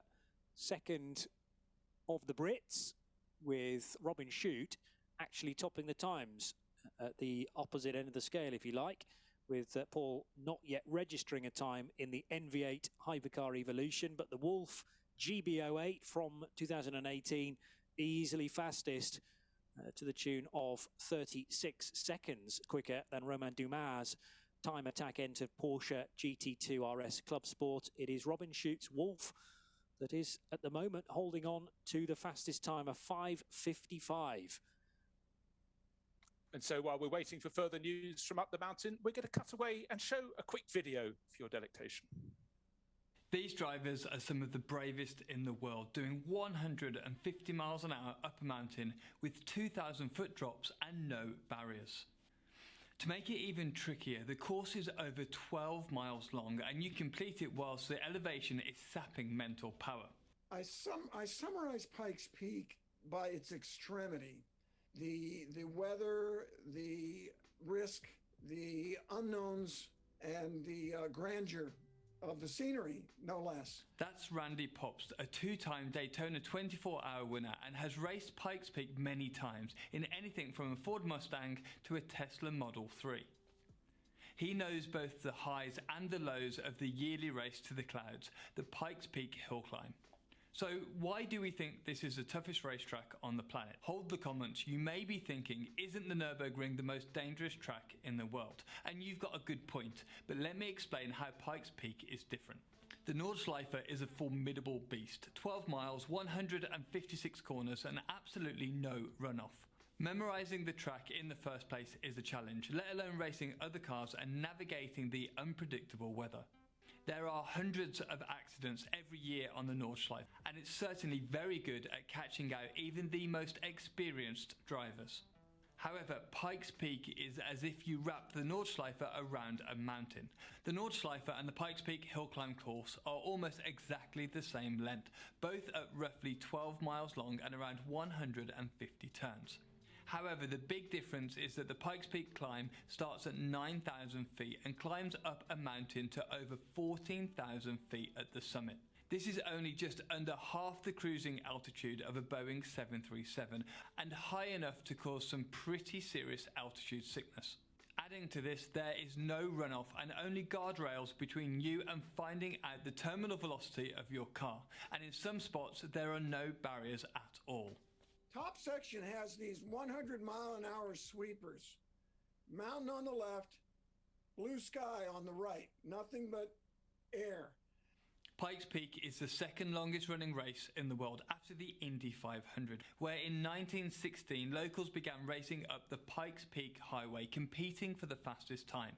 And since then it has bred hundreds of custom cars and has been the stage for some of the bravest, most highly skilled drivers on the planet. For the majority of that time, the track was dirt, but since 2011, it has been fully paved. It was actually, I believe, easier when it was dirt because the speeds were lower. And now the runoff is the same. And the speeds are so much higher. If anything goes wrong, it goes more wrong. And again, these aren't wide, smooth roads like most conventional race circuits. Just like the famous Nordschleife, the roads are narrow, winding, and have lots of elevation and camber changes, all perfect for catching drivers out.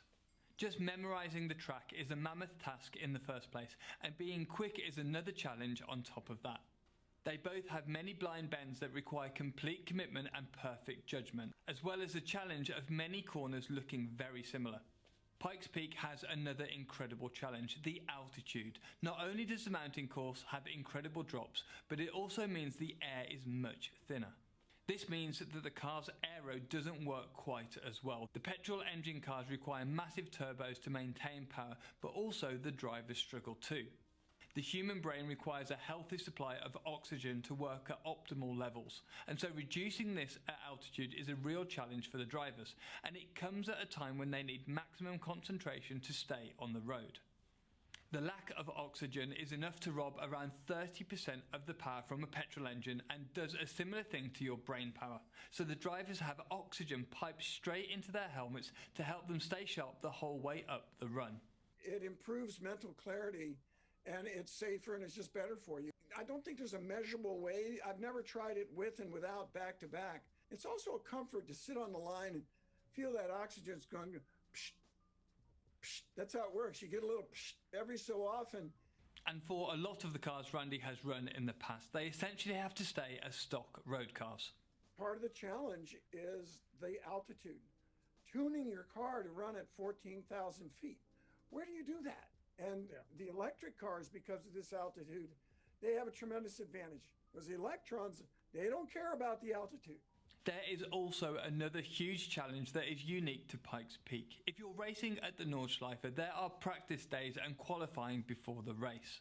However, at Pikes Peak, you don't do the full run until race day. No testing and no full runs. But there's that drama of one run, you get one shot in unknown conditions, at very high risk, and extreme machines. Again, you don't get to practice it, and it's different every year.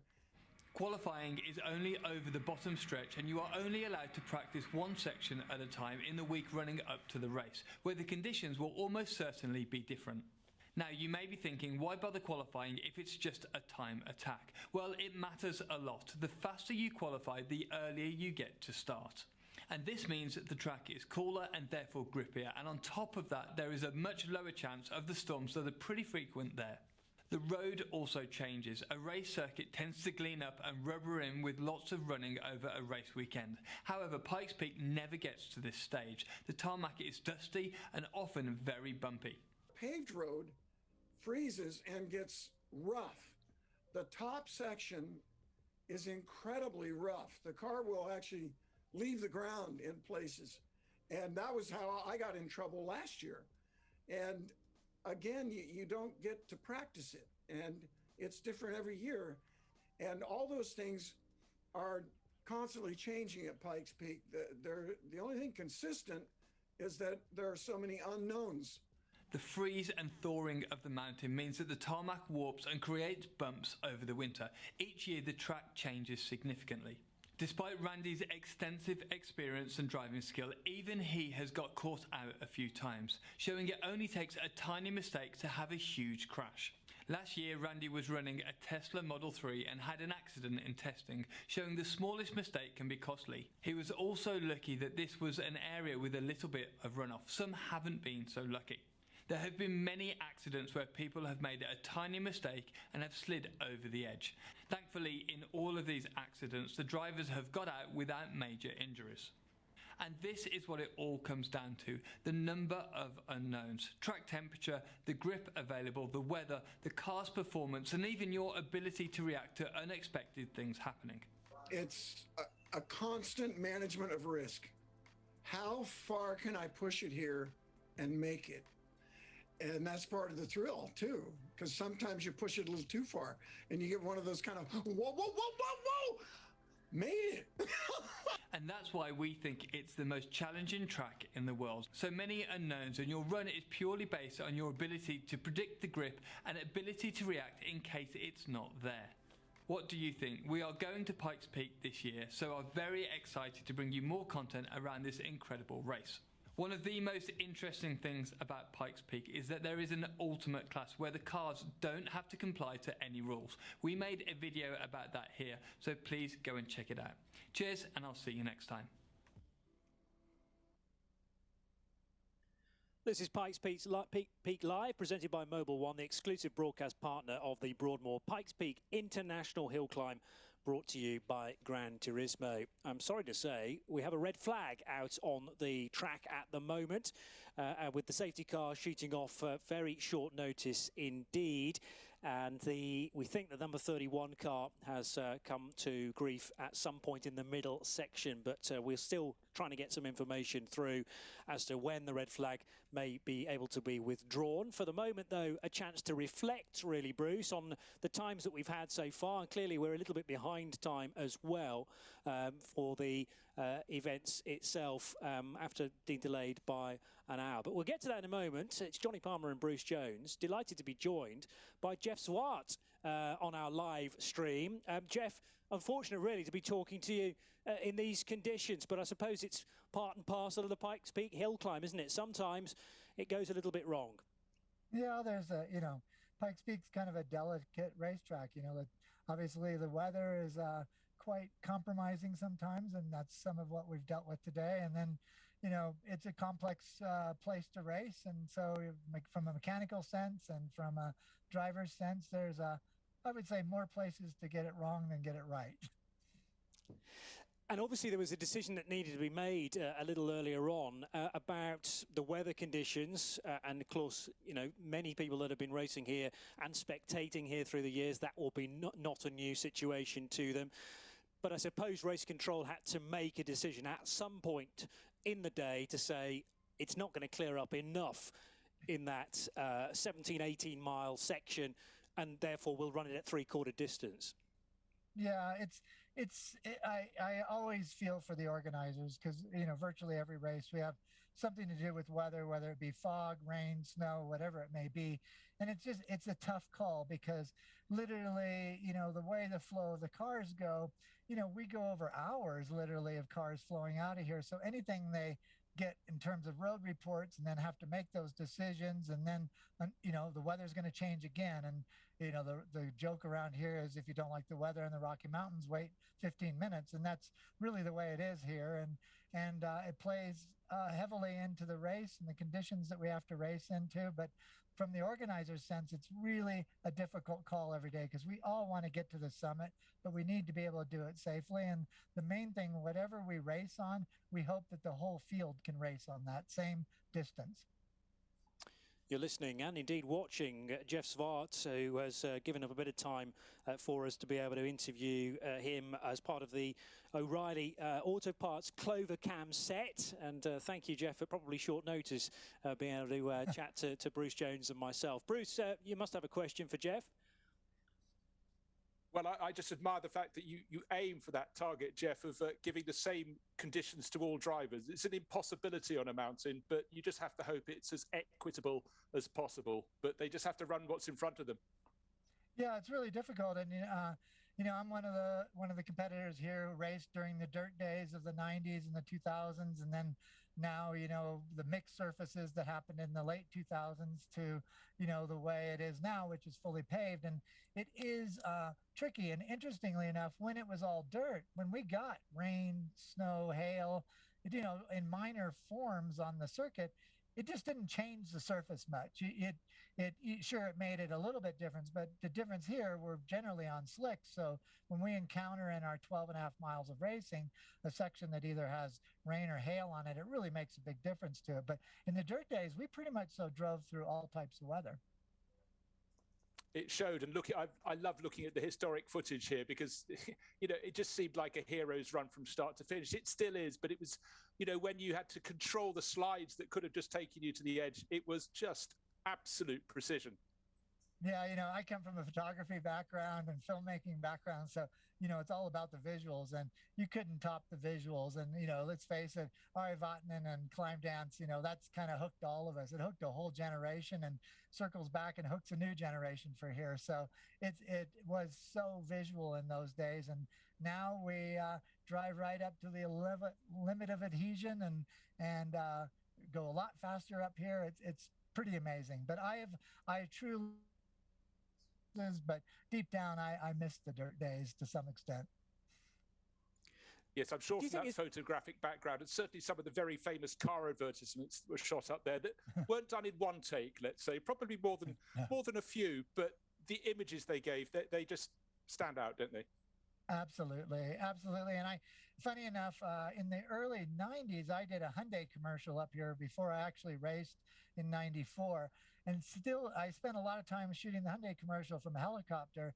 And funny enough, I still visualize parts of this peak from the air that I saw in the helicopter when I first came here to shoot my first commercial here. So that, I'm a very visual person, and certainly some of the things I did in the dirt days here were very, very spectacular from the visual sense. Jeff, Well, let's hope this incident can be cleared up and the track will be cleared, but it's a major logistical effort as well. I mean, not just that we had to scramble today to lower the finish, but when something even just pulls to the side of the circuit, at the side of the hill, it still has to be removed and the course made safe. Yeah, it's really is complicated. You know, you don't go through turn 9 every minute and 42 seconds here. You go through 156 turns all at one at a time. And so the complexity of keeping track of the cars, the complexity of clearing things that happen and dealing with the cars that are running below, because as you know, if we have a red flag up towards the summit, you end up having to clear the cars below that red flag and send them back to the line. They get to refuel, change tires if they need to. But, you know, this isn't the typical set out a yellow flag and let people go through it. Yeah, it comes with its own logistics. And I've certainly read, doing my research, how some drivers have had not more than one start, sometimes more than 2 attempted starts on some of their runs, and what that does to their mind in terms of trying to stay cool and calm. Whew. Yeah, it's that waiting, you know, there's so much waiting here. Think about it. You've already gone through a whole week running this mountain in thirds. And so this is my day to put it all together. So the whole week has, you know, that's a lot of time to put into the circuit to just get to do that one continuous run through there. So inevitably, I don't know what it is, but I've had so many delays sitting on that starting line where you're kind of bringing all that knowledge from the whole week and focusing it down to going through that 12 and a half miles that you have ahead of you. And then there's a delay and you kind of have to start over again. And, you know, today isn't the case, but normally it's pretty hot here. It's just, you know, cars aren't the best in ventilation. You're sitting at the starting line. Engines are getting warm. All these kind of things that you try to start. Tires hot, engine cool, you know, all these kind of things you deal with. It sends you off tempo when we do get a delay. And obviously delays are here for a good reason, but it does mess with you sometimes. Come on, Jeff, you love it. Jeff, I was just one final question regarding, we've talked about drivers. What about the engineering crews who are obviously trying to prepare these cars to within a couple of minutes really of their optimum performance? You've got to kind of keep those jobs hanging over until you do get the final word. Yeah, it really is, because, you know, engines here are running at the max. You know, we talk about the altitude change and what it does from our side. You know, most of the drivers wear oxygen. If you were flying in a private airplane, you'd be required to wear oxygen over 10,000 feet. We're finishing at 14,115 feet. So there's the human side of it. But the engine side, you know, the engines are needing to, if they want to deliver the same amount of power to the wheels from the start line to the summit, they've got to be developing 30% more horsepower going up the mountain. And like I said, not only is the air less for us to breathe as a driver, it's less for the engine to breathe, it's less cooling into the engine itself, then it's also affects the brakes, it affects the aero. That's why we see really massively big wings on these cars, is because it's just affecting everything across the board. So, you know, I always have said that Pikes Peak, in a way, is the ultimate display of a car's true performance, because everything is at a max. Fascinating to talk to you, Jeff Zwart. Thank you for taking a couple of minutes to educate Bruce and I about how to tackle this place, and we hope that we'll have a bit more competitive action very, very shortly. That's Jeff Zwart on the O'Reilly Auto Parts Clover Cam. Catch up with you soon, Jeff. Thank you. So, Bruce, We are still a couple of minutes away from the stage becoming live again under red flag conditions after 28 cars have already done their times. We will be back with more very quick times at Pikes Peak, right here on Pikes Peak Live, very shortly.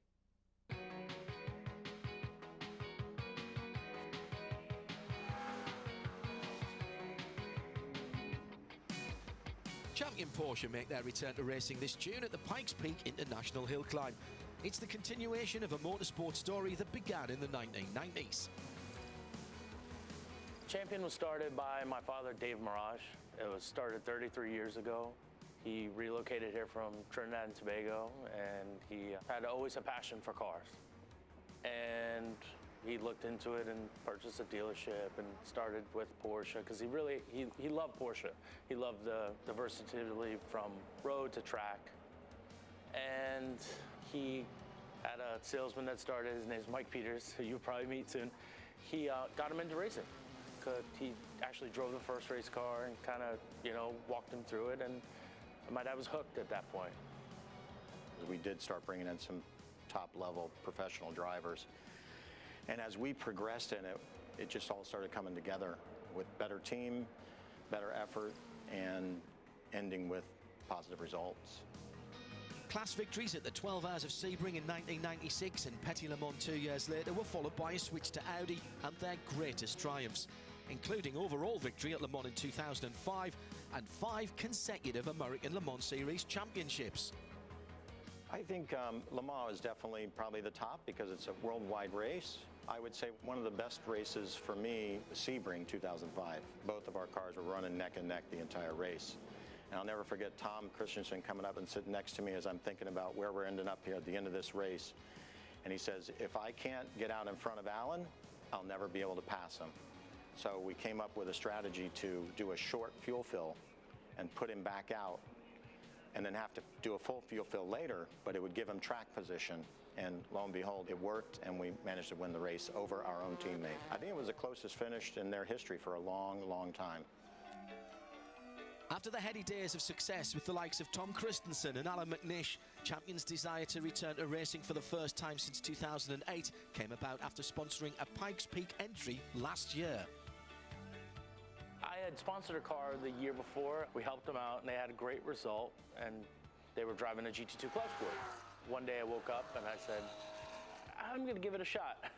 We reached out to Porsche Motorsport, secured a car. The car is at our facility right now doing some changes, and we're working on enhancing it and trying to get it up the mountain as quick as possible. GT2 RS project was, the Club Sport project for Pikes Peak was something that came about pretty suddenly, literally. What we wanted to do was take a Porsche car in a very capable form already. It's been raced at Pikes Peak a couple times. We wanted to take that car and really push it to the limit to see what it can do. We want to basically use our expertise in modifying, upgrading modern day Porsche cars coupled with our race experience from the past, put those two things together and really see how far we can push that car up the mountain. To pilot their entry, Champion have turned to Pikes Peak record holder Romain Dumas.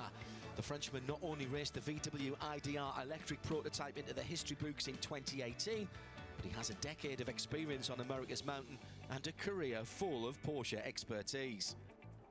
We pretty much have the king of Pikes Peak, so that's a good thing because he has a lot of passion for the race. He's invested in it himself very deeply, so his experience is invaluable to us.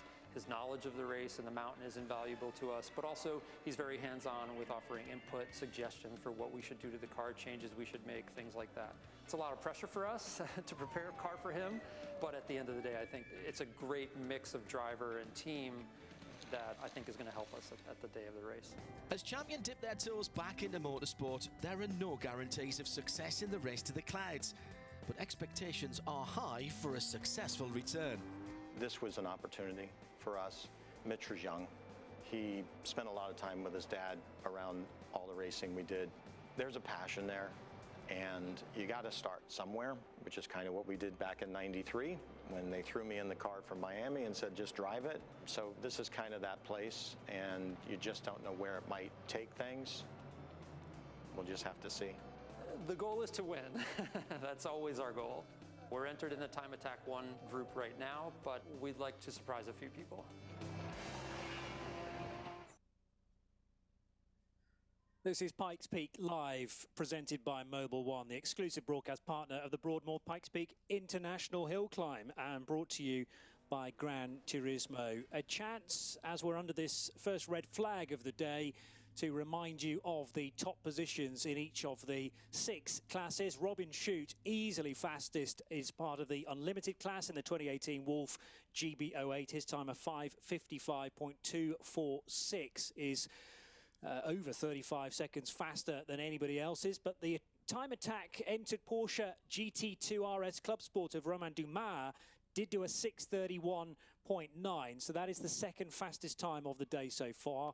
Paul Dallenbach set the pace in the open wheel class with the PVA Dallenbach Special, a 6:35.6. Raphael Astier tops the Pikes Peak Open class in his Porsche BBI Turbo Cup, a 6:36.8. And then it's Randy Pobes in the exhibition class. Tesla, brand new Tesla Model S Plaid in the 2021 spec, a 6:57.220. And finally, for all Porsche Cayman GT4 Club Sport cars, the Pikes Peak Trophy by Yokohama class is topped by Tanner Faust, who was the last to go, a 7:28.269. But Bruce Jones, red flag is out. Safety car was deployed a little while ago now. I have just seen a flatbed work its way the wrong way down the mountain back into the garage area. So hopefully that is an indication that we were going to go with a live stage in the not too distant future. In fact, the green flag is out now.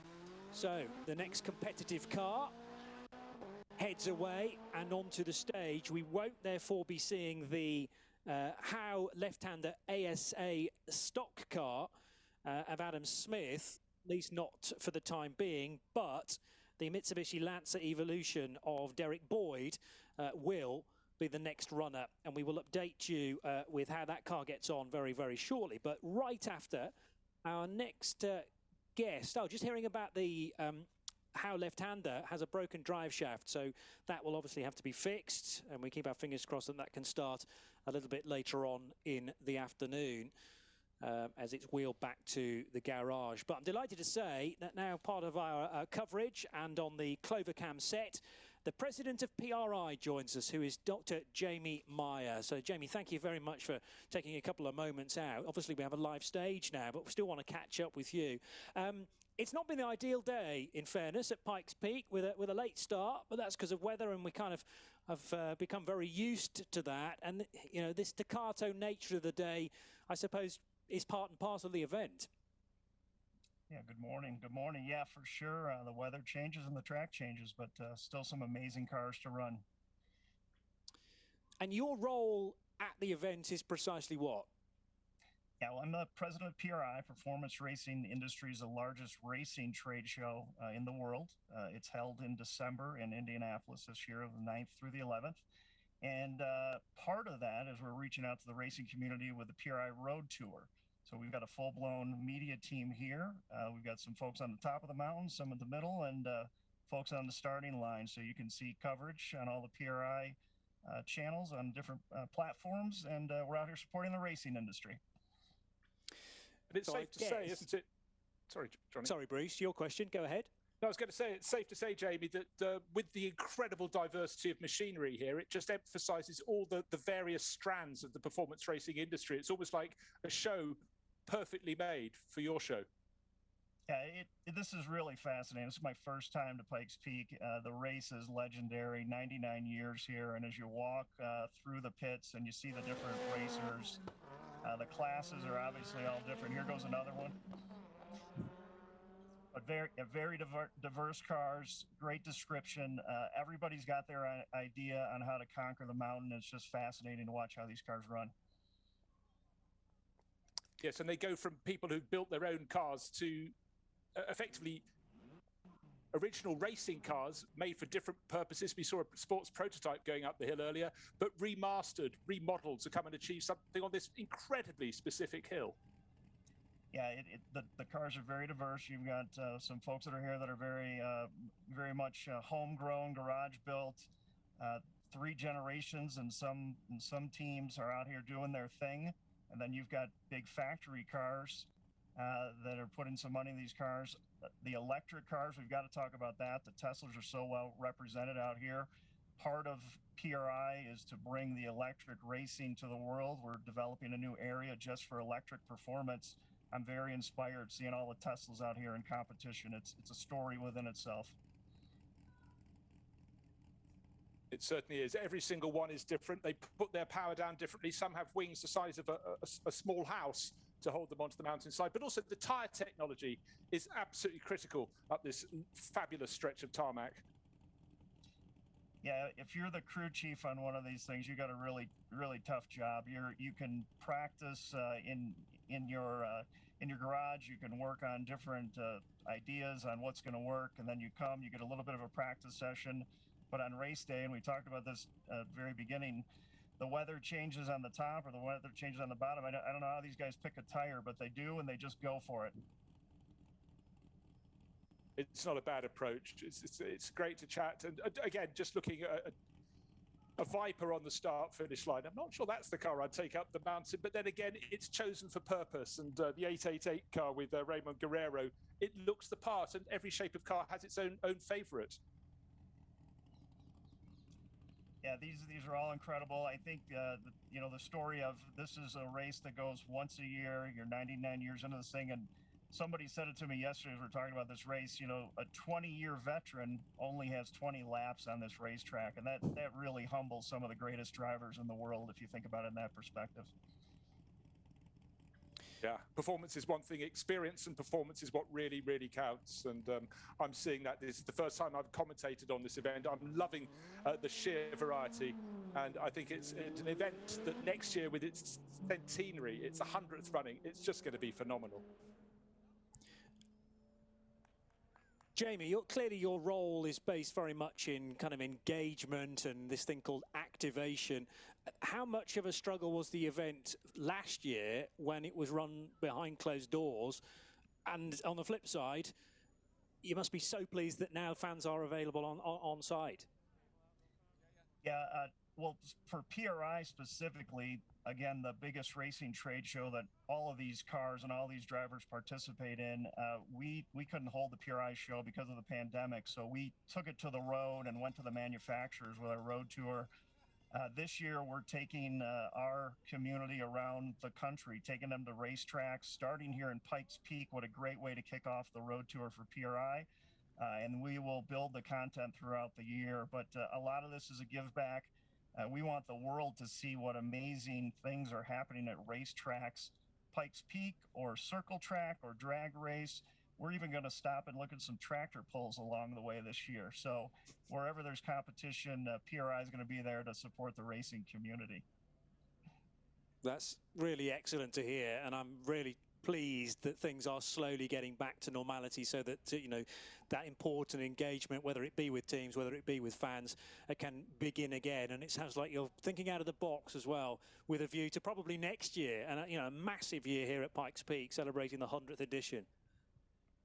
Yeah, won't it be incredible? You talk about American heritage with different forms of sport, but I just came from the 105th running of the Indy 500, and you look at the pageantry around motorsports.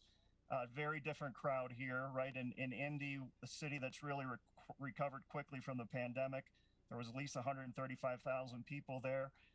As I'm walking along the trail to get up a little better view of the starting line, there might be 4,000 or 5,000 people here in their lawn chairs, right? But they all share this great love for motorsport. So it's an amazing event. I hope everybody considers Pikes Peak for next year and bring your lawn chair, right? So. Quite right too. I don't want you to miss any more cars, and clearly we've got a number of them thundering up the hill now. So Jamie Meyer, president of PRI, thank you so much for taking a couple of minutes to chat to us on the Clover Cam set, and we wish you a very enjoyable rest of Pikes Peak for 2021. Bruce Jones and Johnny Palmer on thank you, Jamie. Speak to you very soon. Pikes Peak Live, the exclusive broadcast partner, of course, of the Broadmoor Pikes Peak International Hill Climb, brought to you by Gran Turismo. A reminder, Robin Shute is the fastest car, a 5:55.246. But we've got two more cars out on the course, the Audi S3 number 66 of Dan Oida, and Raymond Guerrero, as Bruce mentioned, in that instantly recognisable Dodge Viper. But I hear the safety car sirens again for the second time, and that suggests that the course will be stopped once more. If you've already started a good time, and I'm looking at Dan Oida in the Audi S3, then maybe Dan will be fine to finish. Well, he will, as long as that's not the car that is the concern. But with personnel crossing the track, I think the suggestion, Bruce, is that we're in for another halt to proceedings. You would have to assume that would be the case. What did happen was Derek Boyd moved into third place in the unlimited class. He just crossed the line 7 minutes 30 seconds precisely. Dan Oida has not got to the top of the hill in the Audi, and Raymond Guerrero in that great-looking dark red Dodge Viper got through the first timing sector, but as much as I refresh my timing screen, I can't get him to the end of the second sector. So it's a choice between either of those having had a problem on the mountain. But of course, the course has to be clear for those who are coming up next. So the right decision has been made. The red flag has been put out, safety vehicle on the course, and whatever is not running up the mountain will be removed. The next car on the start-finish line will have to sit and wait, and that's the Porsche Cayman GT4 of a driver from Luxembourg, a rookie here, Steve Zimmer, 34-year-old, and he was looking to power up in that Cayman GT4. He will have to wait, and all that he's learnt, he's a rally driver, so in fact he doesn't normally need to know where the next corner's going, whereas of course racing drivers like to compete on circuits where they know if it's left or right. So whatever he's learnt in the practice days here, I suggest rally drivers always have quite an advantage just because of their ability to read the situation as they arrive. But whatever happens to Steve Zimmer, he's got a weight on his hands, Johnny.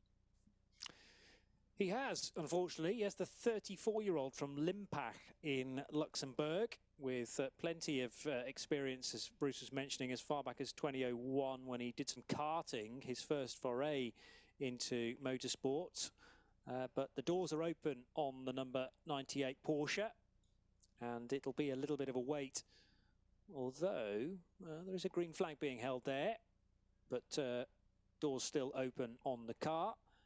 And another car has reached the top of the, I think that's Oida, who has... Yeah, Oida got to the top in 8 minutes flat, so he clearly had a problem. Well, actually, where did he clearly have a problem? His sector times are all okay, actually. So I think it's Raymond Guerrero in the Dodge Viper who maybe has not made it through the second sector. Yes, I would agree with that. And I think you're about to make a point about something else, Bruce. Oh, I looked at the timing screen. That's gone completely, I'm afraid. But in fact, now Raymond Guerrero's got through that second timing sector. So whether he stopped, no, his sector time wasn't that good. So maybe he had a problem. He stopped and restarted. But the Viper powers its way on up into the third of the three sectors and should be able to complete his run. But that also means that we are effectively green. Well, we are green on the mountain again. And so the Steve Zimmer, the almost Gulf liveried car, it's pale blue and orangey red up the nose, Porsche Geneva, the sponsor, that Cayman GT4 will be going for its first racing experience here up the mountain at Pikes Peak. And the word is the safety car was deployed for the second time because of some gravel on the track, in fact. So maybe brought on by Raymond Guerrero's Dodge Viper. He continued on, but because of debris on the track surface, the safety car went to tend to that. And that's all been swept clear. Not a car that needed to be recovered, but actually a problem sorted out very, very swiftly. So the 86 Porsche has the green flag waved now. Doors were briefly opened on it. It does finally fire into life after a brief delay. And the Luxembourgish driver Steve Zimmer from the time attack class heads underneath the start line, starting banner, and now disappears into the trees to begin his competitive run to 16 Mile. Raymond Guerrero, we are still awaiting the completion of his stage in the 2008 Dodge Viper, a 221.3 through section 1, a 318.2 through section 2. It does make me chuckle a bit, Johnny, when you described the safety car vehicle coming out because there was gravel on the track. Imagine telling that to Bobby Unser in the 1960s, when, of course, the whole track was gravel. But how times change. Yes, times change, I suppose. Early on in the stage, then the paving obviously had been in place for much, much longer, only fully paved, Pikes Peak International Hill Climb, in 2012. Well, actually, the work was done in August 2011, but that was after the 2011 running of the event. So the first time that everyone could work out where the grip was now, and much more of it, was the following year. Therefore, we will have had 10 years of fully paved action this time next year to correspond and coincide with the 100th edition. Another Acura NSX. We had one of these in the early batch of cars sported by Nick Robinson, who ran in the exhibition class. Well, this is a 2019 NSX for Raymond, Ohio-based James Robinson, also running in Time Attack. So in the same class as Steve Zimmer, who hasn't yet shown a time through Section 1. But has been competing, as we've said, in lots of different disciplines within motorsport. This will be his first time in a car on Pikes Peak. And he is about to go through the first timing split. Meanwhile, Raymond Guerrera in his Dodge Viper sets a 9:03.653, which will put him 9th in the Pikes Peak Open class for the big Viper.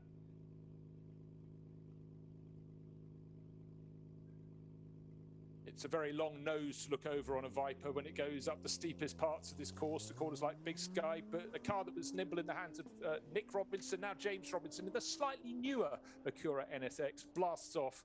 And that certainly, if it goes as well as Nick Robinson's time, that was a car that we noted this morning. It was one of the early runners, Johnny, that looked very, very neat and tidy as it worked its way up the course. Was certainly one of the quick times early on. Again, a monstrous front splitter on the number 13 Honda. So we move from an Acura to a Honda Civic, a 2012 vintage. And this is for the Canadian driver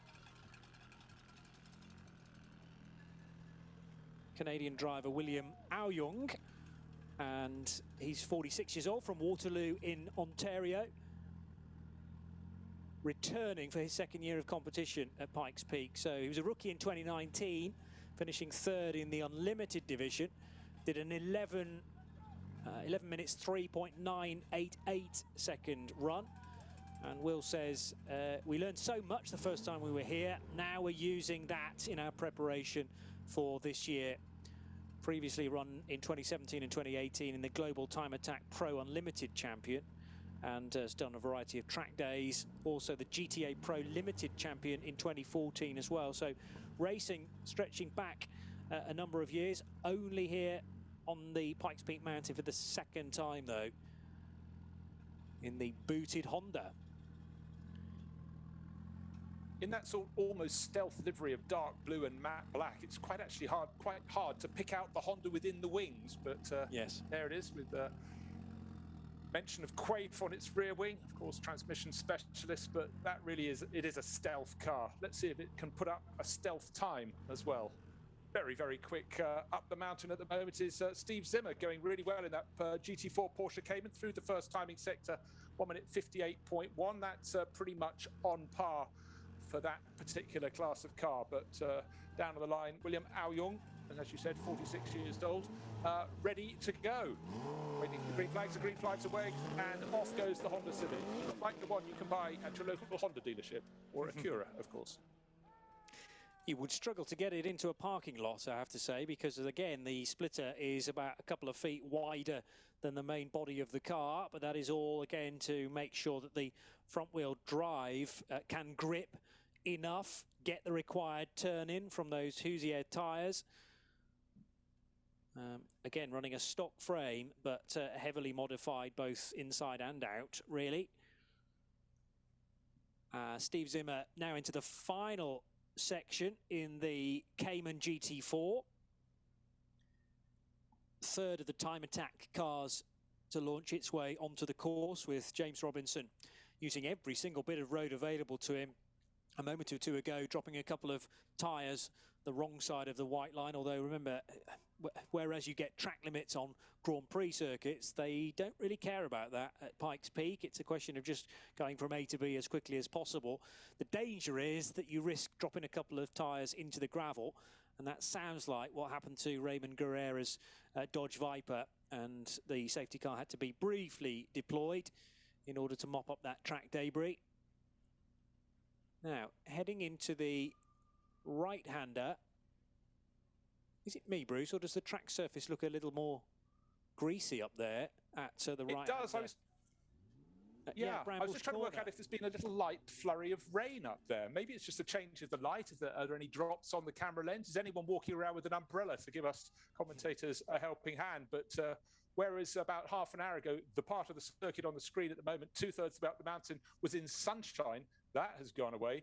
But certainly at the bottom, it's still dry. But we know famously here at the Pikes Peak International Hill Climb, it can be glorious at the bottom, but what you get in the middle could be different, and what you get at the top, different all over again. If you're only just joining us, if you've missed the first half of the cars running in this 99th running of the Pikes Peak International Hill Climb, the course is not as long as planned. We're not going all the way to past the 19-mile mark. We're stopping just after the 16-mile mark, just south of Devil's Playground, just below that famous point on the climb, because we had overnight ice and snow and fog, and it took a long time for the fog to clear. We lost an hour or so before we got going this morning, but it's been a very clean run so far. 2 very brief red flag stoppages, but as David Donoghue blasts off up the mountain, long-time Porsche racer, son of the great Mark Donoghue, conditions look pretty fair, but I will be looking to see how it is when they get to Brown Bush Corner. It did certainly look a little bit greasy, Johnny. I think you're right. Yeah, and it's just probably a passing shower, and with all of these cars starting their stage runs on slick tyres, it's just a couple of corners that you might just have to hang on that little bit more tightly to the wheel, maybe deal with some fishtailing, some loose cars in the case of the Porsche that has just set off. And this again is GT2 RS Club Sport, which is the same type of car that was sported by Frenchman Romain Dumas as the 5th car in the sequence of this batch of cars. Romain running in the time attack part of the race. The David Donoghue car also as part of time attack. The next 3 cars, in fact, will be part of that class. Romain Dumas' time is the one to beat in time attack, a 6:31.914. And speaking of Porsches, more than 1 million Porsche engines have come with Mobil 1 from day one. If you're a Porsche owner, you know every component is engineered to work with every other to deliver optimum performance. And engine oil is no exception on your daily drive or up here at 14,115 feet. Unsurprisingly enough, every Porsche 718 Cayman GT4 Club Sport competing today relies on off-the-shelf Mobil 1 ESP X3 0W40 oil. This is the same Mobil 1 Advanced Synthetic available at your local Porsche dealer. So schedule a Porsche service appointment at your local dealership today and put a little bit of Pikes Peak into your Porsche. The next car to set off is of the Japanese variety. It's a Subaru WRX from 2014 for Boulder resident Scott Crouch.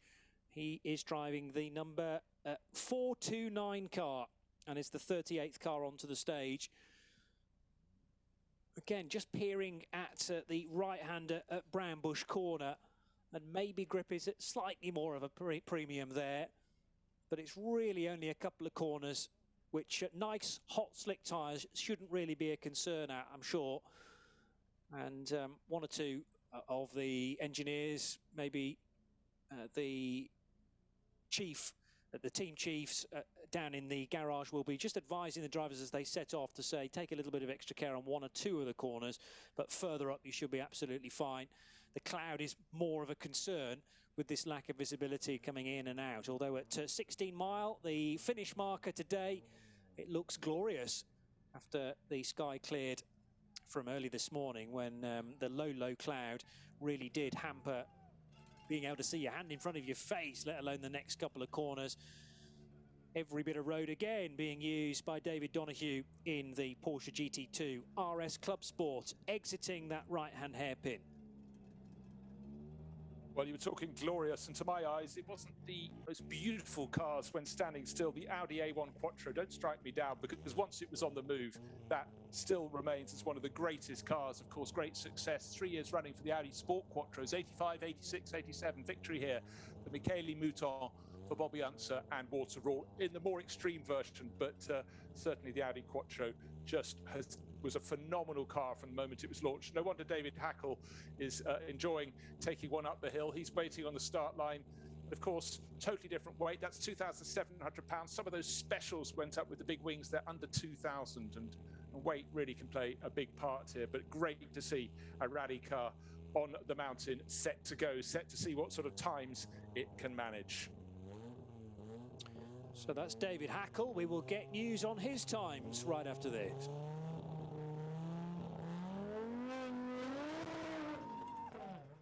We've all been waiting for the great unpause. What if we took this moment to see our old lives as something new, something bigger than routine, something better than back to normal? Because moving forward, what we used to call just everyday life is what we'll celebrate every day. This will be the greatest comeback. Collect all 6 signature bottles, win all summer. Learn more at ultracomeback.com. Step 1, build a workhorse that works harder. Give it a letter. Then do it all again. Rethink, redefine, rebuild. Gear it for adventure. Make it sleeker, lighter. Make it tough, the toughest ever. And then make it a hybrid, because the only ones who can outwork the workhorse are the ones that built it. Build and order your select Ford today and get 1,000 bonus cash in addition to all public offers. Only at your local Ford stores. Passing unnoticed among the crowd, a world-class rally driver, Michele Mouton. I think she's really neat, and I think she's pretty brave to go against all these guys and stuff. She is one of the best 5 rally drivers in the world. Racing an all-wheel drive Audi Quattro, Mouton set her eyes on the course record. Bobby Jr. called me one day and he said, Daddy, he says, you need to get up here. I says, why? He says, they got that Audi car running up here. The car's breaking records every time it runs in practice. And I says, yeah, and who's driving it? He said, they got a girl driving it. Her name is Michele Mouton. And I says, the girl's driving it? And he said, yeah. And I says, going real fast? And he says, yeah. I kind of had a hunch that the girl's going to break the record.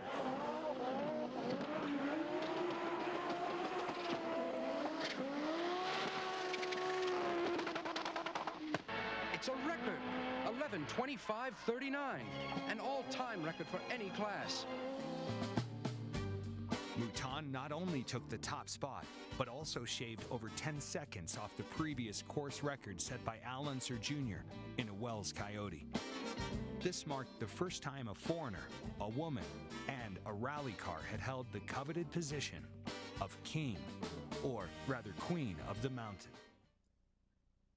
It's Pikes Peak Live, presented by Mobil One, the exclusive broadcast partner of the Broadmoor Pikes Peak International Hill Climb for 2021, brought to you by Gran Turismo.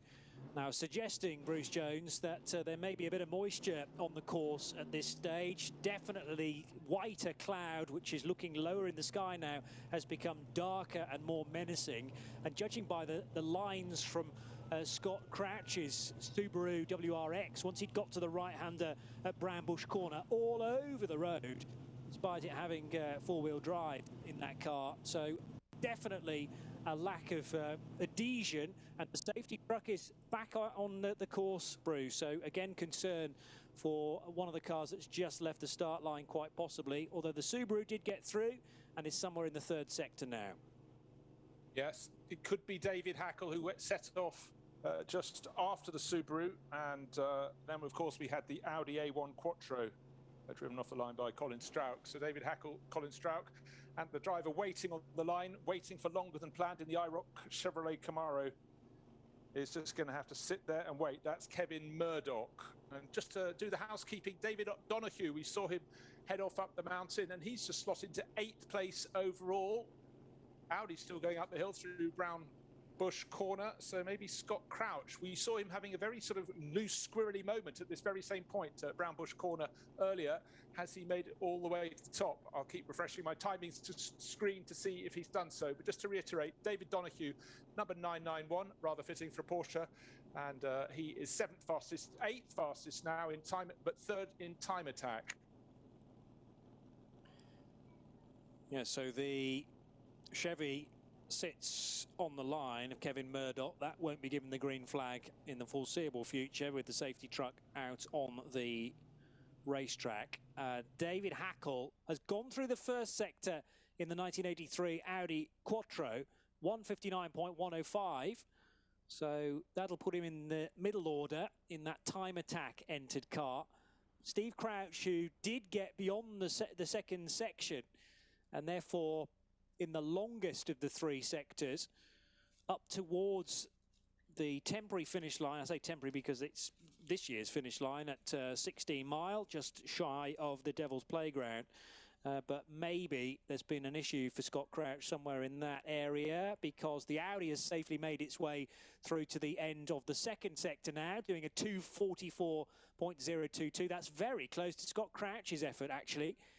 So clearly, yes, David in fact, Hackle's Audi is the car that may have had trouble was Chris Strauch in the wide-body Porsche 914, which went off car number 56. Oh, the visibility at the top, we had it, and it's been taken away all over again as one of the finishers crossed the line. Is that Scott Crouch going past? Refresh my timing screen. Hard to see in the mist, and it was Scott completing his lap, but certainly he'll have had to do that a little bit from memory at the very top stretch.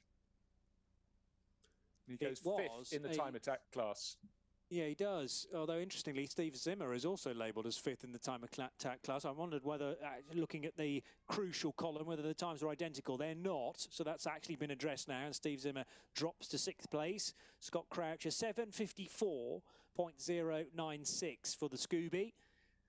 The Audi Quattro is on into the 3rd sector safely. So, yes, I think your shout about Chris Strauch and the wide-body Porsche 914 could be a good one. But yes, because he should have been through the first timing sector by now and hasn't put a score on the board, I'm afraid. Clearly, the lack of visibility, I think, indicative of this spell of poor weather that we've got now drifting across Pikes Peak. I mentioned 1 or 2 areas of the asphalt look darker than they did earlier today, indicating a bit of moisture, some rain. And maybe that darker cloud has now reached as high as 16 Mile. So I can't now see the previous couple of hairpins prior to that final run to the line. When you're down at track level, with your derriere just a couple of inches from the road surface, it might be slightly better, the visibility. But at times it looks very bad, and then it clears very slightly. Very changeable. And it really depends on at what point you left the start line, and then what the mountain is prepared to give or to take away. Remember, the mountain decides, and last night the mountain saw intense storms. Today the forecast calling for highs of about 60 with a light wind, 6 or 7 miles per hour. And to round that out, it's been snowing well early this morning, and we had a little bit of ice as well, but that has cleared. Now, the 56 car, which is the Porsche 914 wide body of Chris Strauch, coming back to the garage area on the end of a tow rope. So you and I guessed correctly, Bruce, that was the car that was causing the drama. And theoretically, the road will be clear now for following competitors, but a real shame that for Chris, because that's a spectacularly looking car from 1970 originally. And the wide body didn't get much further than the first couple of corners. No, indeed, but next driver, Kevin Murdoch, belongs to his father, Ralph Murdoch, and inspired by Bobby Unser, who inspired so many people on Pikes Peak. He had his first crack here in 2012. This is only his second run. Back then, he's driving a 2007 Chevrolet 1500 truck. This time, he's decided to go even older, 1991 Chevrolet Southwest Series IROC Camaro. It's big, it's wide, it's white. let's see what sort of pace it can do up the mountain. But growing up in Cascade, yes, you've guessed it, Colorado, this was an event that was always on the order book for Kevin, and he is going to see what he can do. He's running in the Pikes Peak Open class. That, in fact, is what Chris Strauch had been running in, but Chris, as we saw in that Porsche 914, didn't get to go very far at all. So just to reiterate, if you're joining us for the first time today, the fastest time by a considerable margin over the shortened course set by Robin Shute in his fabulous-looking Wolf. That's 5 minutes 55 seconds. The next best is Romain Dumas, a driver who's set the outright hill record here and multiple winner. He's driving a far more tame-looking Porsche GT2 RS Club Sport. 6 minutes 31. Yes, about 35, 36 seconds difference. And he's 4 seconds clear nearly of the second car in the time attack class, sorry, the open wheel class leader, which is Paul Dallenbach, and Rhys Millen in the mighty renewable fuel Bentley Continental. He is 4th fastest. It's very close between Dallenbach, Millen, and Raphael Astier, very promising young French driver who is 5th quickest. They're covered by a second. And next to the start line is the Ford Mustang FR 500S of Trevor Ovida, and the Boulder resident is also entered into the time attack part of the race. Of course, Kevin Murdoch due to the end of the first sector very shortly, and he and his Chevy Southwest Series 1 ROC Camaro. So that'll be another minute or so before he pops up at the end of section 1. And the sky looks slightly more promising now in the opposite direction of the Camaro, turning left and about to whip through the timing loop. But what I notice as he powers on round that corner is the track is wet off the racing line on the left-hand side. Changeable conditions, we've seen it damp further up the mountain, and changeable conditions is where photographers earn their keep. So let's go down to the Clovercam set because we've captured, they're going to interview Larry Chen, the official event photographer. Hello, Larry. Hey, guys. Sorry to take you away from the mountainside, but the mountains giveth and they taketh away, don't they, with the weather? You never know what you're going to get. Oh, yeah, and that's kind of one of my favorite parts about shooting Pikes Peak. You know, I've been shooting here since 2011, which is the last year of the dirt. And every single year I come back, no matter how many places I shoot from, it's always different. You know, the light is different. The conditions are different. It could be snowing, hailing, who knows, you know. Earlier this week, we were shooting in the middle section near Devil's Playground, or we were shooting the top section, and we experienced some serious sideways, hail, rain, all of it. And, you know, we just have to power through it. Well, they always say no pain, no gain in a sporting sentiment, but how do you actually move around the mountain? You've got a lot of distance to navigate. Do you just rely on course cars taking you from one point to another? Because obviously while the competition is on, it's very hard to get about. Yeah, I wish that was the case.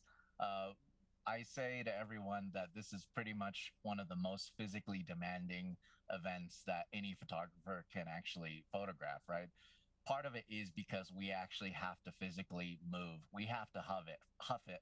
We have to walk or run uphill or downhill, depending on where we are. And as you guys probably know, if we're shooting near Cogcut or Olympic, it's probably about 40% less oxygen. And we are not like the drivers. We can't carry oxygen with us, you know, so we just kind of power through it and then spend some time to catch our breath, and then hopefully we can make it there before the next car comes. Well, a true artist suffering for your art. But have you got a particular favorite point on the climb to shoot, or do you have a number? Let's say your top 3 favorite points. It's tough to say. You know, definitely my favorite thing to do is to shoot above tree line. It's just so weird to have a racetrack that trees can't even grow up there. You know, it's just so special. It looks different, looks like Mars sometimes, you know, and then sometimes the clouds roll in and then you're well above the clouds. It truly is the race to the clouds, or race through the clouds.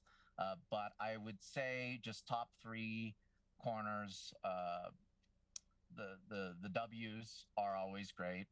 You know, it's just so nice to be able to get some switchbacks where it's some high speed sections, slow speed sections, and on top of that, when you're at a certain point, you can essentially look down and shoot 2, 3, 4 corners ahead, and then you can just kind of pick them off. And in one run, I could potentially get 6 or 7 shots. I also love shooting Boulder Park area just because it's different versus any other part of the course. There's a little bit downhill and also a lot of long straights where you can get very far and you can really show the perspective of how vast this mountain actually is. And of course, I like to shoot at the start line because that's kind of where you really get the emotion. You know, you get the tears of joy or anguish or just the celebration shots from the teams. And then, of course, when the drivers come back down and they're just so happy they have the flag in their hand and they're just so excited that, you know, they conquered this mountain or not. It's definitely the place to be, I feel like, for race day. Well, Johnny and I do a lot of endurance events and the emotion is always huge. Larry, let's hope we can catch up with you later, but thank you very much for joining us in the Clovercam set. And back to action on the mountain, Johnny. Thanks, guys. Thank you, Larry. Great to chat to you, and I hope the weather holds for the remainder of the day. That's a big ask, but we wish you well. So the powered by Winslow BMW is the next car on the start line, which is the M2 CSR, car number 22 of Laura Hayes. Again, a time attack car. So we've got Kevin Murdoch's Pikes Peak Chevy Southwest due across the line very shortly. Trevor Oida and the time attack Ford Mustang, and Justin Lombard has just set off in the Acura TLX as well. That Acura for the Hilliard, Ohio-based Justin Lombard, running in the Pikes Peak Open class. So up towards the left-hander goes the Acura. Ford Mustang already safely through into the third sector and nearing the 16-mile finish to this year's running of Pikes Peak. Kevin Murdoch, I wonder whether he's risking being caught. No, not quite, because Trevor Oida's times are better, but not so much so that he's likely to catch up with the Chevy Southwest, which should be about across the line very shortly. And in a cloud of tyre smoke, the BMW, the aforementioned M2 CSR, sets off in the hands of Laura Hayes. Slightly better now at the top of the hill with the cloud slowly moving across. Well, it's sort of ever-changing, isn't it? And you can't rely on any particular conditions when you get to the pseudo summit. Chevrolet Southwest across the line. That was Kevin Murdoch, and he sets an 8:24.868 to go in 8th position in the Pikes Peak Open class. We didn't get a time from Chris Strauch in the number 56 car. That unfortunately only made a couple of corners before needing to be towed in the wrong direction back to the paddock area, the Porsche 914 wide body. A couple of cars, unfortunately, have set off and then not got much further than the end of the first sector. Paul Gerard in the Enviat Hypercar Evolution can be logged on that list as well. We've had one Audi S3 going up the mountain, and here comes another. This is Rob Holland, a driver who's competed in touring cars pretty much all around the world, and he'll be taking off. He's a resident of Denver, Colorado, and has done a lot of racing in Europe to add to the mix. In fact, he's one of the hosts of the 156 podcast on the Pikes Peak International Hill Climb website, so do take a look and a listen to what he's up to. But we're going to see what he can do, because he's about to take off in his 2018 Audi S3. This is his 5th run on Pikes Peak. His best time so far, 10 minutes 51 seconds. That was last year, but of course this year more than 3 miles have been chopped off the top of the course because of the snow, the ice, but principally the lack of visibility with the fog hanging over the circuit and the top of the mountain first thing this morning. We lost an hour's running, but generally it's been very, very clear indeed, the running in between. That little smattering of rain, you can still see it at the 1/3 point on the side of the course there, but the actual dry line, the racing line, at least is giving a little bit more traction. around the outside of that left-hander. Yeah, Rob's competed in 4 seasons of the British Touring Car Championship, mainly in the front-wheel drive Audi S3 saloon, but he did do a year in a Handy Motorsport Toyota Avensis as well, and competed around the world at TCR level, including in Asia, and for the Roadstar Racing team at World Championship level. Also done a number of events at the Nürburgring, including 3 24 hours on the Nordschleife. So an expert as far as it becomes, as far as the North Loop is concerned in that part of Germany. And the North Loop itself isn't very far away from a sort of 12-mile run either. Just like this place, 12.42 miles in total. If we were running the whole thing, it has been shortened, we'll remind you again, but Rob has also competed at Pikes Peak for a number of years now, and after his first year admits he became an instant addict and plans to come here for at least the next 3 decades. What's to stop him? So away goes the Audi. And I think a really nice comparison is it's the vertical here at the Pikes Peak hill climb, but very similar in length to the Nürburgring Nordschleife. That's marginally longer. That has 170 turns. This has a mere 156, but you can just get the likeness, and they're also very, very weather affected. Can be dry in one part, wet in another. So I can see why Rob's taking his experience from there and using it here. The one thing you don't get at the Nürburgring, or not to this extent, is the change in altitude, and therefore in terms of the thinness of air right at the top of Pikes Peak. Now, the Sierra RX3 is next on the agenda. This is John McGuinness's chosen weapon, the Aussie, although based in Utah. And this car, again, taking up the look of almost the Dallenbach special that we had at the start of the very fast times from Paul Dallenbach. I'll remind you that Paul's time, a 6:35.663, was good enough for 3rd position. Not quite expecting the same time from the Sierra RX3, but effectively a space frame on wheels, and the engine in the back revving very slightly, and under starter's orders once again. We will then hear the true menace from the McGuinness open wheeler. It is powered by a Suzuki 1300 gasoline-powered overhead cam. The special green flag is waved, and John is onto the stage.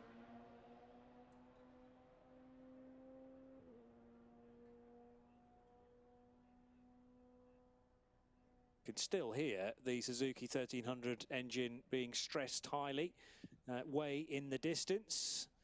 So the flag being specially waved for that particular car. The 2020 year was actually John's first time on Pikes Peak, where he finished 6th in the open wheel division. Time was 11:38.155. Again, remember, we can't do direct comparisons year on year, as now to the end of the stage goes the Acura TLX of Justin Lombard. Still waiting for Laura Hayes, who is in the final sector in her 2021 BMW M2 CSR. But the car ahead of Laura, Justin Lombard, looking for his time, Bruce. There it is, 30th position, 8:02.213 in the Pikes Peak Open division for the Acura TLX. It doesn't matter how long the course is, there's always a sort of target time that either side of a minute mark, so he'll be really furious he didn't do a 7:59.9. But for Justin Lombard, good tidy run, big machine to be taking up the hill. Another machine, not as big in terms of its appearance, but certainly very mean indeed. The Cash Singh in the 27 Ford Mustang GT looks remarkably standard as it forms up there on the start line. John McInnes has gone up ahead of it in the Sierra RX3. We'll look for times from that as it works up. Hasn't got to the end of the first timing sector yet. Rob Holland has in his Audi S3, 1:53. So that's a nice tidy little run for Rob Holland in that. Waiting for John McInnes to follow on up the hill in that Sierra Special. But I'm sure there'll be a great big roar and rumble as the Falcon-tired Ford Mustang gets on its way sometime very soon indeed. Yeah, Rob running his Audi S3 then in the unlimited class and looking for cars that set 153s. Well, Derek Boyd wasn't very far away in the Mitsubishi Lancer Evo. So for Rob's Audi to be producing the same sort of times is very impressive. And he'll therefore be looking for similar times through the rest of the sectors, like a 2:39.5. That will be properly in the ballpark. Have a look at this green flag in detail. I missed it again, I'm afraid, as it goes underneath the starting gantry. The Mustang then onto the stage. In memory of Tom Osborne, there you go. T.O. from, sadly, we lost Tom a little earlier this year, but the green flag deliberately being waved from this point on. And thank you to our starter for showing that to the camera as well, so we can see the design in detail. And the next car will be wheeled forward into position. But Cash Singh is heading out onto the course. We welcome the number 19 Porsche 911 GT3 for Frenchman Laurent Millara, who has had a lot of experience in Europe, racing all sorts of different prototypes, generally speaking. And we'll focus a little bit more on Laurent right after this.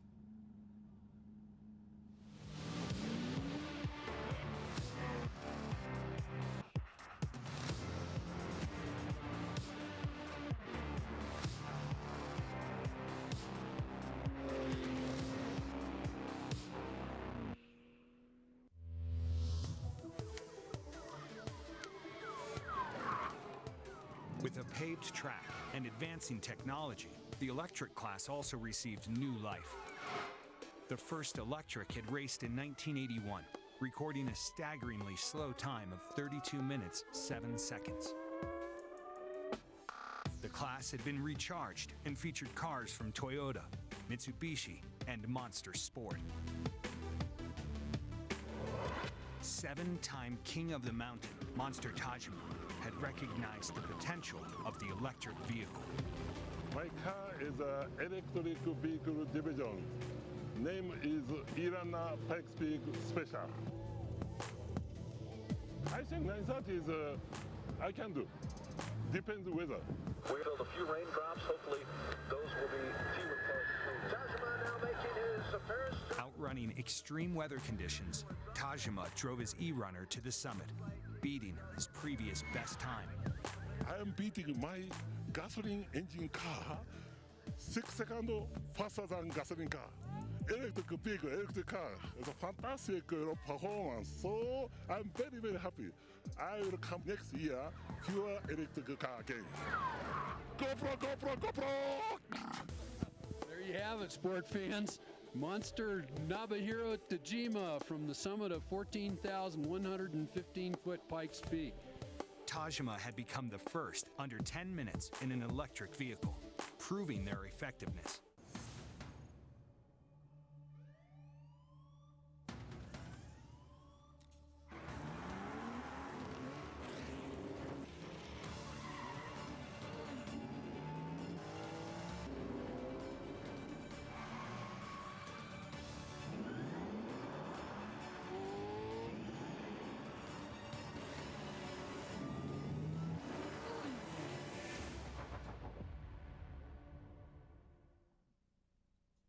It's Pikes Peak Live, presented by Mobil One, the exclusive broadcast partner of the Broadmoor Pikes Peak International Hill Climb, brought to you by Gran Turismo. A reminder, if you're a Porsche owner, Mobil One has something very special for you. You need to enter your VIN and you'll be eligible to receive a Porsche owner exclusive, the Pikes Peak Hill Grind Coffee Kit from 4 Coffee. Only 156 will ever be made because this place has 156 turns, and it's based on the traffic on the stream right now, so they really won't last too long at all. That's pikespeakhillgrind.com for any Porsche owners.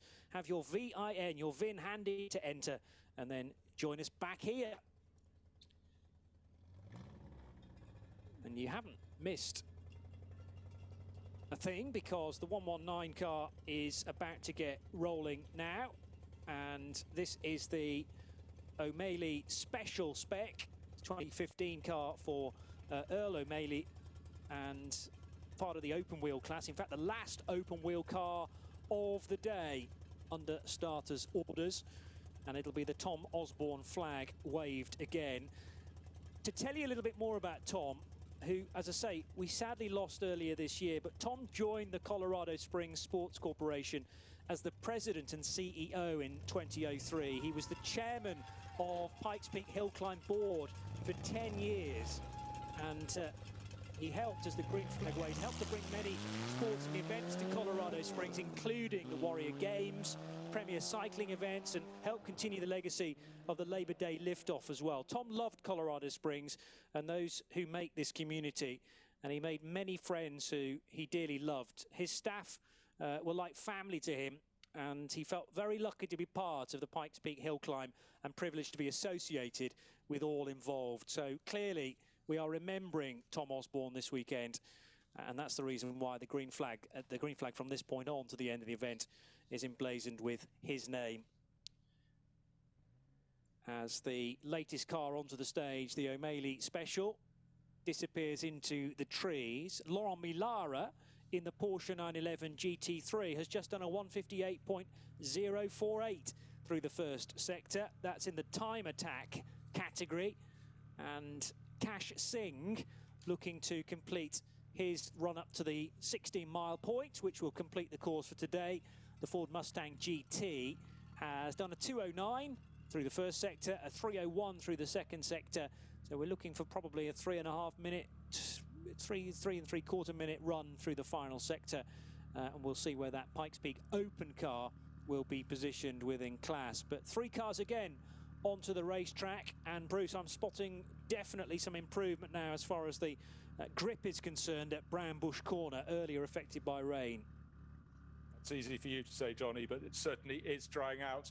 And one thing I'm finding particularly impressive, we have 6 classes of vehicles competing here, and the top 5 positions have cars from 4 different classes. We've got an unlimited car at the top, Robin Shute, at the top by about 35 seconds. Get that. 5 minutes, 55 seconds, his time so far. Surely the winning time, because the next best is the leading time attack, Porsche of Romain Dumas, 6 minutes 31. Then the top open wheel car, Paul Dallenbach, former winner, 6 minutes 35 seconds. The second of the time attack cars, that's Rhys Millen in the renewable fueled Bentley Continental GT3, then Raphael Astier, 5th overall, leading the Pikes Peak Open class. So great diversity, great variety, and apart from Robin Shute, who's clear by an enormous amount, it's very close indeed, right the way down the order. Yeah, there's not a lot of room between the 631 of Romain Dumas, Paul Dallenbach 635, Rhys Millen 636, and Raphael Astier 636. As you say, there is just about the gaps there for one or two others to squeeze in to make the top 5 by the end of the day. Car 413 is the 50th car to tackle the course, or should have been. Obviously, we didn't have one or two make it to the top, but the 413 car is the Mitsubishi Evo X Rally Art, and this is for Zach Lumsden, Castle Rock based, and he moves left and moves right, and now puts the hammer down to make use of this fast starting part of the course through Crystal Work Road and the 8-mile pit road section. Then you have to leap on the anchors as you get to the first horseshoe, roughly at another 9-mile marker. An engineer's corner is very, very tight indeed, that first left-hand hairpin of the whole of the climb. Chevy Camaro next. And this will be the 51st car onto the course. Cash Singh just about to complete his run, going around the final hairpin, and now in that white and blue Ford Mustang GT crosses the finish line. He's running in the Pikes Peak Open class. He goes just outside the top 10 in class, 8 minutes 43. Lost a little bit of time at the top, but we've talked to Johnny about the changing weather conditions up there. The visibility has suddenly become as poor as it was just about the time this event was started, an hour or so late. But in the middle part of the course, where it has been damp, it is drying. So maybe you can say what you gain with one hand, you lose with the other. But Cash Singh to the finish. I briefly went quiet there because I wanted to make sure I was getting Steve's surname pronounced correctly. It's Steve Gagline in the 2002 Chevrolet Camaro. for the Falcon-based driver, 64 years old. He's got this Chevy, which is again methanol-powered with the custom frame. And Steve was named Rookie of the Year in 1991, so he has been a regular on the mountain, including in the more unlimited classes more recently, and generally with the Camaro as well. So favours this particular car, the 27 machine, which has had a lot of work through the course of the years, nearing its 20th birthday now, as through the left-hander and close to the end of the first sector goes Zach Lumsden in the Pikes Peak Open Mitsubishi Evo. And Zachary, who is just 24 years old, again hailing from Castle Rock, so just down the road. And his overall race involvement began actually when he was 9 years old, racing in a local amateur motocross, progressing to national amateur championship events, and announced his retirement from motocross in 2015, but began racing cars from that point when he reached 16 with his dad, Craig, and participated in the local SCCA rallycross events, advancing to his first professional year in 2016. Time attack still topped by Romain Dumas, with Rhys Millen and David Donoghue completing the top three in the time attack part of the race. As the 27 car then of Steve Gagline is about to get going. This is the 5th car from the end of the entry. So we are really getting to a point where if those that plan to be in the top 10 by the end of the day, they really do have to put on the performance in style now. And we will pay close attention to Steve Gagline's time in the next few moments.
Returning to Pikes Peak for the first time since the late 1980s, Peugeot was poised to make up for lost time. Their 208 T16 was custom built for the unique challenges of the race. Equipped with an 875 horsepower twin-turbo engine, Peugeot had invested heavily in their supercar and needed an equally impressive driver to control it. Sebastian Loeb, with 9 World Rally Championships to his credit, would be their man.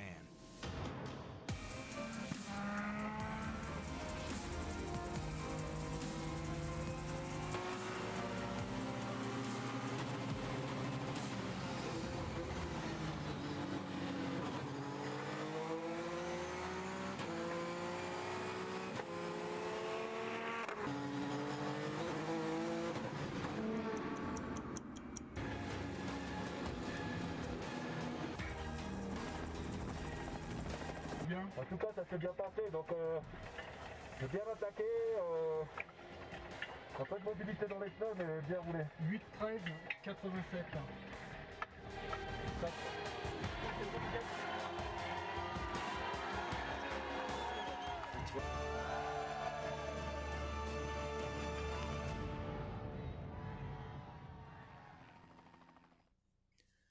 Pikes Peak Live, presented by Mobil One, the exclusive broadcast partner of the Broadmoor Pikes Peak International Hill Climb, brought to you by Gran Turismo.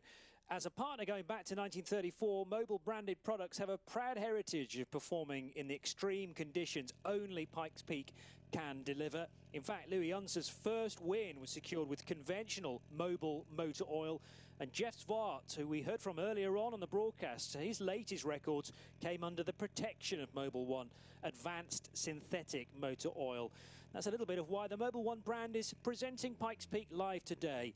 But let's get back into the race for the clouds, because the Honda S2000 for Aussie driver Brett Dickie now launches its way into the first couple of corners and is well up to speed heading across the start line. Meanwhile, the Chevrolet Camaro of Steve Gagline disappeared as well into the trees and will soon pop out above the tree tops in the latter stages of the stint. It is Johnny Palmer and Bruce Jones for the closing stages, I suppose we can say now, Bruce, in the last handful of 5 cars or so. And the next one onto the start line is the Ford Mustang for David Schmidt, the second. Indeed it is, thanks Johnny, but the previous car, Brett Dickie, the rookie from Australia, just goes to prove the global appeal of this event. He grew up with his bedroom wall above his bed with a big poster of, guess who, Monster Tajima competing here all those years ago. And it's funny how the seed gets sown, it gets into the mind. And Brett from Victoria in Australia moved into World Time Attack, so he's got a lot of the skills required for this, so he's seeing what he can do as he goes up in the unlimited class in that Honda S2000. But for David Schmidt the second, it's a much more traditional looking Ford Mustang, and that's running in the Pikes Peak Open class. The fastest time in that class is in fact the 5th fastest time overall, Raphael Astier. But I think that's a big ask, even though further up the mountain as the Camaro works its way up through Brownbush Corner, the track is drying. I think the upper reaches, having looked at people's sector times, the last maybe half dozen cars, they're getting slower and slower through that top sector. The finish line this time, because of fog overnight and through into this morning, means the end is not after the 19-mile mark, but after the 16-mile mark on the mountainside, just after that run of hairpins. And the visibility, I think, is dropping, and combined lack of visibility with worsening track conditions, and it's not surprising some of these runners are just being a little bit cautious in that top stint. Davy Schmidt started his racing career in 1989 with the CHCA, received rookie honours as part of that championship, and has had a best finish here at Pikes Peak as second in 2007. The first event here in a Chevrolet as part of the Superstock truck class was back in 1992, and has pretty much been here in an uninterrupted run in a variety of machines, including plenty of ponies along the way, Ford Mustangs of various years, and this car an example from 2014, the Mustang Howe TA2 to give it its full name. So we'll give him a couple of minutes to go through the first section. Steve Gagline nearing the end now of his run to the 16-mile marker board, and the 610 car is another Mitsubishi Evo, an ex-Rally Art from 2011. And this is the car of Craig Lumsden. So Lumsden's have been, well, there have been a number of them in the entry today. And Craig about to get going in his chosen mount. The 58-year-old, again from Colorado, hails from actually from Larkspur, and has a turbocharged 2-litre engine in the Mitsubishi Evo. But his history, this is just his second run actually at the event, having competed for the first time last year and competing against son Zach, who obviously we were talking about a lot earlier on in the Pikes Peak Open division. Well, that means the target time for the 58-year-old Craig, 7 minutes 59 he's got to beat. That's what Zachary managed, 7 minutes 59.197 seconds to go 8th in the Pikes Peak Open class. But This one giving chase also at Pikes Peak Open. It's all down there to Craig to do. It's drying all the time at the sort of 1/3 distance up towards the halfway distance on this shortened climb. But the visibility at the top, it's gone away all over again. Sometimes it looks worse from the high camera angle, held above that final hairpin to the finish just below the Devil's Playground. But certainly for drivers who are not rich in years of experience up here, a little bit of caution I don't think is the worst thing in the world. But certainly today the driving standards have been really very, very good indeed. And I think the fog overnight really focused their minds. Yeah, but the conditions not constantly changing, but are obviously giving an advantage to one or two cars and then taking that away for the next run. So we've had the short, sharp rain shower, and then after that, we think the track is a little greasy further up as well, and that's taken its time to fully dry out. So the final section time, the run all the way to 16 Mile, has been a struggle. That's the very bumpy section, of course, as well, that has been more recently paved in 2011, and the ripple appearing, the bumps here and there, and when that gets wet as well, provides even more of a challenge. And then you've got the constantly changing visibility too. So there is certainly an element of luck involved here as to whether you can get a good time. Your timing of it is purely dictated by your running the order. And in the old days of dirt, it was much, much better to start, obviously, as one of the opening cars because the track surface was a lot more contained with gravel in place, and it slowly got churned up through the course of the day. Brett Dickey nearing the end of his run. Steve Gagline has, though, crossed the line now. And let's see where Steve fits in. He's running in the unlimited class. You found him?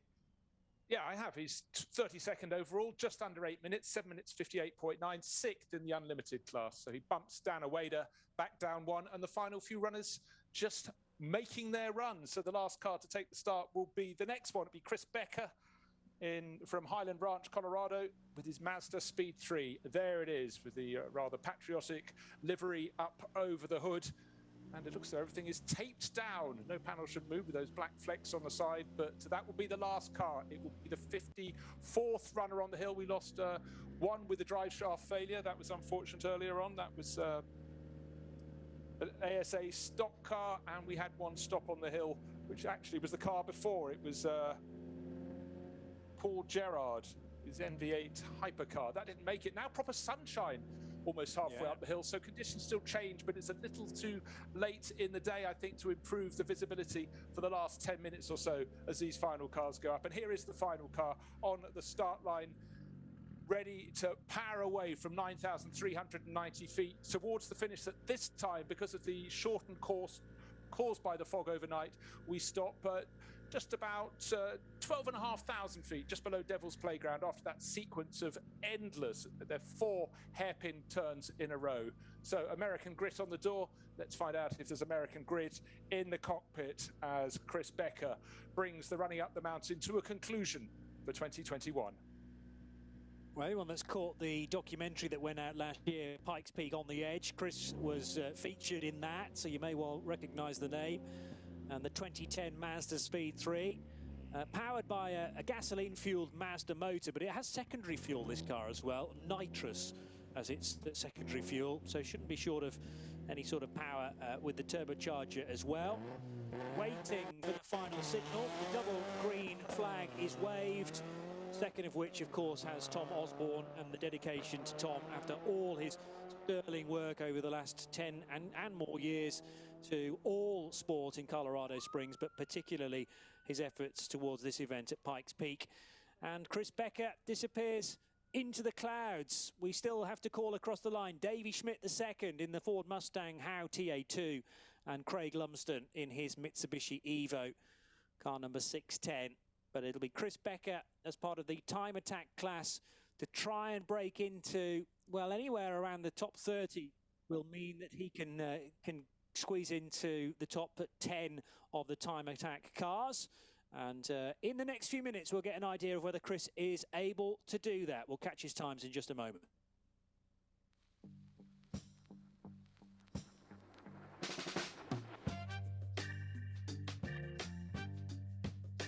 If sweat is your body's natural way of cooling itself down. Then condensation is a beer's natural way of saying, drink me. Michelob Ultra, superior light beer. At Perkins Motors in Colorado Springs, we have performance and luxury. This is Perkins Power. Come on in during Jeep Freedom Days or online at PerkinsMotors.com and order your 375 horsepower 2021 Jeep Wrangler 4xe or the 702 horsepower 2022 Ram TRX. Are you looking for luxury? Check out the new 2022 Grand Cherokee L with third row seating, 16-way adjustable seats, and quad zone climate control. Perkins Motors in Motor City. We're the better way to go. June 26th, 2016. In the early morning hours, the mountain comes to life. Hours before the green flag drops, fans make their way up the mountain, gathering to watch the 100th anniversary of the Pikes Peak International Hill Climb.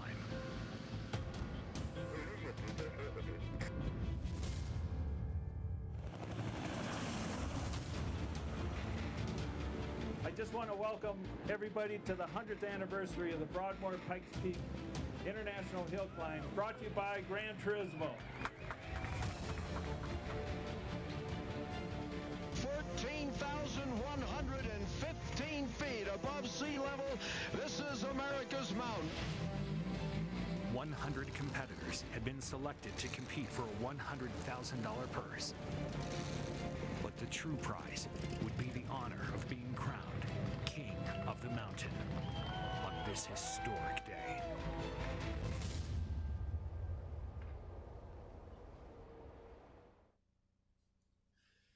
It's Pikes Peak Live, presented by Mobil One, the exclusive broadcast partner of the Broadmoor Pikes Peak International Hill Climb, brought to you by Gran Turismo. 3 more cars remain on the run to the clouds. Davy Schmidt's Ford Mustang is somewhere close to 16 mile and therefore working his way to the end of his run. 2:17.3 through the first sector and then a 3:05.9. Very similar times actually to the Mitsubishi Evo of Craig Lumsden, just tucked in behind. And Davy Schmidt has crossed the line now to set a 9:04.527. That'll put him 14th in the Pikes Peak Open class. So the Mustang just drops in behind Raymond Guerrero's Dodge Viper. And now we wait for Craig Lumsden to complete his run in the Mitsubishi Evo. Closing stages with me, Johnny Palmer and Bruce Jones then. And the weather, well, in places near perfect. It's been like that all along, Johnny. Have you not been paying attention? Of course it has. Of course, we started late because of fog and ice. It was a sensible decision. Drop the finish line down the mountain a bit by about 3 miles, but we've had really clean running. Yes, there have been little moments where it's been a bit greasy, little moments where the clouds have gathered just before the finish when the drivers are going through those hairpins, but I think it's been a very, very good running of the 99th Pikes Peak International Hill Climb. Last few cars on the mountainside.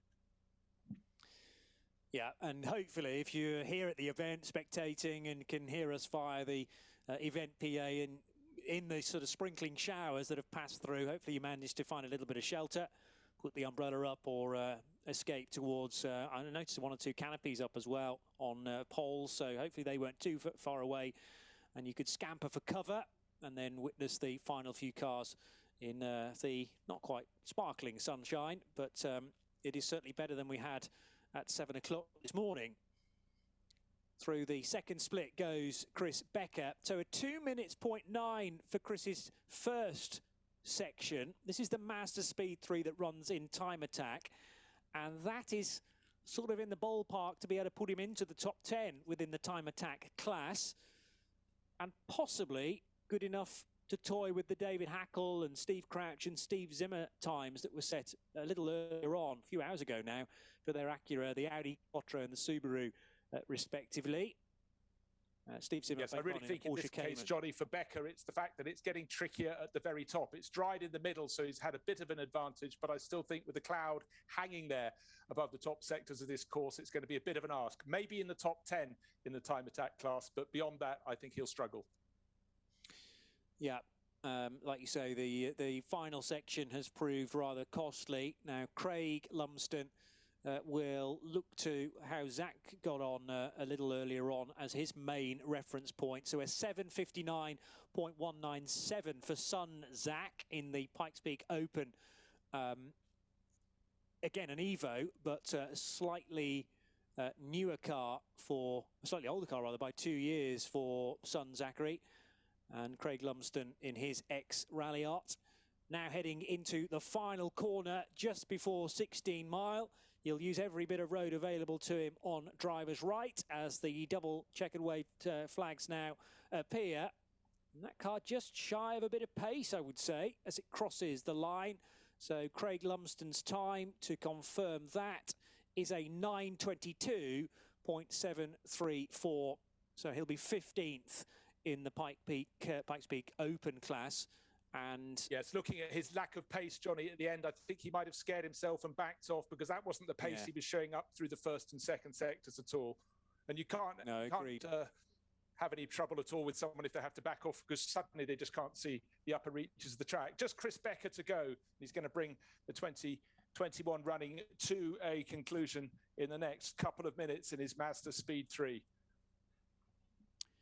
Yeah, Craig in the end lost almost a minute compared to Zach's time, but Zach, I think, had slightly favourable conditions, because that was a good couple of hours ago now in the other Mitsubishi Evo. But Chris has gone through in the Mazda. And I was telling you a little bit more about Chris and his racing. He started with the Colorado Hill Climb Association doing the dirt hill climbs. Many other racers had run Pikes Peak, and some were old-time veterans, and he got very excited to try it. And asked what exactly drew him to the event. He got excited and obviously compelled by others as he crosses the line now. Had no idea how difficult the challenge would be, though. Let's see what the time was. A 20.09 through the first sector, and he has gone 10th. So he does make the top 10 in the time attack division, an 8:02.356 with a 3:15.6. So that was a bit more like it through the final sector. Asks one or two more questions then as to what Craig Lumsden's issue was. Might have been a drama with the car, I suppose. And Chris, therefore, is able to leapfrog Trevor Arvida into 10th position. Romain Dumas will top the times. He was not fastest, because that honour will go to Robin Shute. And big congratulations to Robin, who gets the outright fastest time on the shortened course of 5:55. But Romain Dumas, who made big headlines in this year's event for the champion Porsche crew in that GT2 RS Club Sport, gets a 6:31.914 to make sure that he's top of the pile in the time attack division, ahead of Rhys Millen with a 6:36.2 and David Donoghue a 6:45.893. James Robinson just missing out on the podium positions in time attack. So Robin Shute, there is confirmation of the 5:55.246 that he set in the Wolf GB08. That's the fastest time of the day, closely followed by 36 seconds by Romain Dumas in the Porsche. The open wheel category went very early on to Paul Dallenbach in the PVA 003. He was right after the champions car, you'll remember, in that spectacularly looking Dallenbach special, a 6:35.6. Raphael Astier, again, an early runner in the Pikes Peak Open part of the race, and his time was the best, a 6:36.8. Randy Pobst in the exhibition class quickest in the Tesla Model S Plaid, 6:57.2. And the Pikes Peak Trophy by Yokohama, exclusively for 718 Cayman Porsches, 7:28.2 for Tanner Faust. 6 Kings of the Mountain then crowned for today's event. And we can look at more detail of the top 4 within the Porsche Pikes Peak Trophy by Yokohama. Tanner Faust, as I mentioned, fastest by a decent margin in the end from Cam Ingram, although in his rookie year. So the 7:49.5 should not be overlooked. Well done to Kathy Mead. 7:59.457 in the 2019 spec Cayman, and it was Chaz in 4th position.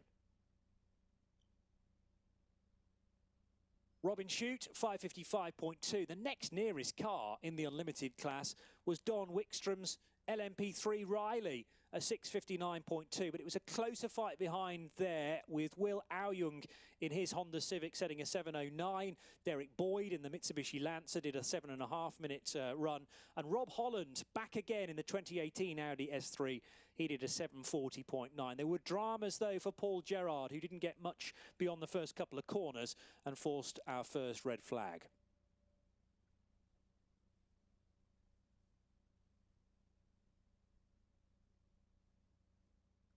In the open wheel category, Paul Dallenbach set the 6:35.6, as earlier mentioned. The Ford Open of Cody Varscholtz, again, as far as a rookie run is concerned, but that's the first run in a car. Done a lot of bike runs up Pikes Peak previously, 6:45.3.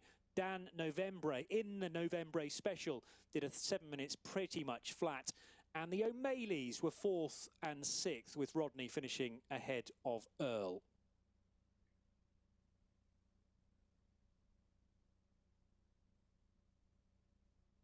Raphael Astier, the Frenchman, driving the Porsche BBI Turbo Cup car, 6:36.8, put him top of the shop in the Pikes Peak Open part of the race. Lane Schrantz, impressive in the Chevrolet SS. That was one of the fairly early runners as well, with a 6:45. James Clay's BMW just 2 seconds short of that.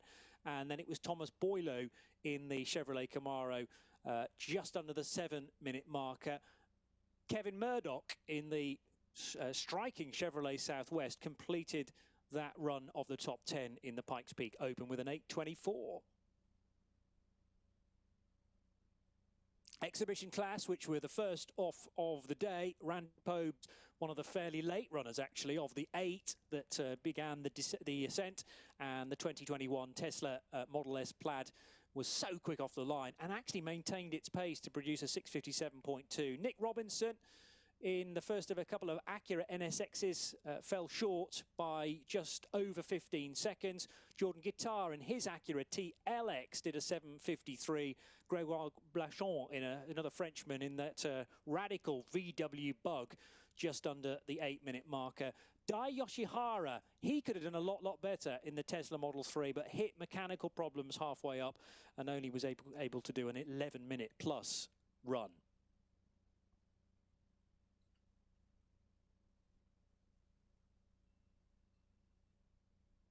So, results done and dusted. And we will chat a little bit more about events that have unfolded through the course of the day, but not before we head to this.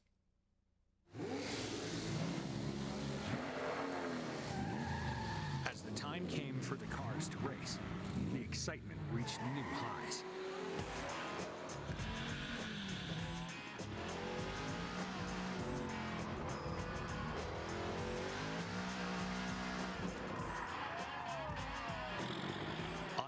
For this historic race were fan favorites like Mike Ryan in his big rig, and Monster Tajma, who had been inducted into the Hall of Fame only a few days prior.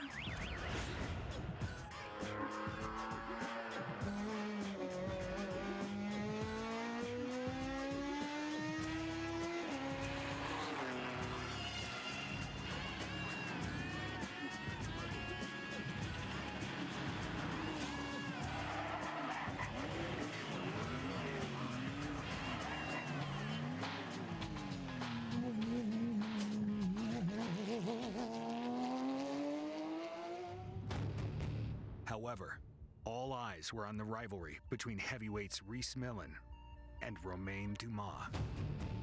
Millen had snatched victory away from Dumas by under 2/100ths of a second in 2012, and they had traded wins in the following years. Reese Rhys Millen was continuing to challenge the limits of technology in an improved version of the electric car from his historic victory the year before. Fresh off his 24 hours of Le Mans win exactly 1 week before, Dumas was running in the Unlimited division with a car built for tackling Pikes Peak. Qualifying a mere 2 seconds faster than Millen, Dumas would run first in the battle to become king of the mountain.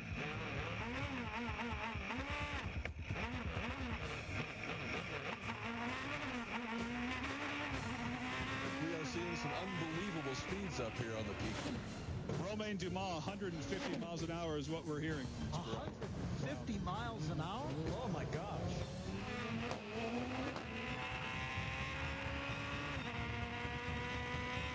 Dumas seemed to be having the perfect run, but as he was nearing the top, he encountered engine problems. How was the run, Romain?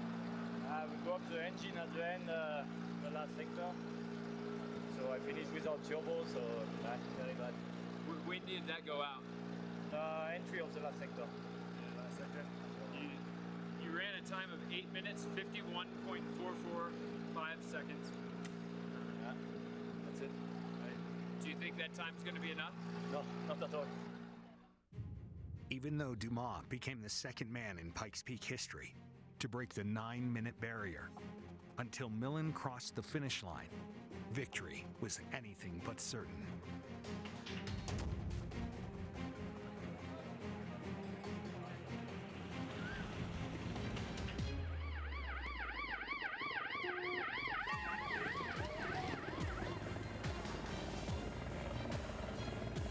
Millen speeds up the mountain, focused on defending his overall title and breaking through the 9-minute barrier.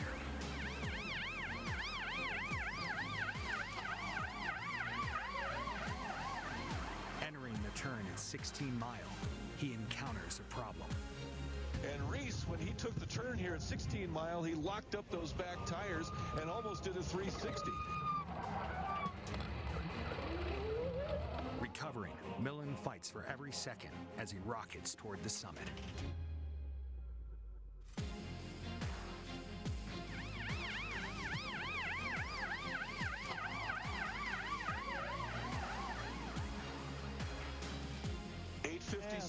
.18 for Rhys Millen. Rhys Millen also joins the 8-minute club here on Pikes Peak today.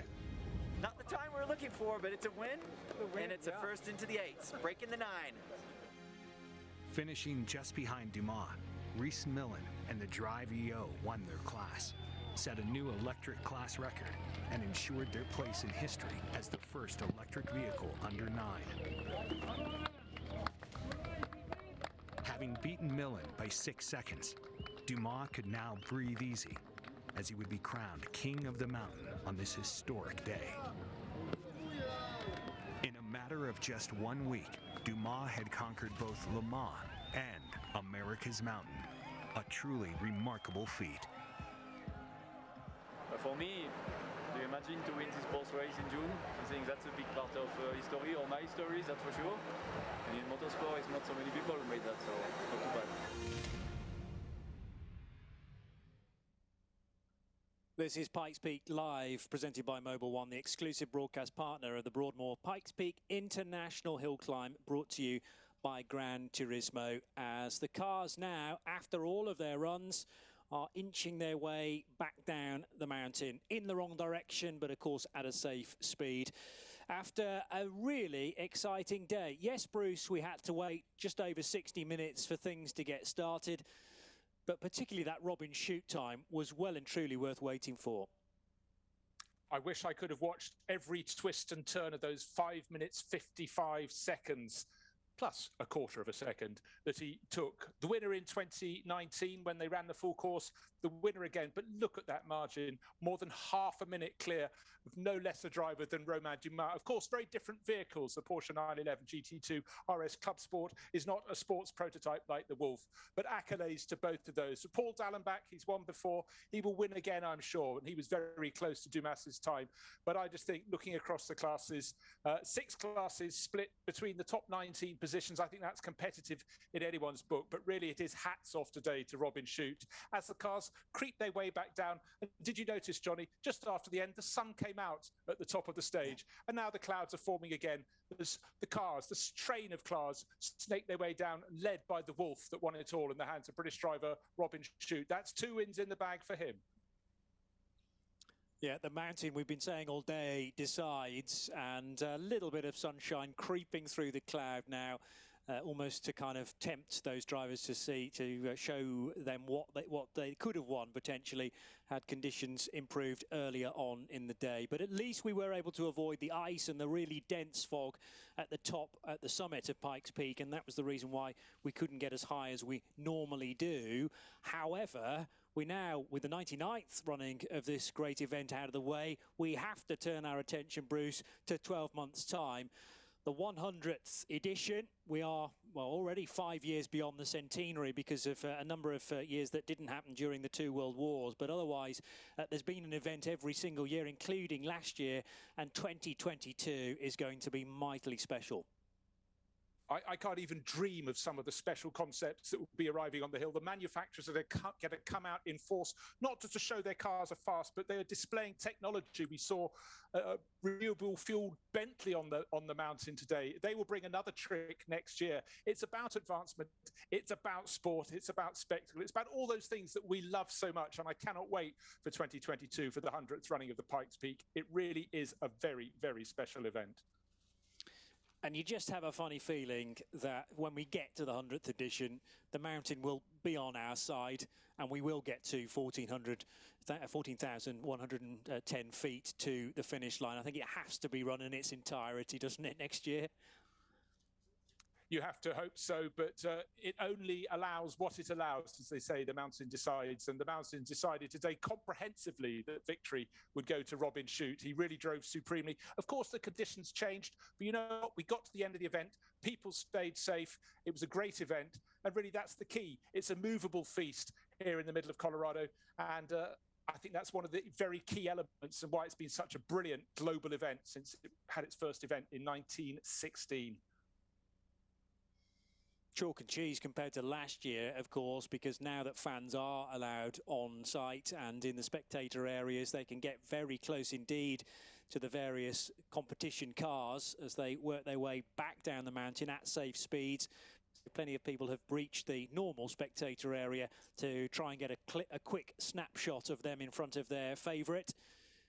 Paul Dallenbach's car just inching its way down. We must say again, well done to all 6 kings of the mountain then.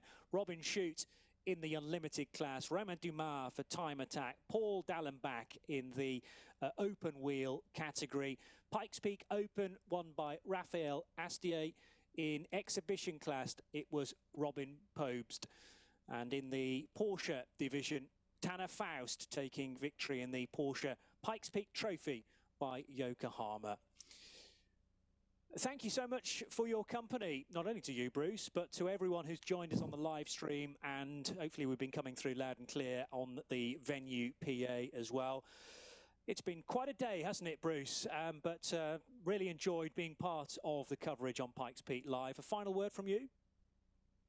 I just thought it was an exceptional event. I'm waiting for a larger number of cars next year running the full course. We'll see what the weather throws in, but it's part of the mix. And I think that, to me, is why the Pikes Peak Hill Climb is just such an incredible event. And I cannot wait for 2022. So that's it for another year from Bruce Jones and from Johnny Palmer from Pikes Peak Live, presented by Mobil One. A very good afternoon.